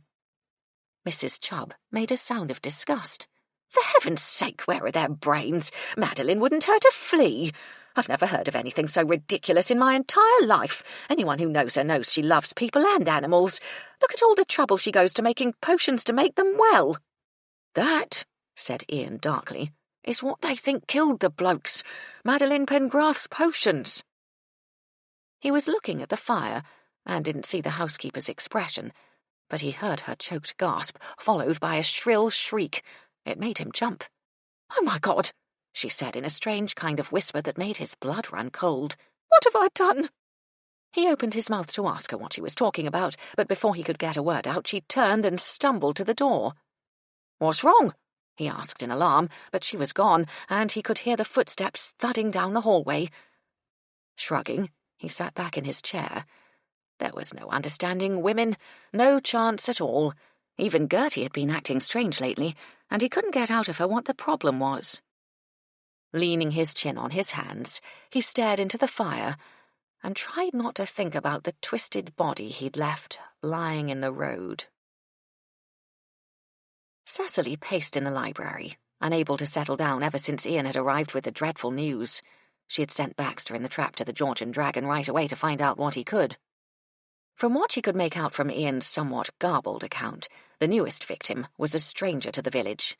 If he had, in fact, arrived that day, after Madeline had been taken into Wellicombe, that could certainly have an effect on the inspector's case. His whereabouts would rule out the theory that her potions were the cause of the poisonings. Cecily sat down at the end of the table. Of course, it wasn't certain yet that the poor man had died from the same thing as the other two. It could be a simple heart attack. But Ian had been positive the man's skin was blue, and the fact that he had died within several feet of the George and Dragon suggested that the victim had met the same fate as his predecessors. If that was true, then Madeline would almost certainly be cleared of suspicion. Cecily gazed up at her late husband's portrait. "If you are watching up there, James," she whispered aloud, "say a prayer for Madeline." Chapter 13. The door opened abruptly, startling Cecily. For once, Baxter had neglected to knock. He stood in the doorway, his thick hair ruffled by the wind. Smoothing it back with his palm, he stepped into the room. "Well?" she demanded before he could utter a word. "What did you find out?" "Not a lot, I'm afraid, madam. The body has been taken into the parlour while they await the arrival of the police. Apparently Police Constable Northcott has handed the case over to Inspector Cranshaw. It will be some time before he arrives at the pub to make his inspection." "What about Dr. Macduff? Has he determined the cause of death?" "The doctor is up at the manor house. I understand Lord Withersgill has a nasty case of the gout, and the doctor is treating him." Frustrated, Cecily stared at him. "Does no one know when the dead man arrived in Badger's End?" Baxter shrugged an apology. "Not that I could ascertain, madam." Pushing back her chair, Cecily stood. "Then, in that case, Baxter, you and I shall go to the George and Dragon, and I will endeavour to find out the facts myself." As she expected, a look of stubborn disapproval swept across Baxter's face. "Madam, I cannot allow—" "It is not your business to allow or disallow anything," Cecily reminded him quietly. "I intend to go there, Baxter, with or without you. This might be the only chance we have of clearing Madeline of suspicion. I cannot imagine how distressing all this must be for her, and the sooner we get this cleared up, the better." "Madam, in all conscience, I cannot—" "Yes, you can." Cecily stood firm. This was no time to listen to Baxter's objections. That could come later, and probably would. "Order the trap for me at once. I want to be there in time to make my own inquiries before the inspector arrives. If you refuse to accompany me, then I shall go on my own, but I am going. I'm afraid that nothing you can say or do will stop me." Cecily sat in the trap, facing Baxter, her hat held down by a thick mohair stole tied under her chin. Even so, the night air chilled her, or maybe it was nerves, she thought, as the steady clop of the bay's hooves disturbed the quiet peace. The sea mist curled around the gas lamps that lined the esplanade, forming odd, glowing circles of orange light at the top of the poles. Beyond them, the darkness swallowed up the sea, leaving only the soft swish of waves on the cold, hard sand to indicate its presence. The tiny stores had long been closed for the night, and the road stretched up the hillside ahead of them, black, lonely, and deathly quiet. Cecily glanced at Baxter's stern face, which was almost hidden by the brim of his Homburg. She was very glad he'd decided to accompany her, though she had never doubted him for one moment. Poor Baxter. Little had he known what he was taking on when he'd made that last promise to James. She looked back at her manager's face. He actually looked quite dashing in that hat, so much more fashionable than the bowler he wore in the daytime. She'd never pass a comment, of course, because it would embarrass him dreadfully. He chose that moment to turn his head and found her studying him. Disconcerted to have been caught, Cecily covered her momentary confusion by saying, "I am so glad it isn't raining." He looked at her, as if she had said something outrageous. "I imagine the Georgian Dragon will be closed when we get there," he said stiffly. "Yes, I do believe it will be." "And locked up, I would suppose." "Undoubtedly." Leaning forward so as not to let Samuel hear his words, Baxter said quietly, "I do wish you would reconsider, madam. The public house is not a seemly place for a lady to pay a visit. I cannot imagine what people will say when you arrive there." "The Georgian Dragon is not just a public house," Cecily muttered. "It's an inn, and respectable people, including women, stay there." "It is, nevertheless, still a public house. It will seem most improper for you to enter it." "Piffle, you worry too much. Who is going to see me, pray, now that the establishment is closed down for the night?" He stared at her for a long moment. "Perhaps you could explain to me how you intend to ask questions without being seen." "I'm not going to ask questions. I'm going to search the body." In spite of her strong tone, she felt a shiver of apprehension as she spoke the words. Baxter was so shocked he began spluttering. "That's preposterous. You simply cannot interfere in this manner. It's unthinkable." "I quite agree," Cecily said with a sigh. "I must admit I have certain qualms about it. Apart from the physical revulsion I shall no doubt feel, there is also the matter of interfering with due process of the law. But I really see no other option. As I said, the inspector is extremely unlikely to take me into his confidence, so what else can I do?" "You can let the police handle it in the proper manner, as I have begged you to do." "If I could be sure they would handle it in the proper manner, I would be glad to do so." She shook her head. "We have been over all this before, Baxter. I see no point in repeating it all. Don't worry. I will leave everything as I found it. They will have no idea I have been there, unless someone sees me, of course." Baxter managed to look even more forbidding. "Inspector Cranshaw will be most displeased if he finds you there." "I'm sure he will," Cecily said grimly, "but I do not intend to leave anything to chance. I want to ensure that Madeline is treated fairly, and I can only do that if I know as much as the inspector does." "I'm quite sure the inspector will obey the letter of the law." "Baxter, you know how people feel about Madeline. She is treated with suspicion wherever she goes, by a good many people, simply because she is different. Because of her special talents, the villagers believe she is a witch, while the police believe she is a gypsy, and we all know how the police treat gypsies. I'm afraid that Madeline may be prejudged and will be helpless to defend herself. I know how intimidating Inspector Cranshaw can be." "May I suggest, madam, that you have never been intimidated by anyone in your life?" Surprised by this personal comment, Cecily smiled. "That's where you are wrong, Baxter. I'm often intimidated by you." He straightened abruptly, as if shocked by her answer. Apparently at a loss for words, he turned his head toward the sea, presenting his strong profile. Yes, Cecily thought, tucking her gloved hands beneath the folds of her cape. She was very glad he'd decided to accompany her. The lights in the public and saloon bars were doused when Samuel reined in the bay a short distance from the Georgian Dragon. With a whispered word to the young footman to wait for them, Baxter dismounted from the trap and waited to help Cecily down. Placing her hand on his arm, she stepped onto the quiet road and glanced a trifle apprehensively at the darkened inn. "Did you say the dead man was in the parlour?" she whispered, standing as close to Baxter as propriety allowed. "Yes, madam." He looked down at her, his face expressionless beneath the brim of his hat. "I don't suppose you would consider waiting in the trap while I investigate the area first?" "We have no time for that. We must be quick, before the inspector arrives." "As I thought." He looked up at Samuel, who sat with his face averted and his back ramrod stiff in the front seat. "Perhaps it would be better if you moved to the shadows of the trees over there," he told the young man. "We shall not be long."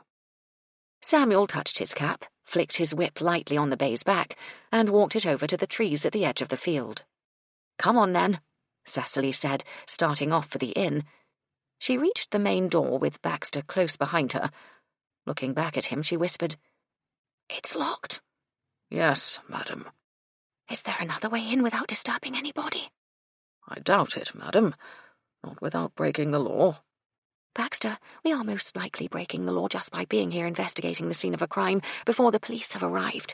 I do believe it might be a little late to worry about it now." "I am not at all happy about this," Baxter muttered. "Not at all." I take note of your objections, Baxter. However, I insist that you try a window or something. If I can sneak in and out again without being seen, we can avoid getting into any trouble. There is a possible entrance that might not be locked, but it would be taking a grave risk, Baxter said, glancing back at the trees where the trap now stood hidden from the road. Show it to me. I would prefer that you wait here while I investigate. He really could be most stubborn, Cecily thought, beginning to lose patience. No, Baxter, I will investigate while you keep watch. But, madam, we do not have time to argue. If someone should arrive before I can leave, it would be better for you to be standing outside. You can offer some explanation, giving me a chance to escape. She waited, nerves tingling, while he struggled with indecision. Then she let out her breath when he gave a brief nod. Very well, though what kind of explanation I can offer is beyond me. You'll think of something, Cecily assured him. She followed him around the corner of the stone building to the back, across the uneven cobblestones, to a small door set low in the wall. It leads to the coal cellar, Baxter whispered, but there is also a passageway to the left of the stairs that leads to the main hall. The door on the right is the parlour, where they have laid out the dead man. He lifted the latch quietly, and the door opened with a quiet squeak. Well done, Bax, Cecily whispered. Now keep watch out here. I shall be as quick as possible. There is a window in the parlour overlooking the vegetable plot. If I hear the police arriving or any signs of you being disturbed, I'll tap on the window 3 times. Yes, that's a good idea. You must leave immediately. If you come out this way, you should be undetected. It's doubtful anyone will come around the back of the inn. Don't worry, I shall be perfectly fine. She opened the door farther and stepped into the narrow space beyond it. It's very dark, Baxter whispered behind her. You'll have to feel your way along. Please, madam, I beg you to be careful. Remember, the stairs are on the right. The passageway is on the left. Feeling her way along the wall with her hand, Cecily shuffled first one foot forward, then the next. She should have brought a lamp, she thought a little belatedly, but then she ran the risk of the light being seen. Her fingers brushed against a doorway on her left, and she slipped through it into a wider passageway with a sharply sloping ceiling. At the end of it, a door stood ajar, and light spilled through the opening. At last she could see. She stood very still, listening intently. Overhead, the floor creaked as someone walked across it, and she held her breath. She hoped no one was standing guard over the body, though she couldn't imagine why someone should do so. Very slowly, she edged toward the door and looked out into the hall. It was empty. Opposite her, she saw the securely bolted main door of the inn. The 2 doors on the left were closed, as was the right, which Baxter had said was the parlour. Looking up, Cecily realized she had emerged from a door beneath the staircase. Again, the floorboards creaked, and she froze, praying that whoever was causing the noise was not coming down the stairs to the hall. After a moment, the creaking subsided, and she relaxed. She quickly crossed the hallway to the parlour door and turned the handle. To her immense relief, it wasn't locked, and she pushed the door open and stepped inside the parlour. Her eyes went at once to the body lying on the chaise longue. Someone had covered it with a sheet. Even so, her stomach rebelled at the sight. She had seen a dead body before, but that experience didn't make viewing this one any easier. A small lamp burned on a table nearby, and Cecily gently closed the door behind her before crossing the floor to the chaise. The dim light cast the corners of the room in darkness, but she could see the body quite clearly. For a moment, she faltered. No matter how strong the reason, one did not break the law easily, not unless one was criminally minded, that is. Then she thought about Madeline, perhaps hung for a crime she did not commit. Bracing herself, Cecily lifted off the sheet. Deliberately keeping her gaze from the dead man's face, she searched the pockets. She found a small coin purse and several folded pound notes. In another pocket, she found a folded slip of paper. Resisting the urge to look at it right away, she continued her search. She found a comb and an open packet of pipe tobacco in his jacket pocket. Digging her fingers into the pocket of his waistcoat, she felt a small piece of card and drew it out. Holding it under the lamp, she read the face of it. A surge of triumph ended in a satisfied sigh. In her hand, she held a train ticket from London to Wellicombe. It bore today's date, and there was only one train from London. The victim had arrived in Badger's End after The police had taken Madeline in for questioning. With such clear evidence, she felt sure the police would arrive at the same conclusion. She would replace the ticket in the pocket where the inspector was bound to find it. Feeling a great deal easier in her mind, Cecily quickly replaced the items she'd removed from the dead man's pockets. She was about to replace the slip of paper, then decided to take a quick peek. She leaned forward with the paper in her hand so that the light from the lamp fell across it. She could make out 3 names scribbled on it. Colin Bickley, Billy Donaldson. She felt a little thrill of excitement as she stared at the names. This was far better than anything she'd expected. This could lead her to the solution of the puzzle, making sure that Madeline's name would be cleared. Then her gaze moved down to the 3rd name. For a moment she stared at it. Then she spoke the name aloud in a shocked whisper. Ian Rossiter! Her mind whirled with confused thoughts. She glanced at the dead man's face, then looked back at the slip of paper with a shudder.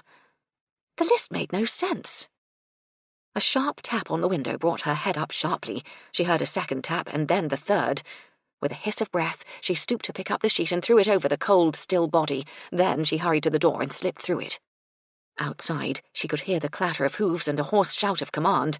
Her heart lurched anxiously as she thought about Baxter out there. Had someone seen him? Was the inspector already demanding to know why he was there? Swiftly, she sped across the carpet to the door under the staircase. As she tugged it open, she heard heavy footsteps pounding on the stairs above her. Dragging her skirt through the narrow doorway with both hands, Cecily slipped through and closed the door. She was in thick black darkness, and for a moment felt disoriented. The parlour door had been on the right and the passageway on the left. That meant the passageway was now on her right. No, the stairs to the cellar were on her right. That meant they would be on her left, going back.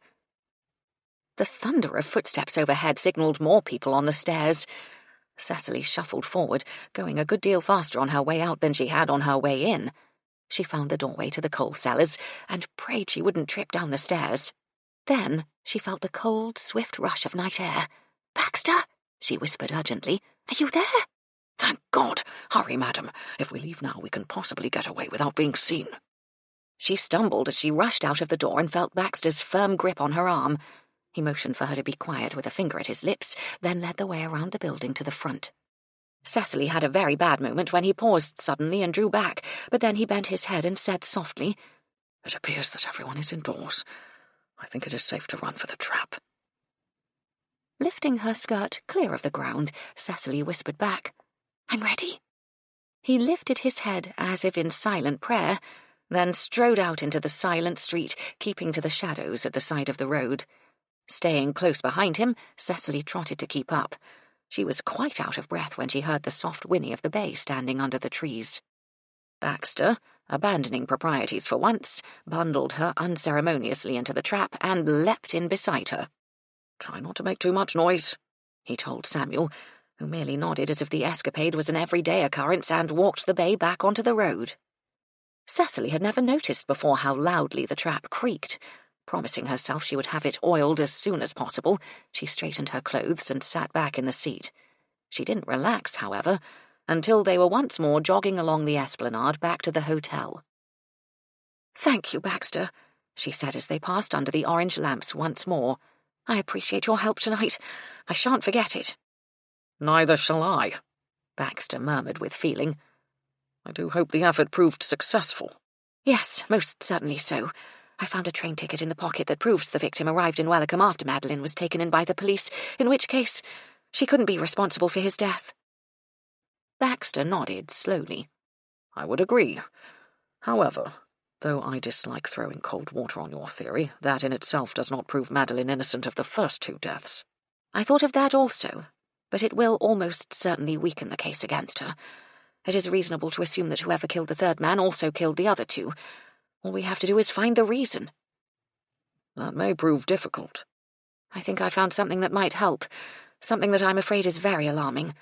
A slip of paper with the names of Colin Bickley and Billy Donaldson scribbled on it." "Ah, well, that should prove there is a connection somewhere. But why is that alarming?" Cecily frowned.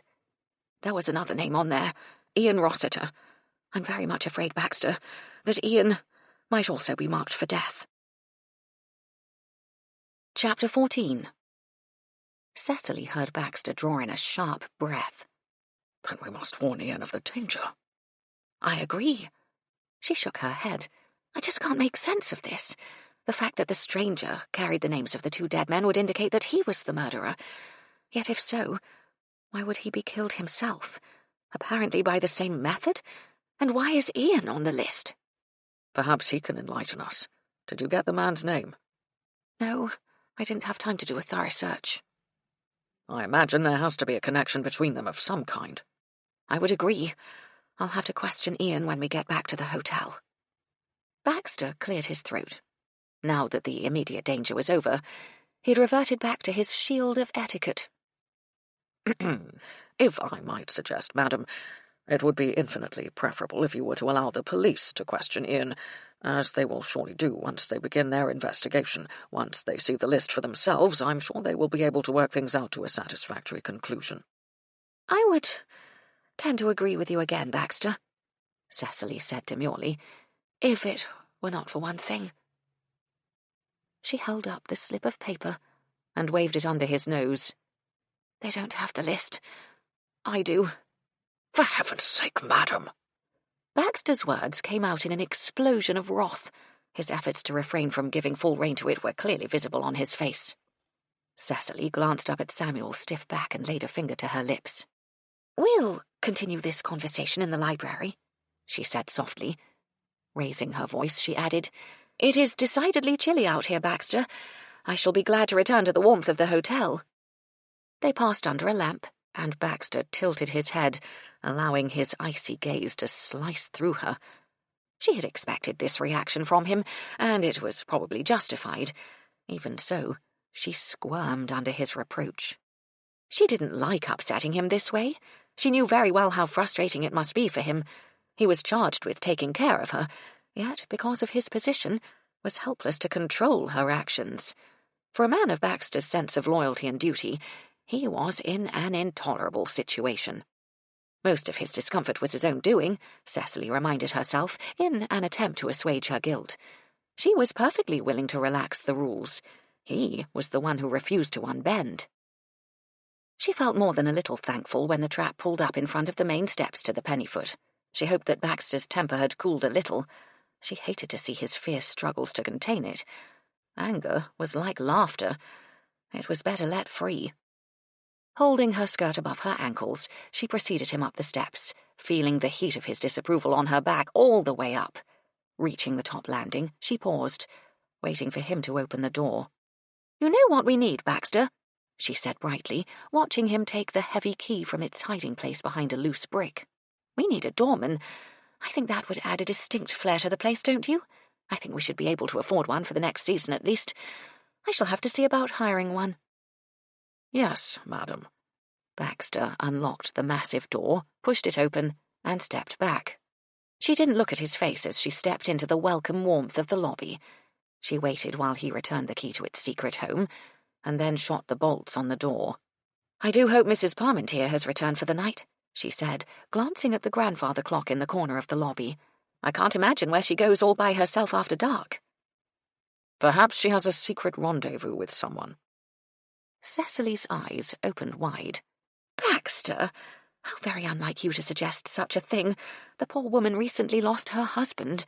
It would be most disrespectful for her to take a lover so quickly. Amused, she noticed Baxter's flushed cheeks, which she was quite sure had nothing to do with the chill of the night. Please accept my apology, madam. I can only attribute my thoughtlessness to a most disturbing evening. Cecily turned away before he could see her grimace. Trust him to neatly turn the tables on her again. Well, shall it be the kitchen for a hot cup of tea and perhaps a splash of brandy to calm your nerves? Or would you prefer the library? Tea sounds very appealing, madam, though the brandy won't be necessary. Maybe not for you, Cecily said as she led the way to the stairs, but I would certainly enjoy it. For once, he made no comment as he followed her down the stairs. Mrs. Chubb had been terrified of what she might find when she'd rushed into Gertie's room earlier that night. She could only pray that the girl hadn't already swallowed the mixture. The light from the hallway spilled over the polished floorboards and across the narrow cot in the corner of the room. Mrs. Chubb's first thought, when she saw Gertie's inert form lying on her back, mouth open and eyes shut, was that she was too late. She let out a dreadful moan and clamped a hand over her mouth. With a shaking hand, she dragged the matches from the pocket of her apron and lit the candle, which stood on the small round table at the bedside. Now she could see the housemaid's face more clearly. It didn't look blue. It looked a little pale, but it didn't look blue. Picking up the candle, Mrs. Chubb leaned closer in an effort to see if there was any movement of breathing beneath the sheet tucked under Gertie's chin. Closer and closer she leaned, and then Gertie let out a loud, rattling snore. Startled, Mrs. Chubb's arm jerked, tipping some of the melted wax onto the sleeping girl's shoulder. Luckily, the sheet prevented it from burning her skin, but it was hot enough to wake her up with an ear-splitting shriek. Thoroughly unnerved, Mrs. Chubb jumped backward, smashing into the little table, which rocked back and forth on its 3 spindly legs, then toppled to the floor with a loud crash. Gertie screamed and shot up in the bed as footsteps pounded along the hallway. Ian's face appeared in the doorway. "What the hell is going on in here?" Recovering with astonishing speed, Mrs. Chubb shot across the room and shoved him down the hallway. "Whatever next?" she said breathlessly. "You should know better than to enter a lady's boudoir when she's undressed and in her bed." Belatedly remembering Gertie's condition, she reflected that it probably wasn't the first time. Still, as long as she was around to preserve the proprieties, she wasn't about to allow any hanky-panky in her domain. Ian looked taken aback, but thankfully didn't confirm her suspicions. "What did she scream for, then? Is she all right? I thought she was being flippin' murdered in her bed." Mrs. Chubb shook her head. "Just a nightmare, I expect." She could hear Gertie moaning in fright in her bedroom, and was anxious to get back and comfort her. "You go back to the kitchen and wait there," she told Ian. "You've had a terrible night. There's a bottle of Michel's best brandy in the cupboard. He won't miss a tablespoon or so, I dare say. As soon as I've settled Gertie down, I'll come and let you know." Ian looked most surprised at this generous offer, though doubt lingered on his face as he nodded. "Right-o, Mrs. Chubb, thanks. I'll do that." She didn't wait to see him leave, but hurried back to the bedroom to console Gertie, who was rocking back and forth in bed, clutching the blankets in front of her. "I'm sorry, love," Mrs. Chubb said, patting one of the shaking shoulders. "I didn't mean to scare you, but I thought—" Her voice trailed off. She'd forgotten that Gertie didn't know about the third death or Madeline's detention. "Scared the blooming daylights out of me, you did," Gertie said, her face accusing in the flickering candlelight. "What you go and do that for?" Before Mrs. Chubb could answer, she added, "And what's Ian doing here? I thought he'd gone down to the pub for the night." Deciding that the girl would hear all about it in the morning, Mrs. Chubb related the latest events. "Struth!" Gertie said when she was finished. "Did you really think Madeline had poisoned me?" "Well, not intentionally, of course," Mrs. Chubb admitted, feeling very uncomfortable. "And now that I have time to think about it, I can see how ridiculous it is, but when Ian blurted all that out about the police taking Madeline in for questioning, the shock of it all addled my brain. I was so shook up over what Ian was telling me, I wasn't thinking straight." "Well, I think there are some people around here who are a lot more suspicious than Madeline," Gertie said, sliding back down onto her pillow.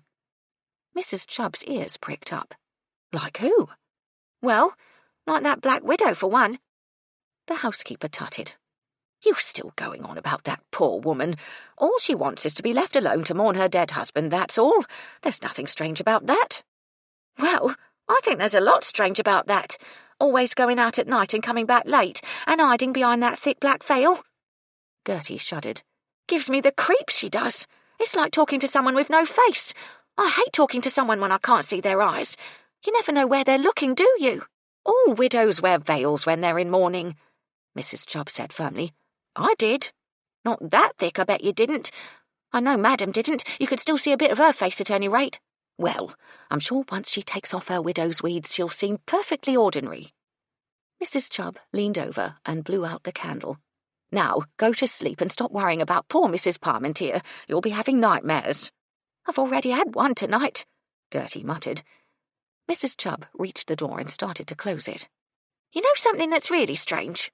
Gertie said from her dark corner of the room. "What's that?" "If she's supposed to be mourning so bad, why isn't she still wearing a wedding ring?"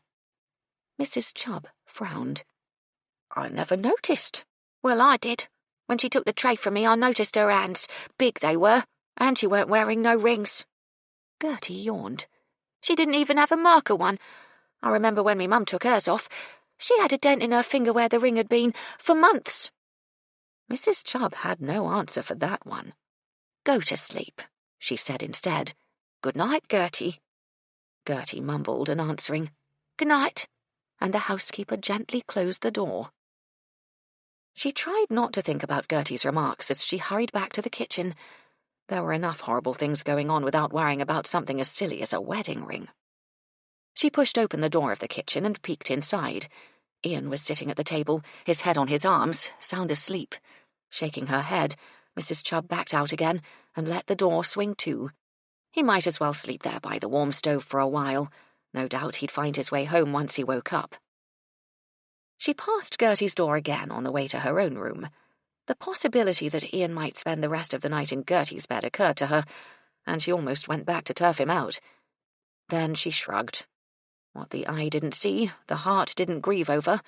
Besides, by all accounts, the damage was already done. Muttering to herself about the scandalous behaviour of today's youth, Mrs. Chubb retired to her room. Cecily saw Ian asleep at the table and paused in the doorway of the kitchen. Baxter, coming up behind her, bumped into her and began apologising profusely. Ian lifted his head and blinked sleepily at Cecily. "Oh, sorry, Mrs. Sinclair. Must have dozed off for a while." Cecily's eyes strayed to the brandy bottle standing on the table and said dryly, "I wonder why." Ian sprang to his feet, gathering up his cap in his hands. "Mrs. Chubb said it was all right to have a drop. That's all I had, a drop in me tea, honest." Cecily ignored Baxter's impatient huff of breath. "That's all right, Ian. As a matter of fact, I'm pleased to find you here. There's something important I wish to discuss with you." "I'll put the kettle on, madam," Baxter offered, moving across to the stove. Cecily sent him a smile of thanks, then sat down with a sigh of relief on one of the chairs. "I asked you the other day," she said to Ian, who remained standing, "if Mr. Donaldson and Mr. Bickley had anything in common other than that they worked together." "Yes, Mum. I told you I didn't think so." Cecily leaned forward, peering up into Ian's anxious face. "I have something else to ask you, Ian, and it is very important that you tell me the truth. I want to know if you had any dealings with the two dead men, anything at all." Ian shook his head. "No, Mum, I didn't. Bickley was my boss, of course, and Donaldson worked on my shift, but other than that, I had no truck with them. They was sort of on the opposite side to me, weren't they? I mean, I'm one of the villagers, and they was the strangers, like. They weren't one of us." Cecily sighed. She had no doubt that Ian was telling the truth. "I just don't know what to make of all this." "Well, there's something else, Mum. Something I haven't told the police as yet." Cecily looked up sharply while Baxter paused in the act of filling the kettle. "I seen him before," Ian said, looking unhappy. "The third man's name is Ted Sparks.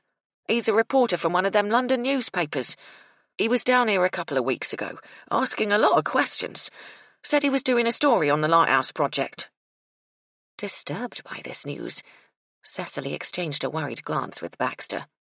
"Why didn't you tell the police that?" she asked Ian. He looked even more upset. "I don't know. I suppose I was worried, like. The bloke was asking for me in the pub. He asked Jerry if I was there. I didn't like the nosy bugger, so I went into the saloon till he left." "Do you have any idea what he wanted to speak with you about?" Ian shook his head. "I heard him say he'd asked Dolly Matthews where to find me, and she'd sent him to the George. I don't know what he wanted. When he was down before, he was asking me a lot of questions that I didn't think were any of his business." "What kind of questions?" "About me private life, what I did in me spare time. Nothing to do with the job. I told him to get lost." "And do you remember if he talked to Mr. Bickley and Mr. Donaldson at that time?" He shrugged. "He talked to a lot of blokes. I didn't take that much notice." He looked at Cecily with appeal in his eyes. "I couldn't tell the police. They might think I'd done him in. I don't have too good a record in the city, but I tell you this, Mum, I never killed no one, never. And if I had, I wouldn't bloody poison them. There's a lot quicker ways than that." Baxter tutted as he measured tea into the teapot, but Cecily ignored him. Ian, she said, in view of what you've told me, I think it would be most advisable if you stay here at the hotel until the police have this matter cleared up. Since it appears you are connected with the murdered men, you could be in some danger. A swift look of alarm crossed his face. I don't know how I'm connected, Mum. I really don't. I never seen Sparks before he came down to the project. I swear I didn't. Nevertheless, it would seem you are involved somehow. Until we can find exactly where everything fits, I would feel better if you were here under my roof. You can have your old room back since it's empty. Now that you are working for me again, it will make things easier for you. Ian looked unconvinced. You won't tell the police, will you? I don't want no trouble with the law. Cecily regarded him with a worried frown. I may not have to. I'm quite sure that Jerry will have informed the inspector that Mr. Sparks was asking for you. We shall just have to wait and see what transpires in the morning. In the meantime, I suggest you try to get some sleep. Thank you, Mum. His expression suggested it would be a wasted effort. If it's all right with you, I'll stay the night and collect my things from the boarding house in the morning. I think that would be a very good idea, Ian. Murmuring a subdued good night, Ian left the kitchen.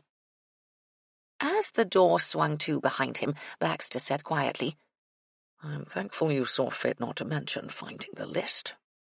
I didn't think it was necessary, Cecily said, feeling suddenly very tired herself. It would only complicate matters if he knew about our little excursion tonight.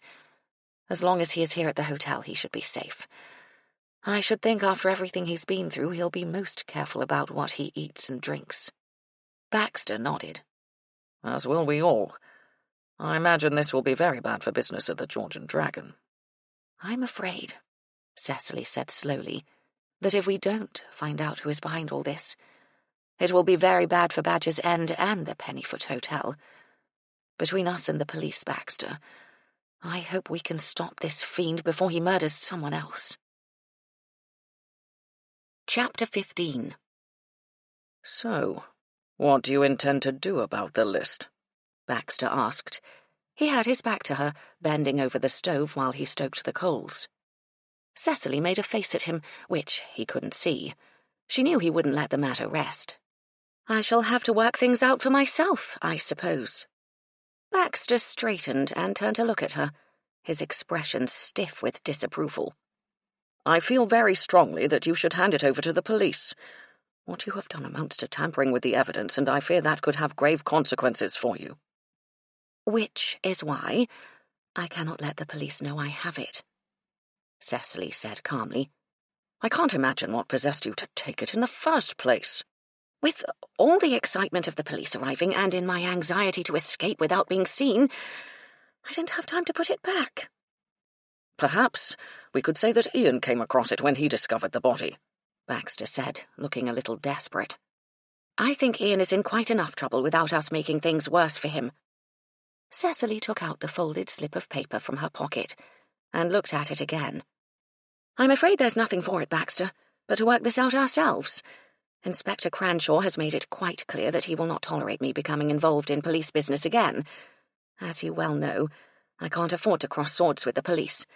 So far they have turned a blind eye to some of our more nefarious activities in the hotel. That is because of our exclusive clientele. They would not wish to offend the upper crust without good cause. Precisely. No one is more aware than I, however, that we are treading an extremely thin line. What with the gambling below stairs and the flagrant promiscuity that abounds in the boudoirs, I'm afraid the Pennyfoot would suffer greatly from the resulting publicity. If we step too far over that line, the inspector will be able to find numerous reasons to shut the Pennyfoot down. I'm also painfully aware of that fact, madam. Steam boiled from the kettle, and Baxter poured the bubbling water onto the tea leaves. Cecily watched him as he took down cups and saucers from the cupboard. It wasn't often she allowed him to wait on her like this. It felt very cozy. You also know, Baxter, she said, that the people around here do not trust the police. They do, however, trust me. The villagers of Badger's End will talk to me and tell me things they wouldn't dream of confiding to the police. If the answers lie somewhere in the village, as I think they must do, I have a much better chance of finding them than Inspector Cranshaw or P.C. Northcott. Especially that simpleton, Baxter muttered. Very well. I see no alternative at the moment, but I feel most emphatically that had you not kept the list, we would not be in this predicament now. I told you, Bax. I simply didn't have time to put it back. Baxter's harumph signified his disbelief of that statement. Deciding it was time to change the subject, Cecily yawned. Well, it is a long way past my bedtime, and I am ready to fall asleep at the drop of a hat. So, if you would please pour me a cup of tea, I can then be off to my bed. As Baxter set the fragrant, steaming cup down in front of her, Cecily had a sudden thought. I knew there was something else I wanted to do. Colonel Fortescue. Ian's arrival with the news of the latest victim put the entire thing out of my head. She looked up to find Baxter's quizzical gaze upon her. I will try to find him first thing in the morning. I just have a feeling that for once he might be able to tell me something useful.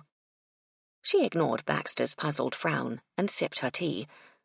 This was one time she intended to keep her thoughts to herself, at least until she'd had time to talk to the Colonel. The chances were that his nonsensical stories would be of no help to her at all. On the other hand, he might be just the person to put her one step closer to the solution.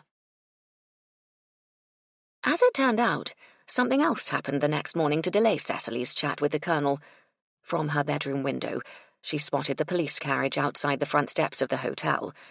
By the time she hurried down the stairs and reached the lobby, the carriage had left.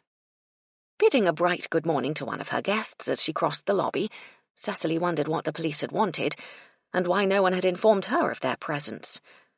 She had an uneasy feeling that it could have something to do with Ian. She hurried down the stairs to the kitchen, and before she reached the door she could hear Gertie's wailing. Pushing the door open, she saw the housemaid seated on a chair, wiping her eyes on her apron. Mrs. Chubb hovered over her, while Michel stood at the stove, crashing saucepans around to show his irritation. The chef's black moustache twitched, and his dark eyes flashed as he brandished a wooden spoon.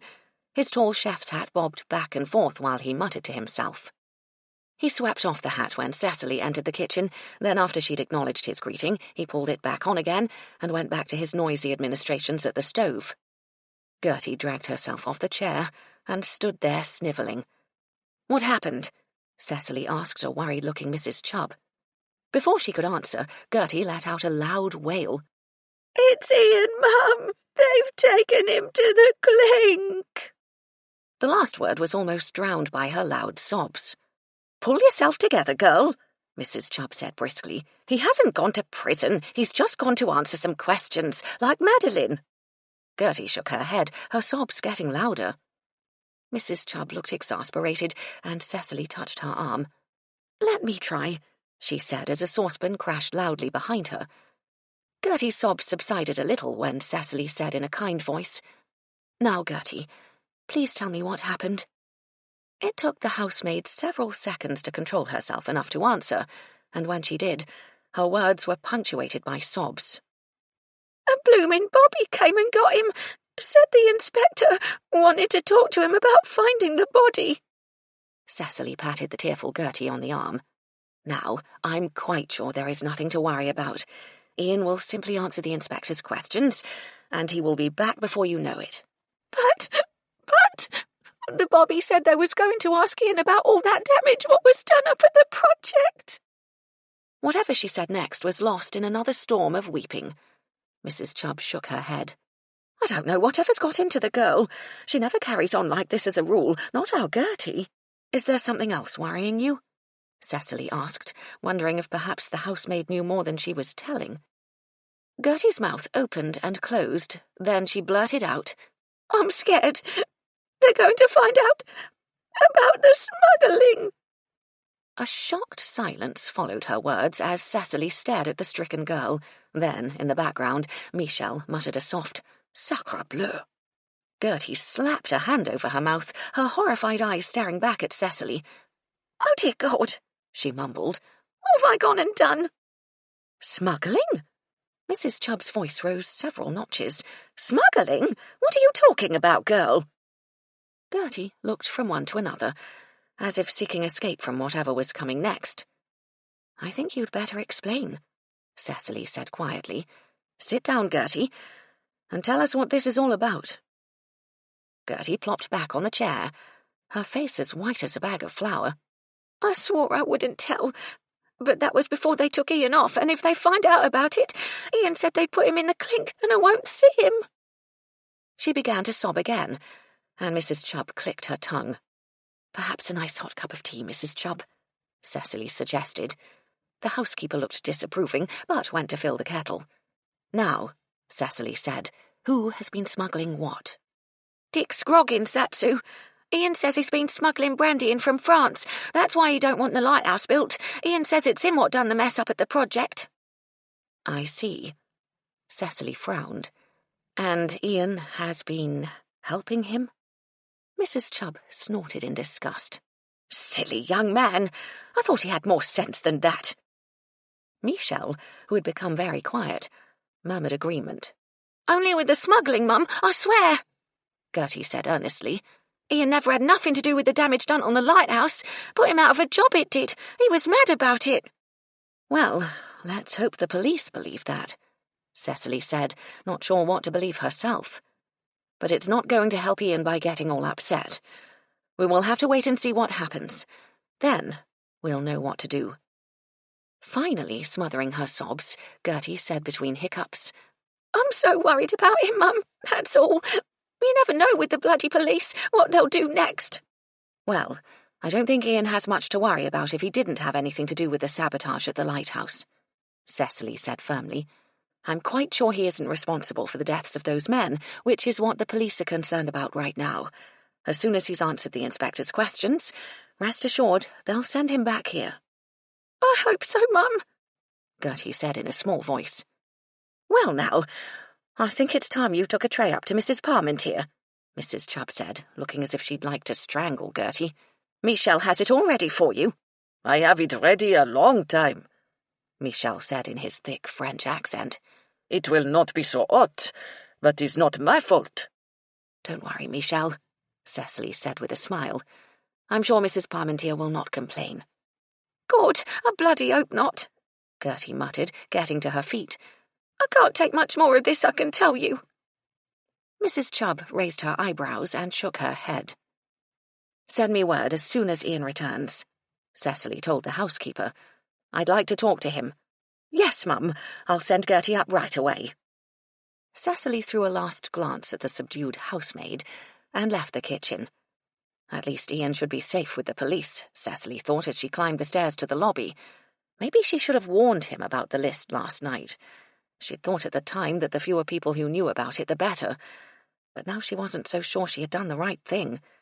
She could only hope that Ian would come straight back to the hotel, in which case she would tell him as soon as he arrived. Feeling a little better, she headed across the lobby for the hallway. She wanted to speak to Colonel Fortescue, and she knew where to find him. The Colonel sat on a comfortable chair in the lounge, buried behind a newspaper from which a cloud of aromatic smoke rose in the air. Cecily paused in the doorway and sniffed appreciatively. She hadn't enjoyed a cigar in a while, and she was almost tempted to ask the Colonel for one of his. Judging from the smell, he smoked a very good brand, probably Cuban. Suppressing the urge, she tapped on the door to let him know she was there. "Excuse me, Colonel," she said loudly. "I wonder if I might have a word with you." The newspaper rattled as the Colonel lowered it and peered over it in surprise. "Well, of course, old bean." He got clumsily to his feet. "What can I do for you?" Thankful to find him alone, Cecily entered the room, leaving the door ajar. "Wanted to have a chat with you in any case," the Colonel said before she could speak. "Almost Guy Fawkes, you know. Just thought I might be able to help out, what? She'd forgotten all about it, Cecily thought with a stab of guilt. With all this excitement it had gone clear out of her head. "I haven't had time to finalize the arrangements yet, Colonel, but I thank you for your offer. It's most kind of you." "You are going to do the fireworks, old girl, aren't you?" The Colonel wagged his finger. "They're all expecting it, you know. Every year we've had fireworks for Guy Fawkes. Can't let them down, old bean." He cleared his throat several times. "I understand. With Sinclair gone, must be a damn rough ride for you, so I'll be happy to set the blighters up for you. Can't set them off, though, I'm afraid. Not very good around explosives anymore. Got a bit of a dicky heart, you know." Cecily smiled in sympathy. Please don't worry, Colonel. I'm quite sure Baxter can take care of it. Blinking furiously, the Colonel nodded. Oh, jolly good, yes, what? It will be smashing fun watching it all from the courtyard with everyone, champagne flowing and all that rot, what? Which is what he was really interested in, Cecily thought wryly. Yes, of course. I'm sure we'll all have a good time. Now, I wanted to ask you about something you mentioned the other day. I believe you saw a man die in the tropics. You said his skin was blue, if I remember. Yes, yes. The Colonel crushed his cigar into an ashtray. Dash it all, that was. Poor chap must have been in agony. Looked absolutely awful, writhing about on the ground, moaning and— Yes, I am sure, Cecily interrupted hastily. So you said. I was just wondering, did you by any chance learn the cause of his death? Colonel Fortescue's eyebrows went up and down, and he blinked furiously at her. Not thinking about those chappies who died here in the village, are you? Can't be the same thing, that. Can't be that at all. Why do you say that, Colonel? The Colonel shook his head. Nasty business, that was. True, poor chap died of poisoning, but it was one of those primitive bastards who live in the jungle.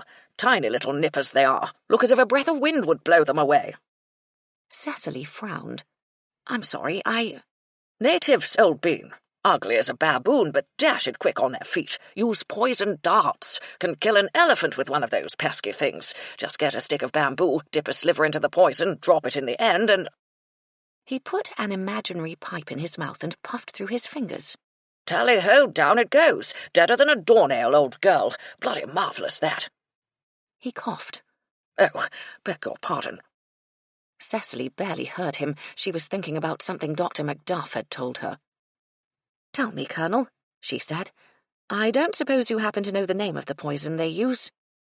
Colonel Fortescue shook his head. Haven't a clue, old girl. Some kind of exotic substance, shouldn't wonder. Cecily nodded. Well, thank you.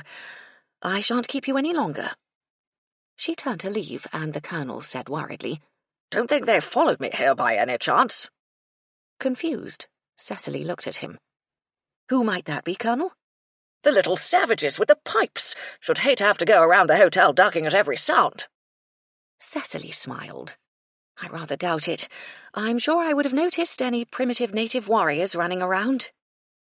The Colonel wagged a finger at her. You never know, old bean, never know. Clever little buggers they are. Just be prepared to duck if you'll come across one. I'll remember that, Cecily promised solemnly, and left him muttering to himself. Heading for the library, she turned over in her mind everything she'd heard. There was only a slim chance that the men could have been struck by poisoned darts, of course, but it was a possibility certainly worth investigating. She shut herself in the library and then searched the shelves. James had acquired several books on the tropics, having spent much of his youth there in the military. Cecily took down 3 of the heavy books and carried them to the long table. Then she sat herself down and began to go through the pages. Almost an hour later, she finally found what she was looking for. In an article on wild game hunting, she found a reference to the poisoned darts used by the South American Indians. The poison they used was curare, extracted from a tropical vine. Reading rapidly down the page, she discovered that the poison was harmless and had no effect when swallowed. When injected into the skin, however, a small dose would slow down the heartbeat and put the victim into a deep sleep. An overdose would be instantly fatal, producing a paralyzing effect. The poison would attack the muscles of the toes, ears, and eyes, then those of the neck and limbs, and finally, those involved in respiration. In fatal doses, death was caused by respiratory paralysis. The last paragraph caused her to catch her breath. Similar to the symptoms of cyanide, it discolored the skin, turning it blue after death. Gertie tapped on the door of Mrs. Parmentier's room, dreading the moment when the widow would open the door and confront her with that faceless head. She shifted the heavy tray and got ready to thrust it into the big, ugly hands of the woman so that she could make her escape as soon as possible. She waited and waited, the edges of the tray digging into her palms, but the door remained closed. Gertie frowned. Was it possible the widow was still asleep? Wouldn't be surprised. All that walking the streets late at night. She'd give anything to know what the woman was up to. Lifting her knee, she balanced the tray awkwardly with one hand and knocked again, louder this time. Still no answer. Gertie looked up and down the hallway. Now what? She'd have to take the loaded tray all the way back to the kitchen. Michel would give her hell, as if it were her fault. She looked down at the grapefruit wedges sprinkled with sugar, the buttered toast, the soft-boiled egg tucked into its woolen egg cosy, the silver tea service, and her mouth watered. Who would know if she ate it all and took the empty tray back to the kitchen? The Black Widow would know that's who. Probably put a blooming spell on her, turn her into a frog. At least she wouldn't be bloody pregnant. The door opened suddenly, startling Gertie so that she almost dropped the tray. The veiled head appeared in the narrow space. Then two large hands crept out to take the tray. "You've been crying," the husky voice said.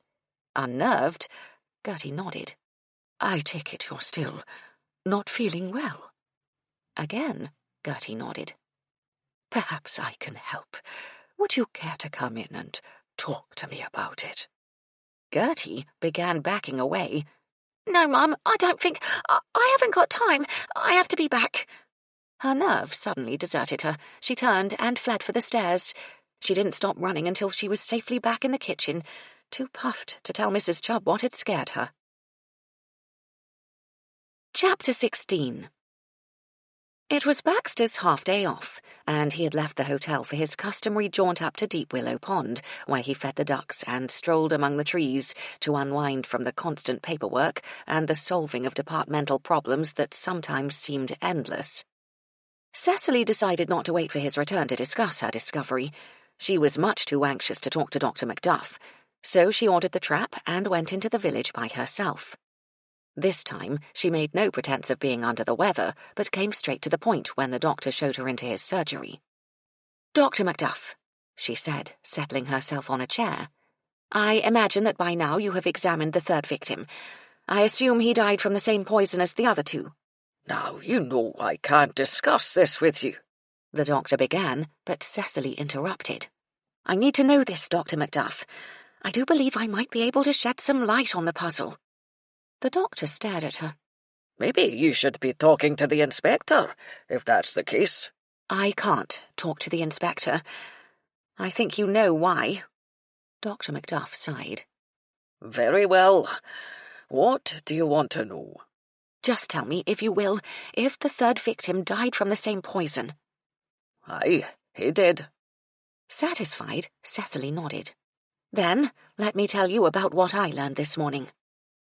She related every word that she could remember of the article, while the doctor listened intently. When she was finished, Dr. Macduff looked at her, his fierce eyebrows drawn together in a frown. "That's all very interesting, lassie, but I don't see what there is to get excited about. Our victims couldn't have died from curare. It's a tropical plant from South America. What would it be doing here?" "I can't answer that, Doctor," Cecily admitted, "but it would explain a certain part of the puzzle. The biggest question in all this is how the three men were poisoned. Since these three were the only people affected, it is safe to assume that someone singled them out and administered the poison. But how? If death was instant, as the symptoms suggest, how does that explain the length of time it took Mr. Bickley to die?" "He could have ingested the poison in his house that night." "Possible, but unlikely. He was carrying nothing when he left the Georgian Dragon, so I'm told, and there was no sign of anyone having broken in to tamper with his food." The doctor's eyes narrowed. "How do you know all this?" Cecily smiled. "I ask a lot of questions, Doctor. It's amazing what people will tell you when they are excited or intrigued by something."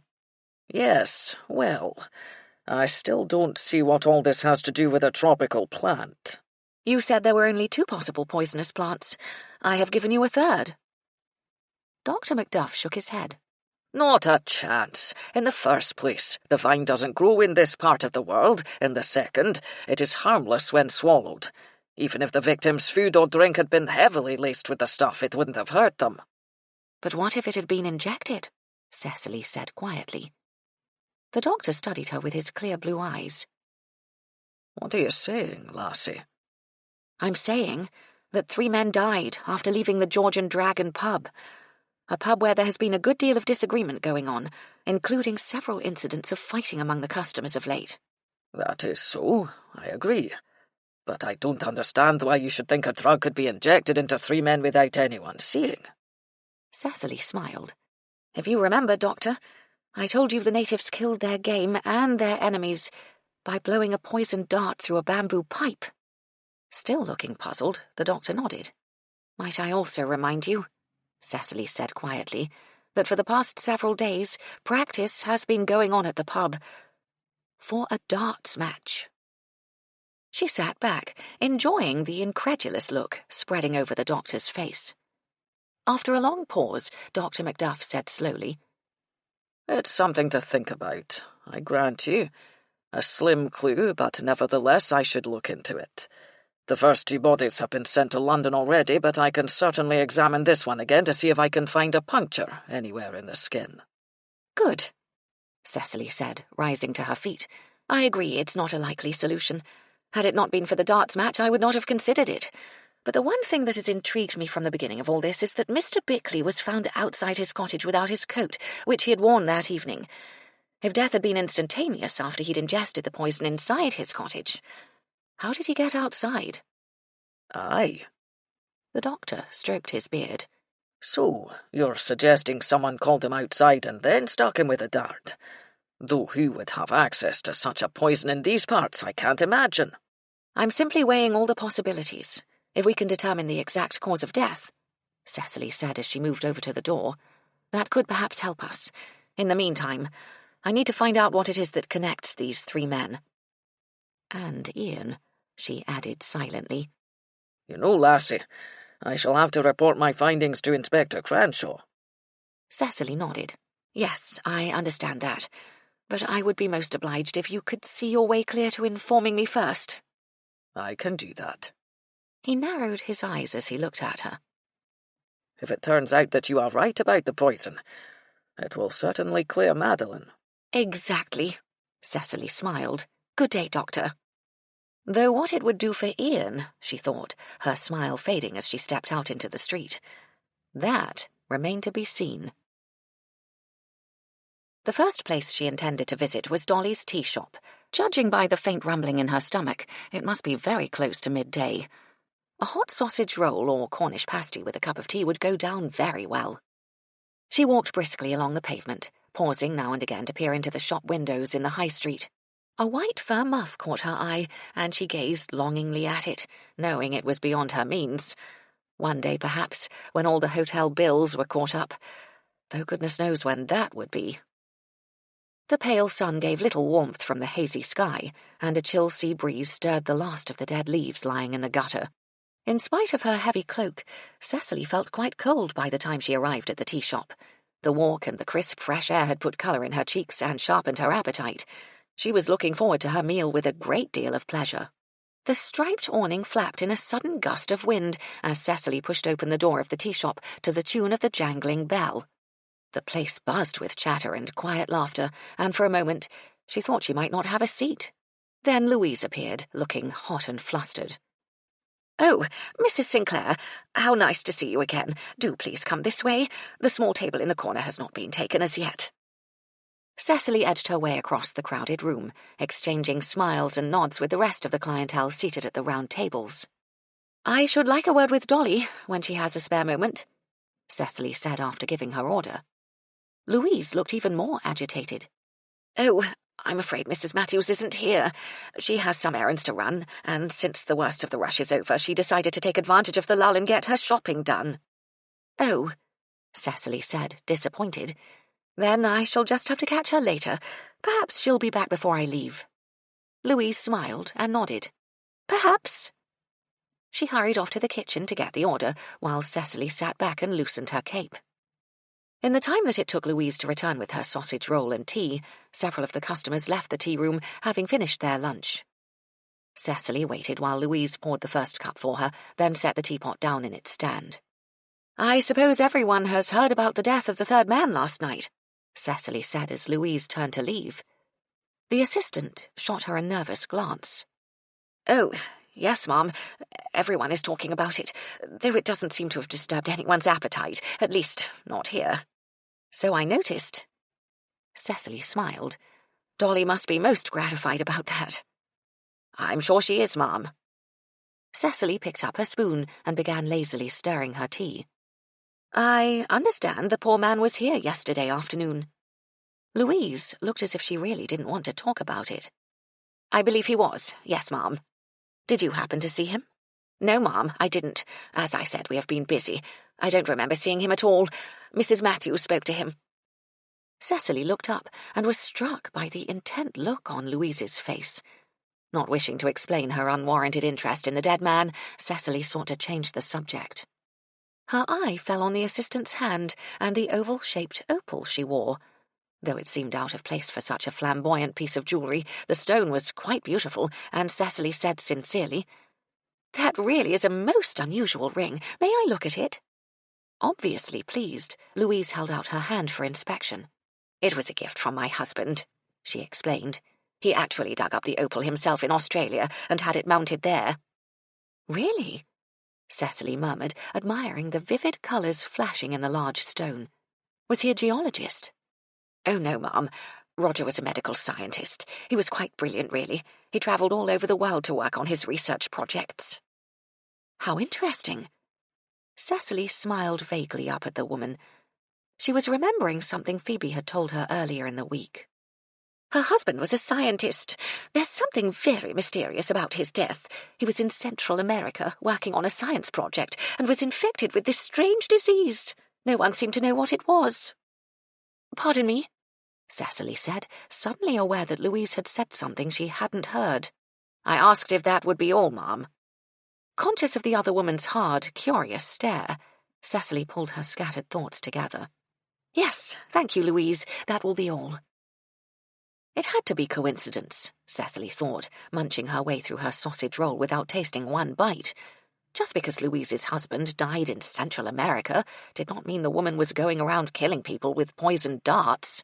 The idea was quite ludicrous. She picked up her cup, then put it down again, spilling some of the tea over the side. She didn't notice. She was too busy considering another thought that had struck her. Louise Atkins had arrived in Badger's End shortly before the first man died. Another coincidence? Anxious to leave now, Cecily drained her cup and beckoned to Louise for her bill. "I trust everything was satisfactory?" Louise asked as Cecily dug in her handbag for her coin purse. "Wonderful as always." Hastily, she thrust some money at Louise. "Here, you may keep whatever is left over. Tell Dolly I was sorry to have missed her." "Oh, thank you, Mrs. Sinclair. Most kind of you, I'm sure. Dolly will be here tomorrow. It's my day off, so she is certain to be here." "Oh, well, perhaps I shall see her then." Gathering her cape around her, Cecily headed with unseemly haste for the door. This was something she needed to discuss with Baxter. Maybe then she could make some sense out of it. Wishing she had ordered Samuel to collect her from the tea-room, Cecily set out at a brisk pace for the hotel. She found Baxter in his office when she arrived back. She felt quite warmed by the fast walk, and more than a little out of breath. Baxter looked alarmed when she burst in without knocking as she usually did. "Is something wrong, madam?" he asked, pulling out a chair for her to sit on. "No, yes, I really don't know." She allowed him to take the cape from her shoulders and fanned her face with her gloved hand. "Can I get you something? A cup of tea? Brandy?" She heaved in a breath and let it out slowly. "A cigar?" she said hopefully. Baxter's eyebrows shot up predictably. "Really, madam?" "Oh, do come on, Bax. I haven't had one in simply ages, and I find I have a very great need to relax. A cigar will help me do that admirably." His face stiff with disapproval, Baxter pulled the package from his pocket and handed it to her. Striking a match with an expert flick of his wrist, he held the flame to the end of her cigar, and she drew in the fragrant smoke. "Ah, that is wonderful. I feel better already."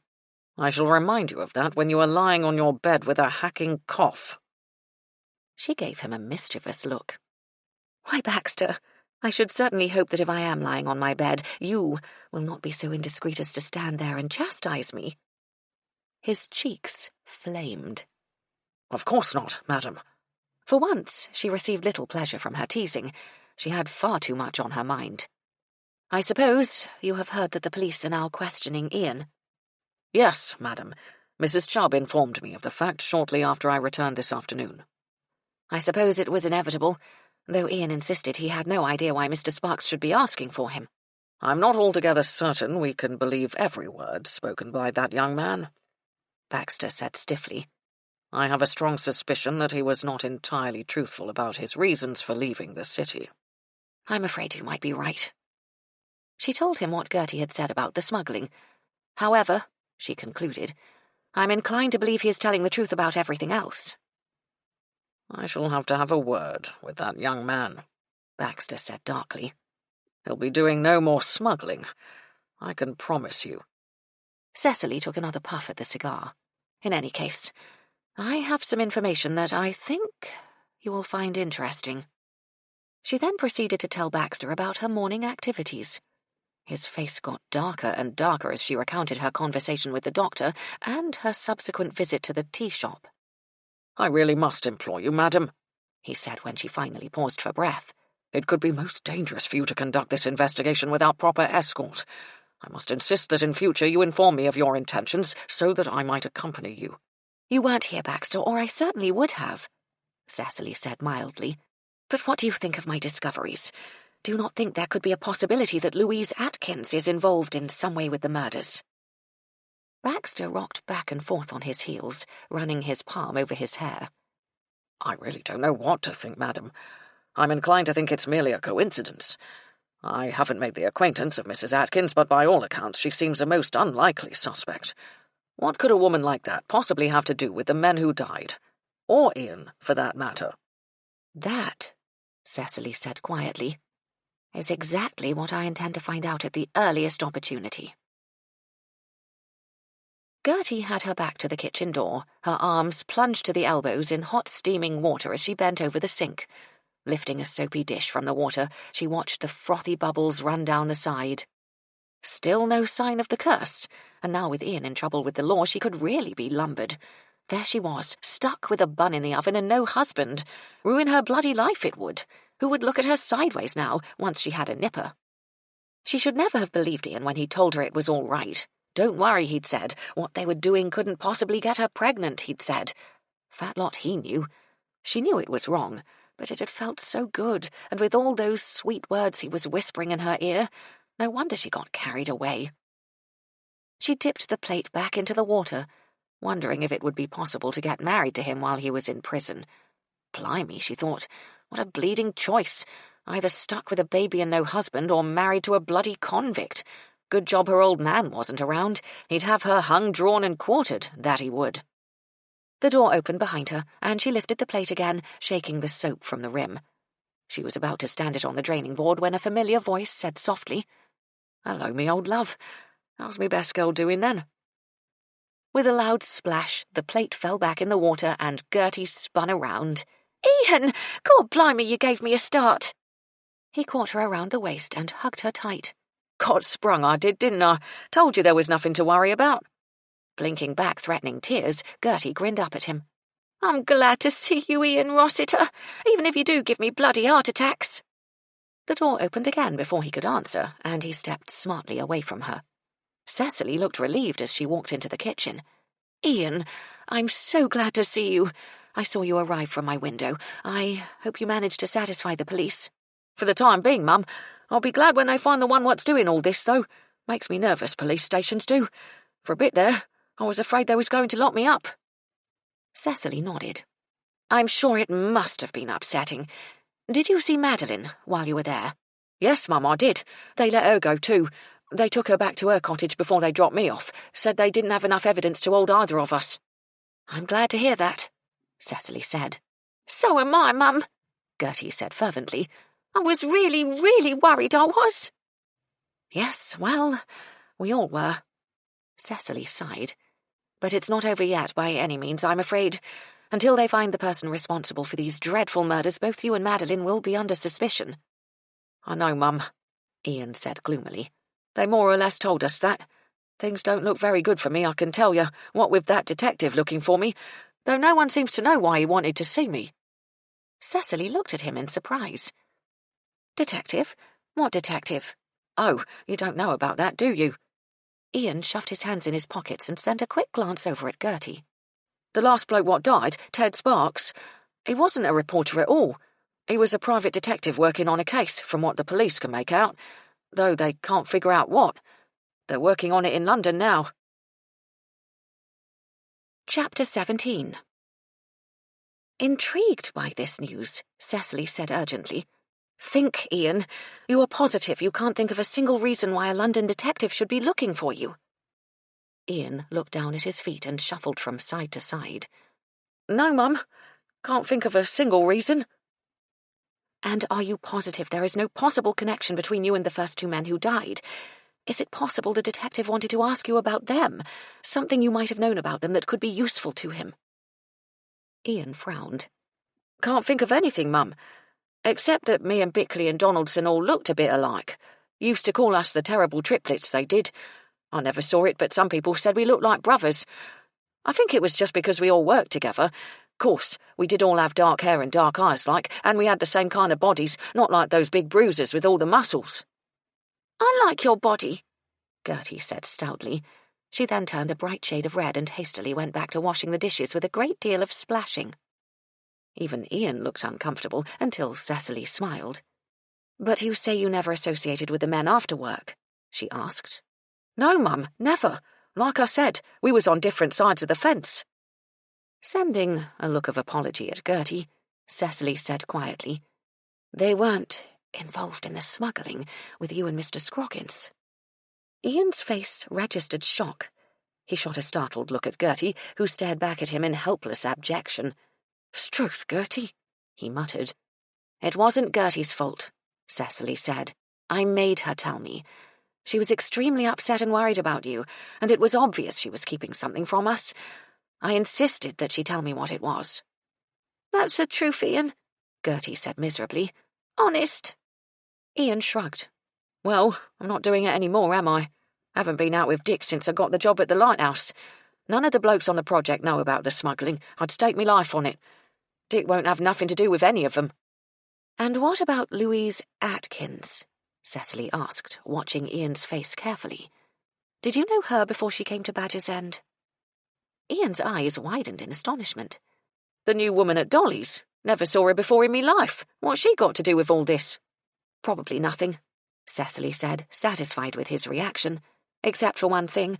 The three men who died all came down to Badger's End recently from London. So did Louise Atkins." Ian shook his head. "Yeah, so they did. But what's that got to do with me? I've been down here a year nearly." "So you have, Ian. So you have."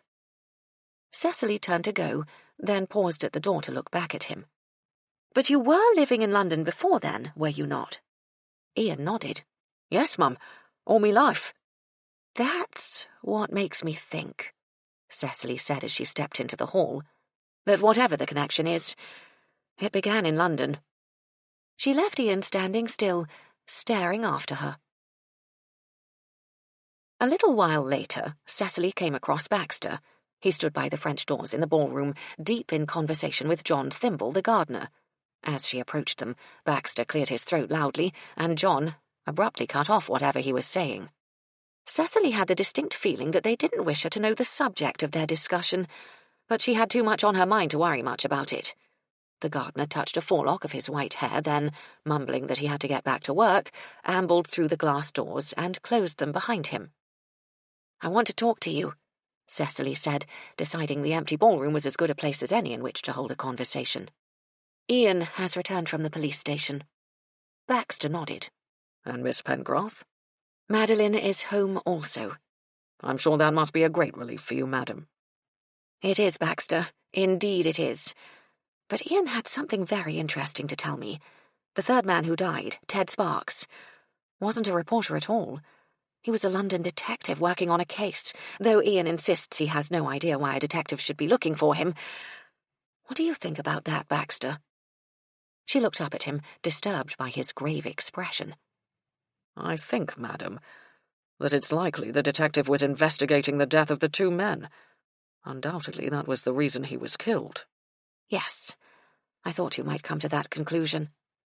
"If I'm right, that would mean that you could be in considerable danger yourself." I realise that, Bax, but I've come too far with this to give it up now. I can hardly go to the inspector with everything I know. As I've said before, madam, it would have been better if you had let things alone. Piffle. The police would never have worked out the dart thing. It was only by chance that Colonel Fortescue mentioned it to me. You don't know yet if that theory is correct. Cecily smiled up at him. It's the only thing that makes sense, Baxter. Mark my words, Dr. Macduff will find a puncture wound in the body of Ted Sparks, or my name is not Cecily Sinclair. The following morning brought fresh rain and a capricious breeze that whipped Cecily's skirt around her ankles as she made her way down the hotel steps to the trap. Sniffing the salty air, she waited while Samuel raised the hood, then climbed in beneath it. "Dr. Macduff's surgery first, please," she told Samuel. "I shan't be but a minute there, then I need you to take me to Dolly's tea shop." "Yes, Mom," Samuel said, touching his cap. He flicked his whip, and they were off. The wind-swept streets looked so forlorn in the rain, Cecily thought as they rounded the curve to the high street. How much nicer the village looked when it basked under a warm summer sun. The trap jogged past St. Bartholomew's, the grey walls of the church looking sombre beneath the shade of the chestnut trees. A sharp pang of nostalgia caught Cecily unawares, and she turned her thoughts quickly to the task at hand. Everything depended on the doctor's findings, of course, but if she was right, she wanted very much to talk to Dolly about her new assistant. Cecily could hardly contain her excitement when she arrived at the surgery. Dr. Macduff was with a patient, and she waited in a fever of anxiety until he was free to talk to her. She could tell by his face that he had the news she expected to hear. "You were right, lassie. It's no wonder I missed it before, especially since I wasn't looking for it. But it was there, just behind his right ear. The murderer knew exactly what to do. The dart hit him from behind." "I knew it!" Feeling very pleased with herself, she said, "I'm quite sure the other two men must have died the same way. Does that suggest the poison could be curare?" "It certainly would appear to be, judging from what information I could find on it. There's only one problem as far as I can see." Cecily's smile faded. "And what is that?" "The puncture wasn't made by a dart like the ones used with a dartboard. It was something much lighter, smaller, thinner. Just a splinter, I would say."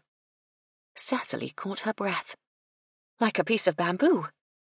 The doctor peered at her from under his shaggy brows. "Exactly.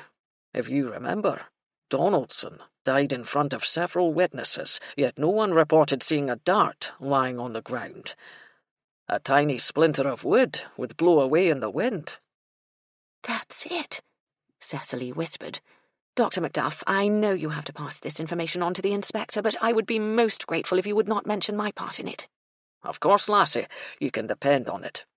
"Thank you." Cecily rose and gathered up her cape. "I think I shall go to Dolly's and have a nice cup of tea." The doctor took the cape from her and slipped it around her shoulders. "Be careful, lass. Don't be taking any chances now. This is a nasty business, and I don't want to see you hurt. Leave it to the police. They will work it all out, no doubt."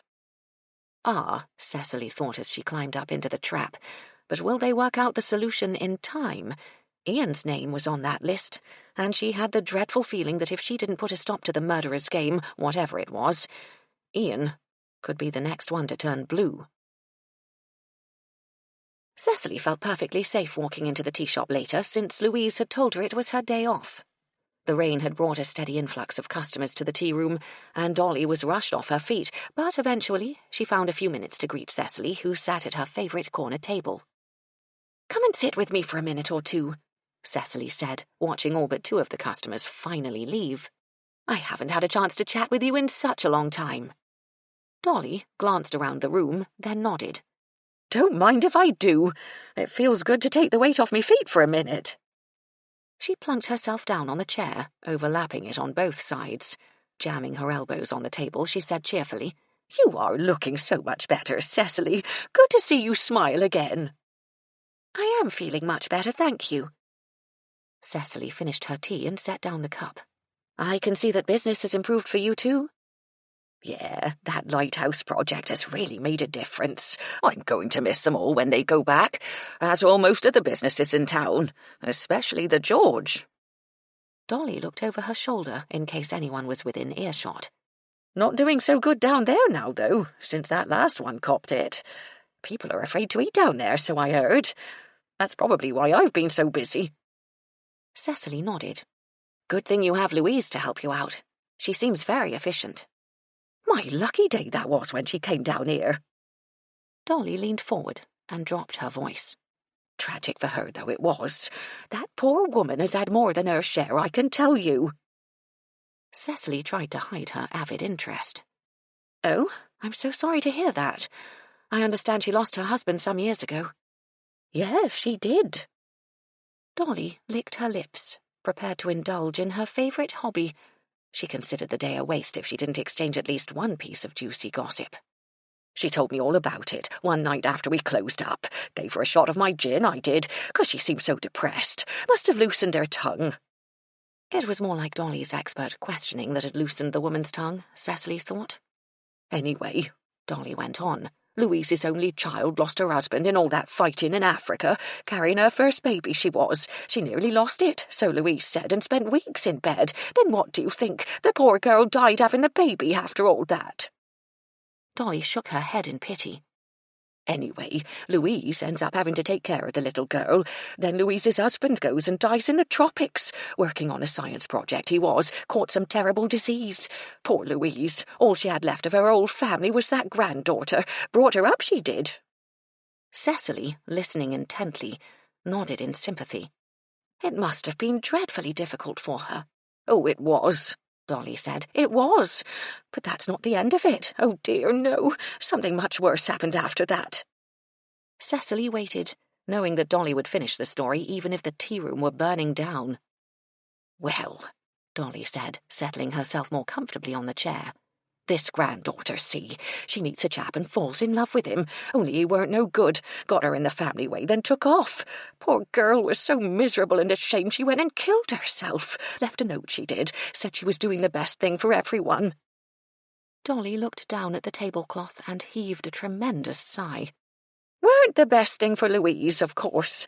Near on broke her heart. She couldn't stand to be around London after that, so she hopped it down here. Trying to forget, she is." "How awful!" Cecily paused, then added carefully, "I wonder what kind of research her husband had been working on. Did she say how he caught the disease?" Dolly thought for a minute. "No, I don't think so. I remember her saying as how he'd been working on something that puts people to sleep, like an oh, you know, that stuff what puts people to sleep when the doctor has to cut you." "Anesthetic," Cecily said. When injected into the skin, however, a small dose would slow down the heartbeat and put the victim into a deep sleep. "Thank you, Dolly. Thank you very much." "That's it," Cecily excitedly told Baxter later, after summoning him to the library. "The curare! Louise's husband must have brought some back with him at some time, or maybe it was shipped back with his effects after he died. Whichever it is, there is no doubt now that Louise Atkins is our killer." "But why?" Baxter said, his brow wrinkling in bewilderment. "What possible reason can she have for killing all those men, and why is she after Ian?" "That I don't know," Cecily said grimly. "But I have an idea it's something to do with the death of her granddaughter. We have to stop her before she gets to Ian." "I agree. I will go and see the inspector right away and tell him what you have discovered." "No, Baxter," Cecily said, fixing him with a determined look. "You will not. In the first place, it is unlikely he will take our word for it. He will want to conduct his own investigation, by which time Louise could realize he is onto her. She would either make every effort to complete her list of victims and kill Ian, or she would make good her escape, in which case Ian would be in danger until she is caught."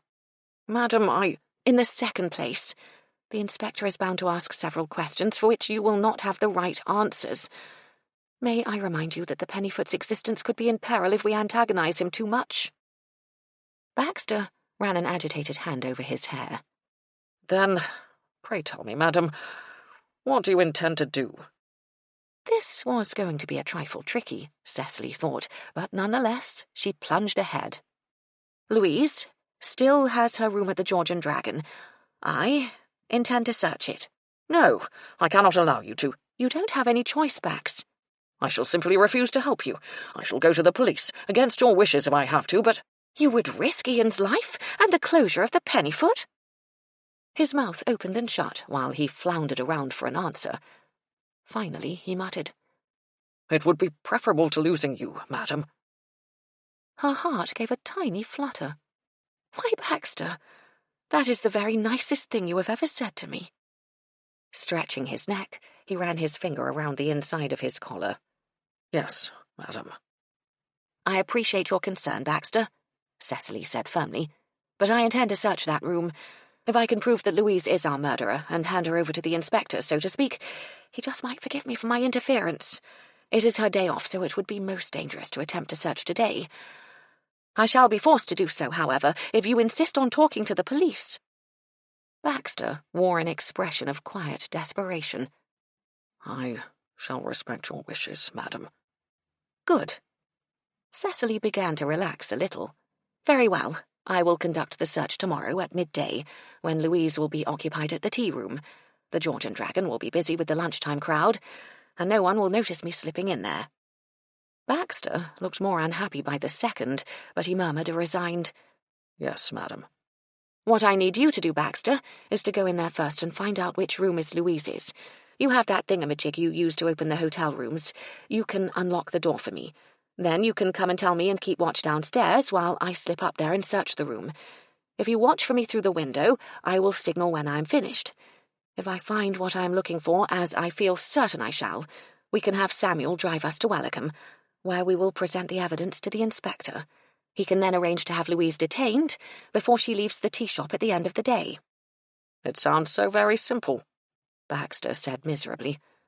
"I wonder why I have this terrible feeling that everything is going to go horribly wrong." "Because you worry too much, Bax." Cecily smiled up at him, determined he should not see her apprehension. "You will see. It will all work out perfectly. Trust me." Chapter 18. Cecily arose early the next morning, after a restless night. The skies had cleared, allowing the sun to warm the windows and turn the heavy dew on the croquet lawns into a carpet of sparkling crystals. Gazing out across the gardens, Cecily saw John Thimble making his way down the crazy paving path, pushing a loaded wheelbarrow. In spite of his age and his slightly stooped shoulders, the gardener was strong and healthy, and Cecily reflected, as she often did, how fortunate it was for the Pennyfoot to have such a reliable staff to take care of it. Every person on the Pennyfoot staff was important to her in many ways, and she would fight for their well-being as fiercely as any mother defending her young. She left the window and crossed the room to her bureau, where she kept her thick notebook. In it, she had kept notes of each development of the past few days. When the time came to explain things to Inspector Cranshaw, she would have a full record to present to him of every detail in the case. Another reason she had kept the diary, though it wasn't something she cared to dwell upon, was that if something happened to her, the record would be left to pass on to the police. Taking up her pen, Cecily dipped it into the inkwell, then shook off the excess drops. She opened a new page and wrote carefully, "Today, Baxter and I will go to the George and Dragon to search the room occupied by Louise Atkins. There, I hope to find the evidence that will prove her guilty of the murders of 3 men." Staring at the lines she'd written, Cecily would have given anything to know the content of the words she would be writing next. "Hello, me old love," Ian said cheerfully as he grabbed Gertie around the waist. "How about making me one of those nice juicy ham sandwiches for lunch, then?" Gertie, who had been busily slicing bread at the kitchen table, whirled away from him, the bread knife held threateningly in her hand. "What do you think I am, then, you bleeding servant? Get your own sandwich, Ian Rossiter, and keep those blinking hands off me, or I'll cut 'em off." Ian's jovial mood vanished. He'd been bored to death the last 2 days. He'd missed 2 nights at the pub, and though Gertie had slipped him a brandy or 2, it wasn't the same as a dirty big foaming pint in his hand. "What's the bleeding matter with you?" he demanded, staring at Gertie's flushed cheeks. "You've been as prickly as hell for days. If you've gone off me, for Christ's sake say so, and I'll go find myself another bit of stuff who's a bit more lively."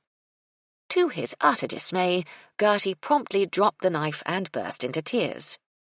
Here, Ian said, patting her on the shoulder with his fingers. "Don't go on like that, then. Tell me what's up." "Nothing," Gertie managed to say between sobs. Got to be something, me old duck. Is it Mrs. Chubb getting on to you? He lifted her chin and stared at her tear-stained face with real concern. You're not ill, are you? Gertie snatched her chin away. No, I'm not ill, you big twerp. She gulped, held her breath for several seconds, then blurted out, I'm blinking pregnant, that's what. Stunned, Ian stared at her, trying to make sense of her words. Pregnant? But you can't be. Well, I flippin' well am. Her chest heaved, but she managed to control the sob. I tried everything, hot baths and gin, she said, making a face. Bloody awful it was, and I even took one of Madeline's potions, but nothing worked, none of it. I'm blinking pregnant, Ian Rossiter, and you're going to have to take care of me. He wanted to slap her. Shaking with anger, he gritted his teeth and curled his hands into fists. Oh, no, I'm bloody not. I got caught like that once before. If you're friggin' pregnant, Gertie Brown, then you've been mucking about with someone else. It ain't mine. You ain't going to dump it on me. You can go back to whoever it was and tell him that. He spun around and headed for the door. I hate you, Ian Rossiter, Gertie screamed and picked up the knife. Good, Ian yelled back. Then you won't want to marry me, will you? If Mrs. Sinclair wants to know where I am, tell her I'm at the bleeding pub, drowning me sorrows in beer. He slammed through the door and let it swing to behind him, muffling Gertie's wailing. Today was perfect for a walk, and Phoebe had thoroughly enjoyed her stroll along the esplanade. The mid-autumn air had a definite nip in it, giving her a ravenous appetite. Usually she didn't bother with lunch, preferring her afternoon tea at Dolly's, but there were several more hours to go before then, and she was hungry. She would stop in at the Pennyfoot, she decided, and see if Cecily would care to join her for lunch at the tea room. That way she could ride in the trap, saving her the long walk back. Reaching the steps, she pranced up them, anticipating Cecily's pleasure at her invitation. Inside the foyer she spied Mrs. Chubb bustling down the stairs with her arms full of curtains. Why, Althea, she said in surprise, as the housekeeper arrived at the bottom huffing and puffing. Whatever are you doing? Why aren't the maids doing that? Mrs. Chubb's red face peered back at her over the mound of red and gold damask. It's Ethel's half-day off, she said, wheezing a little, and Gertie isn't feeling too well. She paused to get her breath, then added, Had to get these down before the chimney sweep comes tomorrow. You won't be feeling well yourself if you do too much of that climbing up and down, Phoebe said with a frown. She and Althea had been friends ever since dear Sedgley had died, and it had always been Phoebe's contention that the housekeeper was entirely too lenient on her staff. Mrs. Chubb smiled. Good for the knees, so I'm told. Yes, if you're Gertie's age. Phoebe suddenly remembered why she was there. Is Cecily in her room? I want to invite her to lunch. Oh, Madam left with Mr. Baxter just a few minutes ago. You just missed them. Oh? Phoebe shook her head. I wonder why I didn't see them on the esplanade. They must have taken the back road. She frowned at Mrs. Chubb. She didn't say where she was going, by any chance? The housekeeper shook her head. Not a word. Phoebe stared suspiciously at her for a moment, wondering if that was indeed the truth, then sighed in resignation. Ah, well, I shall simply have to eat lunch alone, then. Thank you, Althea. She turned to go, then paused as she heard her name called in a voice that was all too familiar. Mrs. Carter Holmes, how fortunate to bump into you like this. Could I please have a word with you? Phoebe cast a nervous glance at the bearded face of the artist who had materialized right in front of her. Oh, Mr. Rawlins, I'm so sorry. I have an urgent appointment. I was on the point of leaving.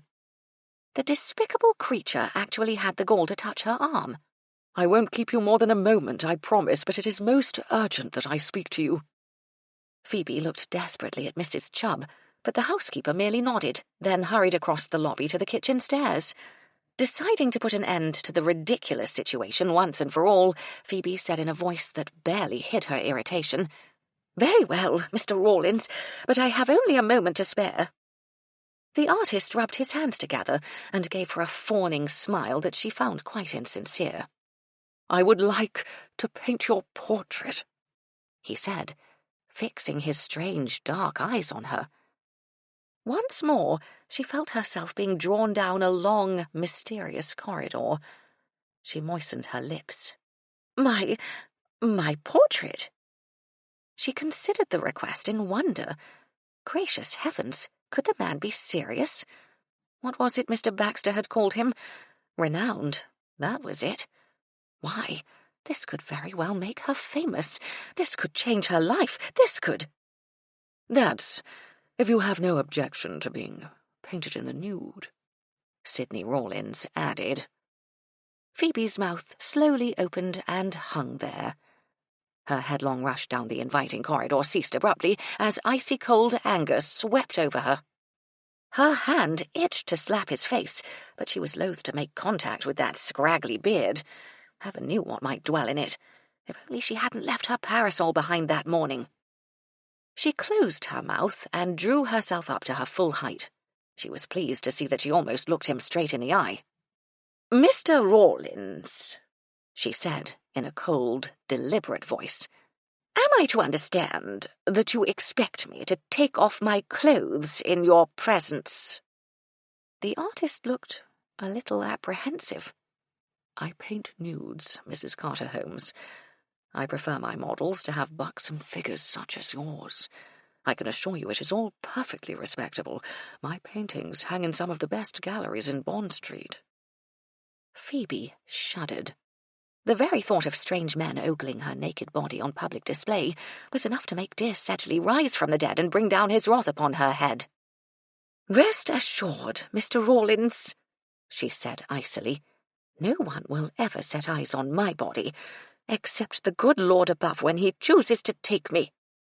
Raising her hands, she settled her hat more firmly on her head. "If you prefer not to precede me, and wish to remain in good health until that momentous event occurs, I suggest you cast out all notions of luring me into your iniquitous studio, or whatever it is you call the place where you do your evil work. Good day to you, sir." She spun herself around and marched to the door. To her dismay, the dreadful creature followed her, begging her to reconsider. The unmitigated gall of the man appalled her. As she approached the door, she saw Ian Rossiter out of the corner of her eye, rushing ahead of her. Anxious now for help from any quarter, Phoebe bounced forward and took the startled young man by the arm. "Oh, there you are, Ian. I have been waiting for you. Let us please hurry, or we shall be late." She practically dragged him out of the door, breathing a sigh of relief when it closed behind her. "Thank you, Ian," she said breathlessly, enjoying the feel of the cool, fresh sea air on her face. "I was being pursued by that horrid creature. I just couldn't get rid of him." "My pleasure, ma'am," Ian said, pulling his cap onto his head. "I'm glad I could oblige." Phoebe sent a nervous glance back at the door. "Where are you going, Ian?" "To the George, ma'am. I'm going to have a bit of lunch there." "Is Samuel taking you?" Ian shook his head. "He's taken Mrs. Sinclair somewhere. I'm going to take the spare trap myself." "Wonderful," Phoebe said, breathing easier. "I wonder if you'd mind dropping me off at Dolly's. I'm so afraid that if I walk there, that horrible man will follow me." Ian gave her a quick grin. "Come with me, Mrs. C.H. I'll see you're all right." Phoebe smiled her thanks. Such a nice young man. She followed him down the steps and around to the stables at the back. Bowling along the esplanade at a fast clip, she felt so much better. It was very pleasant to have the trap to herself, reminded her of the old days when dear Sedgley was alive. She sighed. What a shame he had to die like that. She'd warned him no end of times about leaping over hedges on the back of a huge brute of a horse, chasing a poor defenceless little fox. She had never approved of the ghastly practice, found it quite barbaric, in fact. She always had a notion that dear Sedgley would pay for his misdeeds some day. Phoebe watched a seagull glide low across the white-edged waves, then pounce into the water after a hapless fish. Life could be so cruel at times, so very cruel. She had been left to bring up poor Algy alone. He had suffered from the experience. Not that she believed or even understood all the whispers that went on in the back of the church. Algy was a wonderful vicar, and it wasn't his fault he was too nervous to take any interest in a woman. Maybe she had been a little protective of him, Phoebe reflected as she leaned back in the bouncing trap. but at least he hadn't turned out like that lascivious creature leering over women's naked bodies. The chestnut trotted along the high street with a clatter of hooves, then slowed to a stop in front of Dolly's tea shop. Phoebe waited for Ian to help her dismount. "I am most obliged," she told him, nodding and smiling. "I shall be sure to tell Cecily how kind you have been." Ian touched his cap. "Enjoy your lunch, Mrs. C.H." "Thank you, Ian," Phoebe said graciously. "I certainly intend to." She turned, surprised to see Louise standing in the doorway with the door held open for her. "Oh my, this is service," Phoebe remarked as she stepped into the fragrant warmth of the tea room. "I saw you arrive, Ma'am," Louise said with a smile. "Ah, yes, it isn't often I have the luxury of arriving in a carriage." Phoebe followed the stout woman to an empty table. "Mr. Rossiter was kind enough to drop me off on his way to the George and Dragon. Otherwise, it would have taken me a great deal longer to get here." She seated herself on the chair that Louise had pulled out for her. "Now, I am absolutely starving. I think I shall have one of those delicious Cornish pasties and a nice pot of tea to go with it. Oh, and a Devonshire cream bun, if Dolly has made some today." "Yes, Ma'am, I'll bring it right away."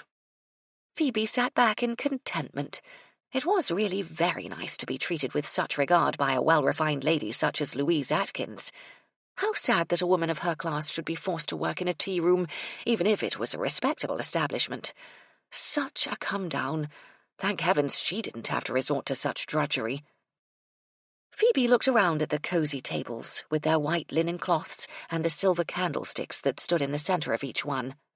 Bright chintz curtains hung at the windows, and several small paintings of village scenes hung on the walls. If she were forced to work for a living, Phoebe decided, there were a lot worse places to do so than Dolly's tea shop. Her eyes fell on the pendulum clock that sat on the mantelpiece above the fireplace. Goodness, it was almost 1 o'clock. No wonder she was hungry. She cast a glance over at the doorway, through which she had expected Louise to appear any minute. Whatever was taking the woman so long? As if in answer to her question, Dolly popped her head into the room, which was now half empty. Speaking to no one in particular, Dolly called out, "Has anyone seen Louise?" The remaining customers looked at each other and shook their heads. "She went to get my order," Phoebe said helpfully. "A Cornish pasty, tea, and a Devonshire cream bun." Dolly frowned. "That's strange. I can't find her. She seems to have disappeared. Wherever could she be?" "Well done, Baxter," Cecily said when Baxter gave her the number of Louise's room and informed her he'd unlocked it. "Now all you have to do is keep an eye on everyone in the bar while I sneak up the back stairs." They were standing some distance from the George and Dragon, having left the trap hidden down a small lane around the bend in the road. "I do not like this, madam. I do wish you would allow me to search the room." "We don't have time to argue," Cecily said firmly. "It must be very close to 1 o'clock. We must take advantage of the lunch hour, so that Mr. Scroggins will be too busy to see me go into Louise's room. You know very well I cannot be in the bar watching everyone while you search the room. It has to be this way, Baxter." "I still think it would be a good idea to simply ask Scroggins to let us search the room." Cecily sighed. "And what if Mr. Scroggins is involved in this in some way? It is much too dangerous to assume anything, Baxter. Now please hurry, while we still have time to do this without being detected." Baxter looked down at her, his face creased in concern. "Very well, but I have to tell you, I still have this feeling that we are making a very grave mistake." Cecily didn't have too good a feeling about what they were doing either, but she wasn't about to tell Baxter that. "Don't worry," she told him as they walked toward the George and Dragon. "I will be in and out of there as fast as I can. There is absolutely nothing to worry about." She found herself wishing she could be sure of that, as she waited behind a large oak tree for an opportunity to slip through the back door unseen. "All clear," Baxter said quietly, as 2 villagers entered the saloon door. "Try not to take too long, and please, madam, take care." Cecily nodded. "You also. I will signal from here as soon as I am finished. Watch for me at the window." She waited for his brief nod, then, her heart pounding, she hurried across the grass to the back door. Chapter 19. Gertie stood at the door of Mrs. Parmentier's room, waiting for the widow to answer her polite tap. Gertie was not in a very good mood. In fact, Gertie was filled with fear and rage. Ian had done the unthinkable. He had denied the baby was his. How could he do such a thing to her? She'd trusted him. He was the only bloke she'd ever let get near her, near enough to cause the damage, that was. And to accuse her of doing it with someone else was bloody well disgusting, that's what it was. Her hands holding the loaded tray trembled. What was she going to do now? How was she going to manage on her own with a nipper to feed and clothe? She could barely afford to clothe herself. And who was going to give her a job anyway? She could hardly carry the thing around on her hip while she did her work. This wasn't bleeding Africa, for God's sake. The door opened abruptly, making her jump. Gertie had been prepared for the faceless head behind the thick black veil. She was not prepared for the shiny round apparition that appeared in the doorway. Short, dark hair hung straight and limp, and one side of the face puckered like crumpled paper, and it glowed with an odd purplish-red stain. 2 bright blue eyes stared at her, and the mouth was drawn back in a lopsided grin. Thoroughly unnerved, Gertie let out a shrill scream and dropped the tray.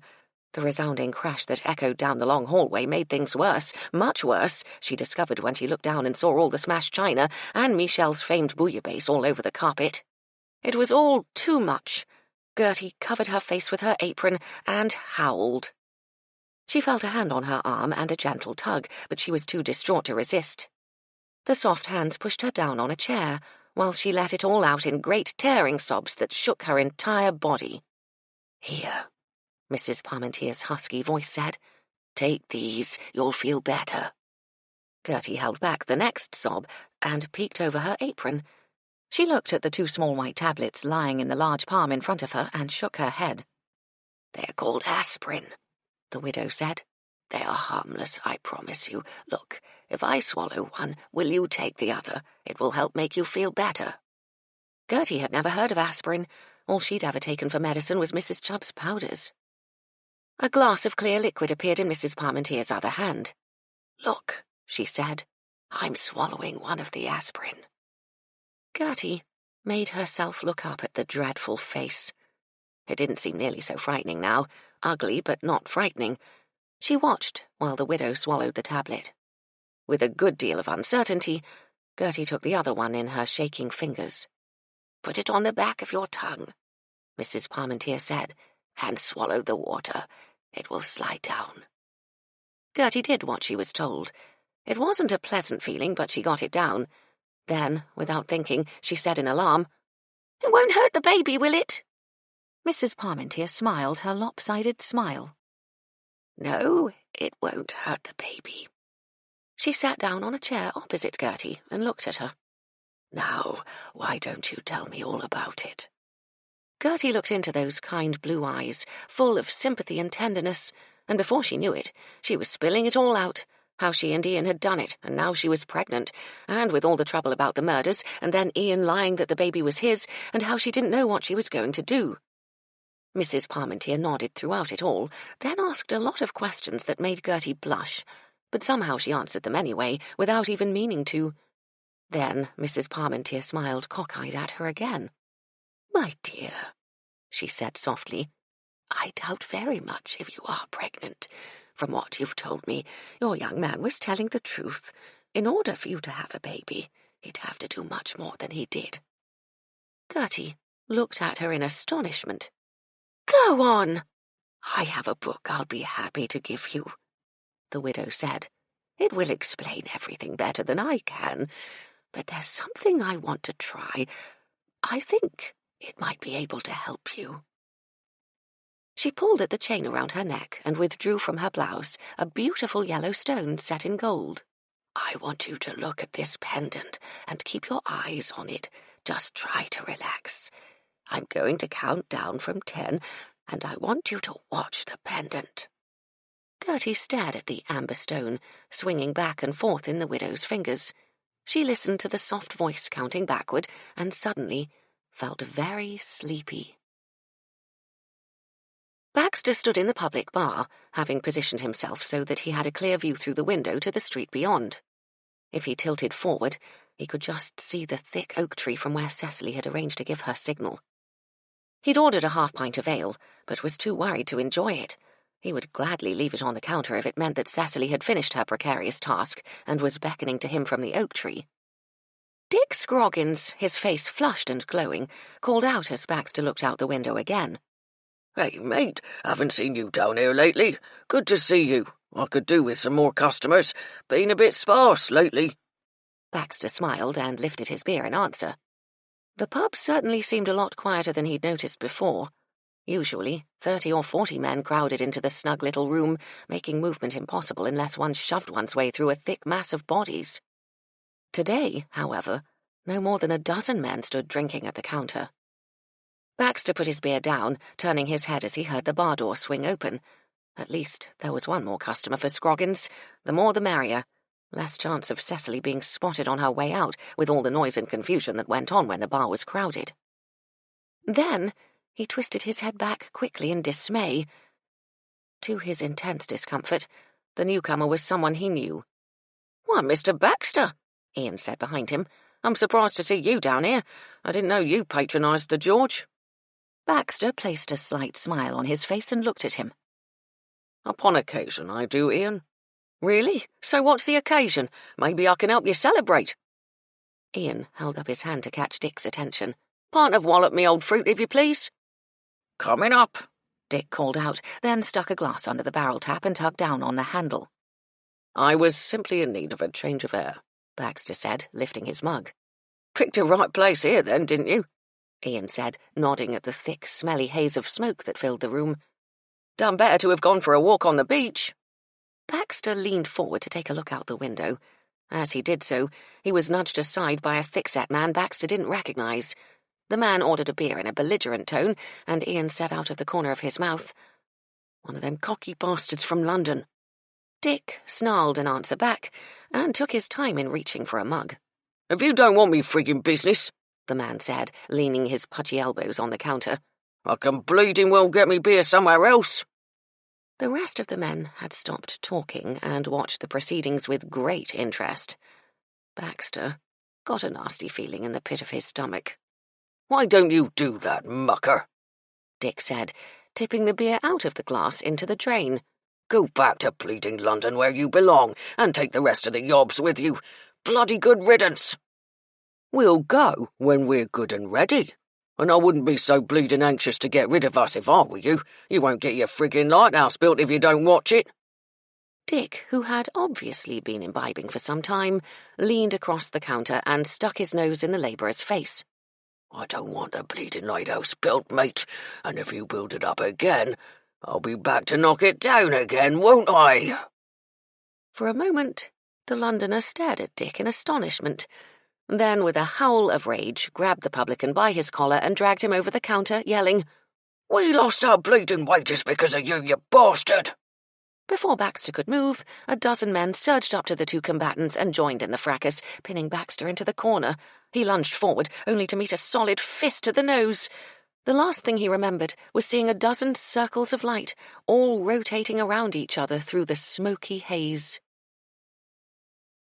"It weren't half queer the way she did it," Gertie told Mrs. Chubb, who, much to her delight, was hanging on her every word. "Just sort of waved this jewel around, she did, and I fell fast asleep.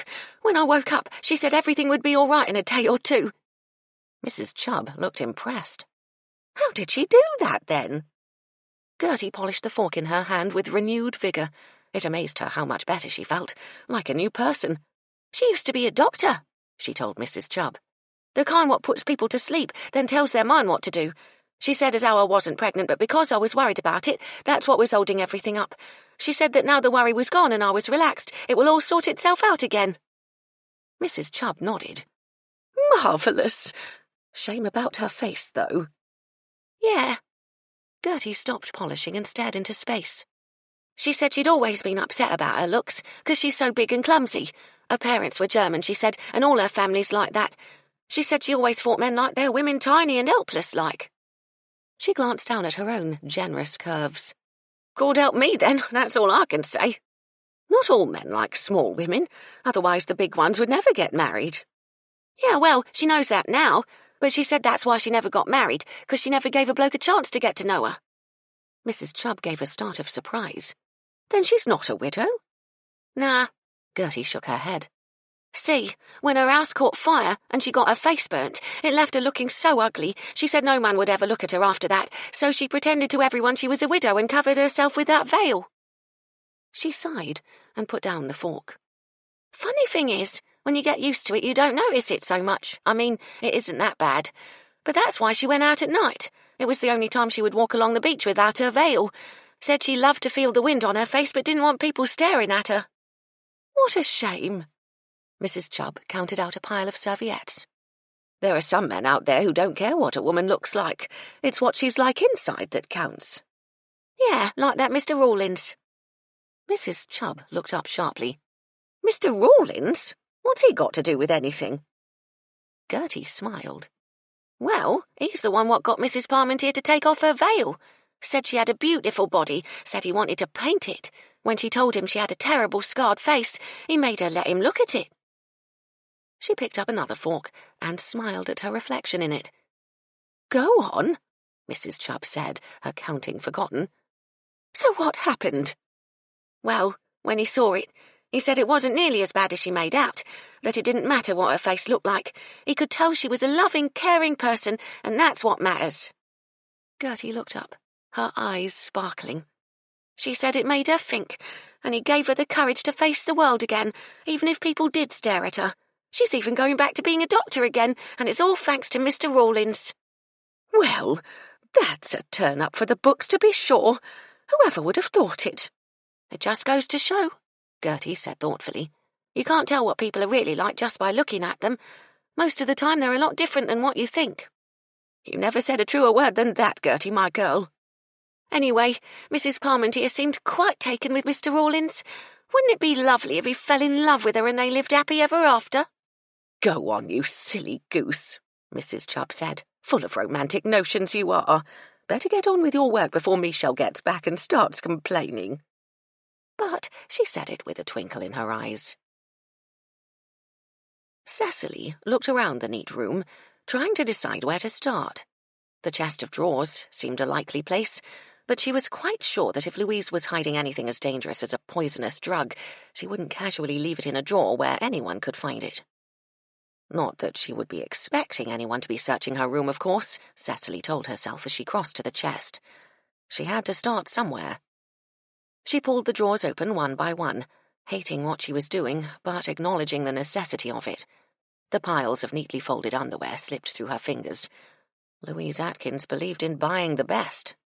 Pure silk and glossy satin, delicate lace-trimmed petticoats and hand-embroidered drawers, all shouted of a woman used to wealth and luxury.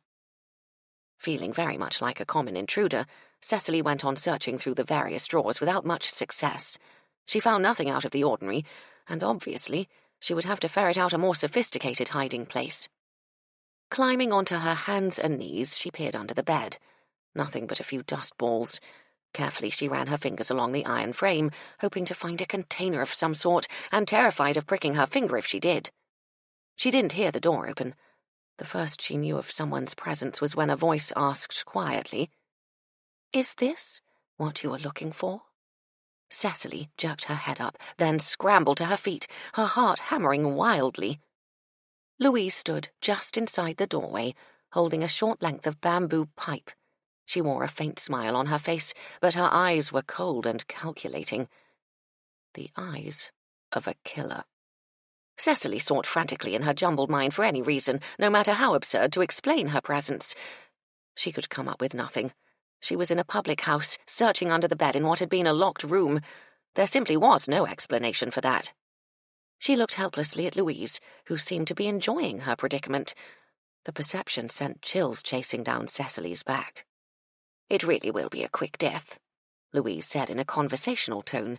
"Though I can't promise it will be painless. I've already loaded the pipe with enough poison to kill 3 men. It will do you no good to attempt to avoid the dart. I have excellent aim." Desperately, Cecily tried to make her cold lips move. If she could keep the woman talking long enough, perhaps Baxter would come and investigate. It was possible he had seen Louise arrive and was, at this very moment, rushing up the stairs to her rescue.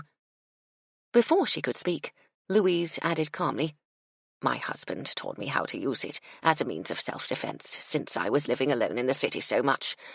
I would consider this a case of self-defence, would you not? It should be a simple matter to drag your dead body to the stairs and push it down. They will merely assume that the murderer has struck again, in the halls of the Georgian Dragon."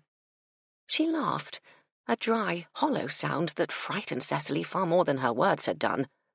The woman was quite insane, her brain turned, no doubt, by so many deaths in her family. Helplessly, Cecily watched as Louise began to lift the pipe slowly to her mouth. "Don't worry, my dear," Louise said softly. "I have only to hit the skin on any part of your body, and in seconds you will be quite dead."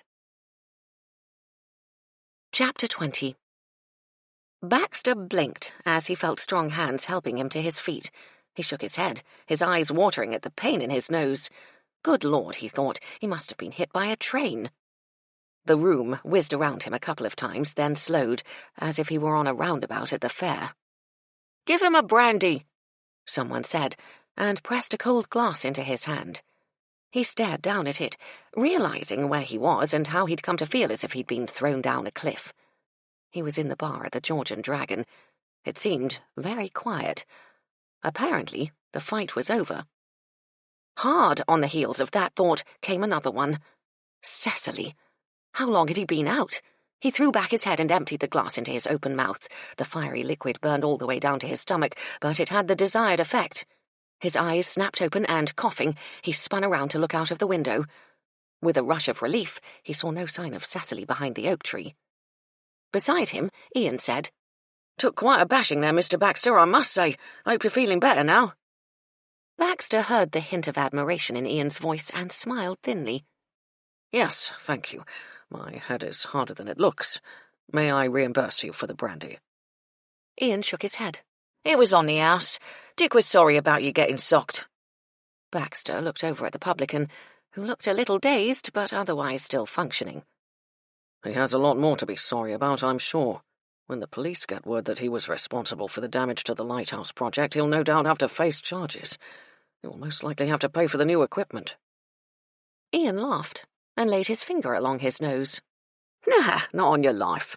All he'll do is hand out a few bottles of France's best cognac, and the lads'll keep quiet about what happened." Baxter raised his eyebrows, but before he could comment, Ian added with a grin, "Bet the row upset Dolly's new waitress, though. Good job she's moving.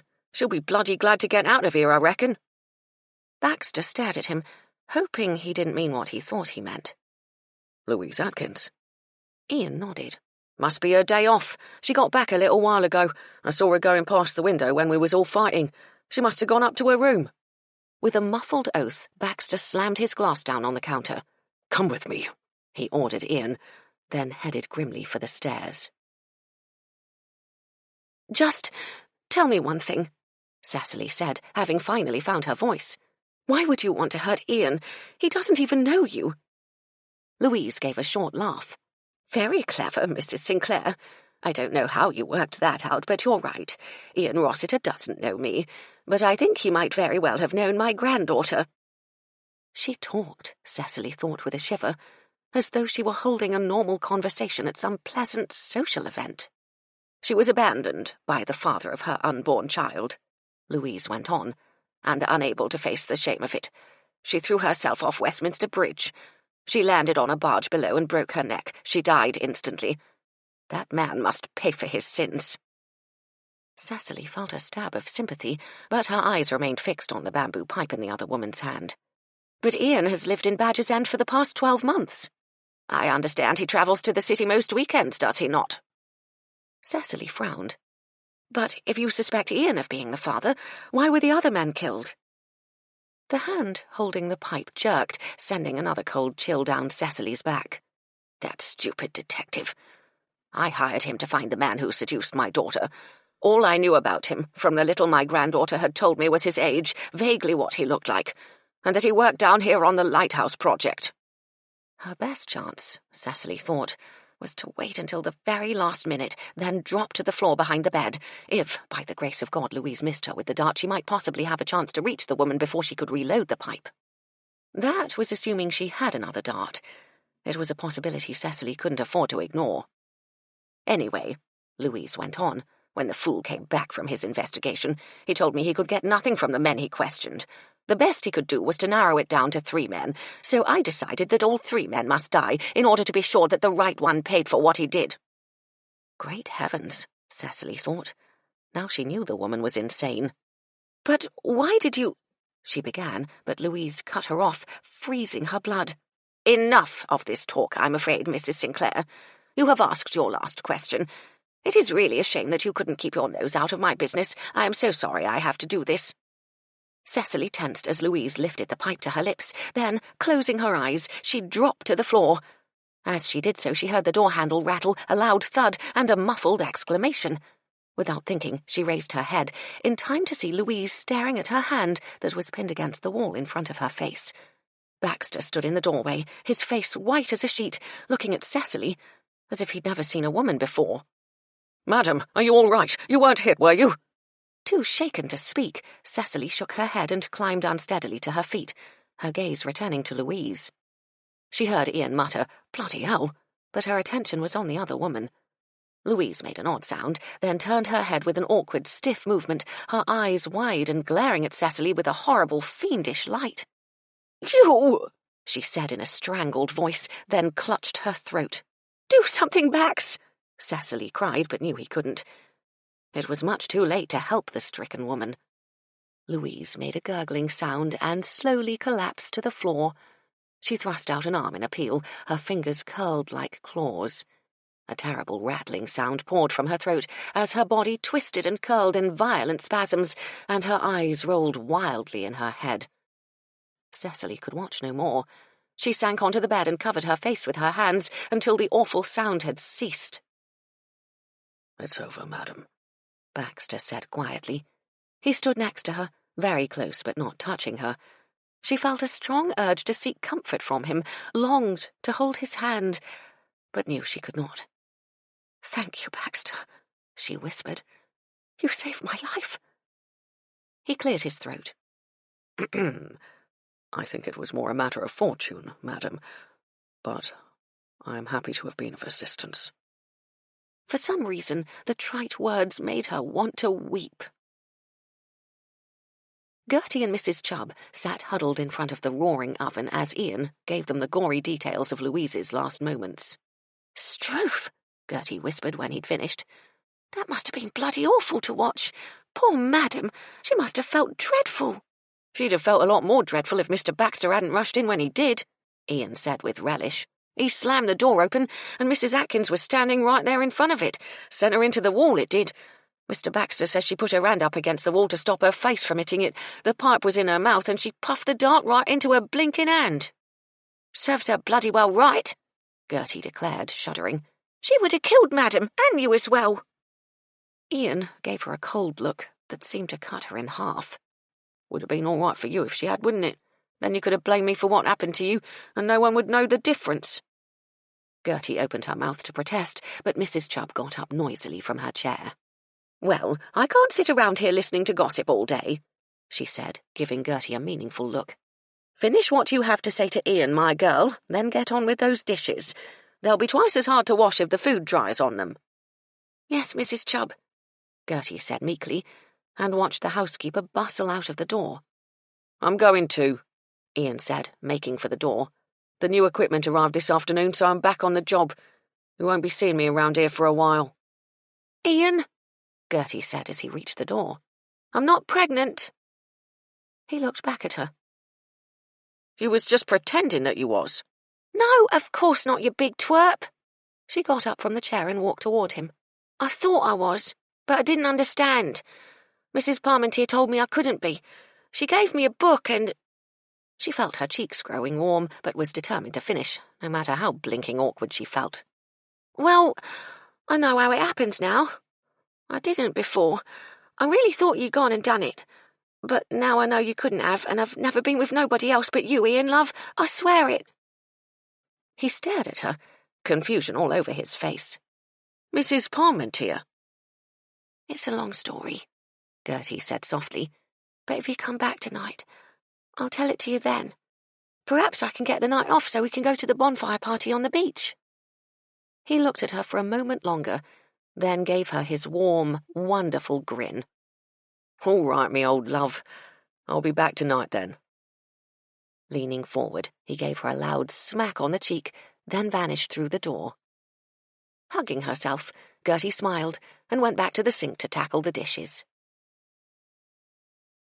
"I trust everything went well at the police station, madam?" Baxter asked as Cecily sat enjoying one of his cigars at the library table. "Yes, thank you. I was a little concerned when the inspector wouldn't let you come with me, but I think I handled it all right. I had to leave out the piece about searching the body, of course. I told him I found the list when I searched the room." Baxter nodded gravely. "That was very clever of you, madam." He stood with his back to the fireplace in his customary position, hands behind his back and rocking slightly on his heels. Cecily blew out a thin stream of smoke. "Yes, I was rather ingenious, if I say so myself. Mind you, there were one or two tricky questions that I couldn't answer, but I managed to change the subject and throw Cranshaw off the track. He was quite angry, of course, about my visit to the George and Dragon to search Louise's room, but he was forced to admit it ended well." "I expect he gave you a stern warning about repeating such foolhardy escapades in the future." "Yes, Baxter, he did. I'm sure you'll be most pleased to hear that." "I should feel a great deal more comforted if I could be certain you would pay heed to his advice." She grinned. "Why, Baxter, whatever do you mean? I wouldn't dream of risking my life and limb in such dangerous ventures again." He gave her a look that said quite clearly he was inclined to disbelieve that statement. He said nothing, however.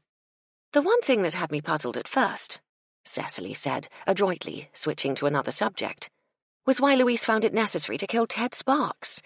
The inspector told me that the London police searched his office. According to the detective's notes, he had given up the case. But when Louise decided to take matters into her own hands, Mr. Sparks must have read about the deaths of Mr. Bickley and Mr. Donaldson and put two and two together." "So he came down to Badger's End to warn Ian?" Baxter said with remarkable intuition. "I imagine that was his intention, as well as to investigate the case further. Apparently he couldn't find Ian at the boarding house and had inquired at Dolly's where he could find him. Louise had seen Mr. Sparks there and followed him to the George and Dragon to stop him from talking to Ian." "But how did she know you were searching her room?" "She didn't," Cecily said, stubbing out her cigar. "Ian had taken Phoebe to the tea room before going on to the George and Dragon. Phoebe told Louise where Ian was going, and Louise must have decided to take advantage of the opportunity. From what the inspector and I surmise, the dart she carried was for Ian. She must have gone to her room for something first, perhaps to wait until the fight was over, and that's when she found me." Baxter raised his eyes to the ceiling for a moment, then looked back at her. "You gave me some very anxious moments, madam, when I first opened that door and saw just the top of your head." He shook his head, leaving the sentence unfinished. Cecily smiled. "How is your nose? Does it still hurt?" Baxter touched his nose carefully with the tips of his fingers. "I think it will mend. It infuriates me that I was so careless. Had I been better prepared, I could have given a much stronger account of myself." "I don't doubt that for 1 second, Bax. And I will tell you, I was never more pleased to see anyone in my life than in that moment when I looked at the door and there you were." Baxter stretched his chin in the air. "I am just happy that everything turned out so well." "So am I. Madeline seems to have recovered from the ordeal, though I doubt she will have learned much of a lesson from it." "There are some people who find it inordinately difficult to pay heed to their reservations."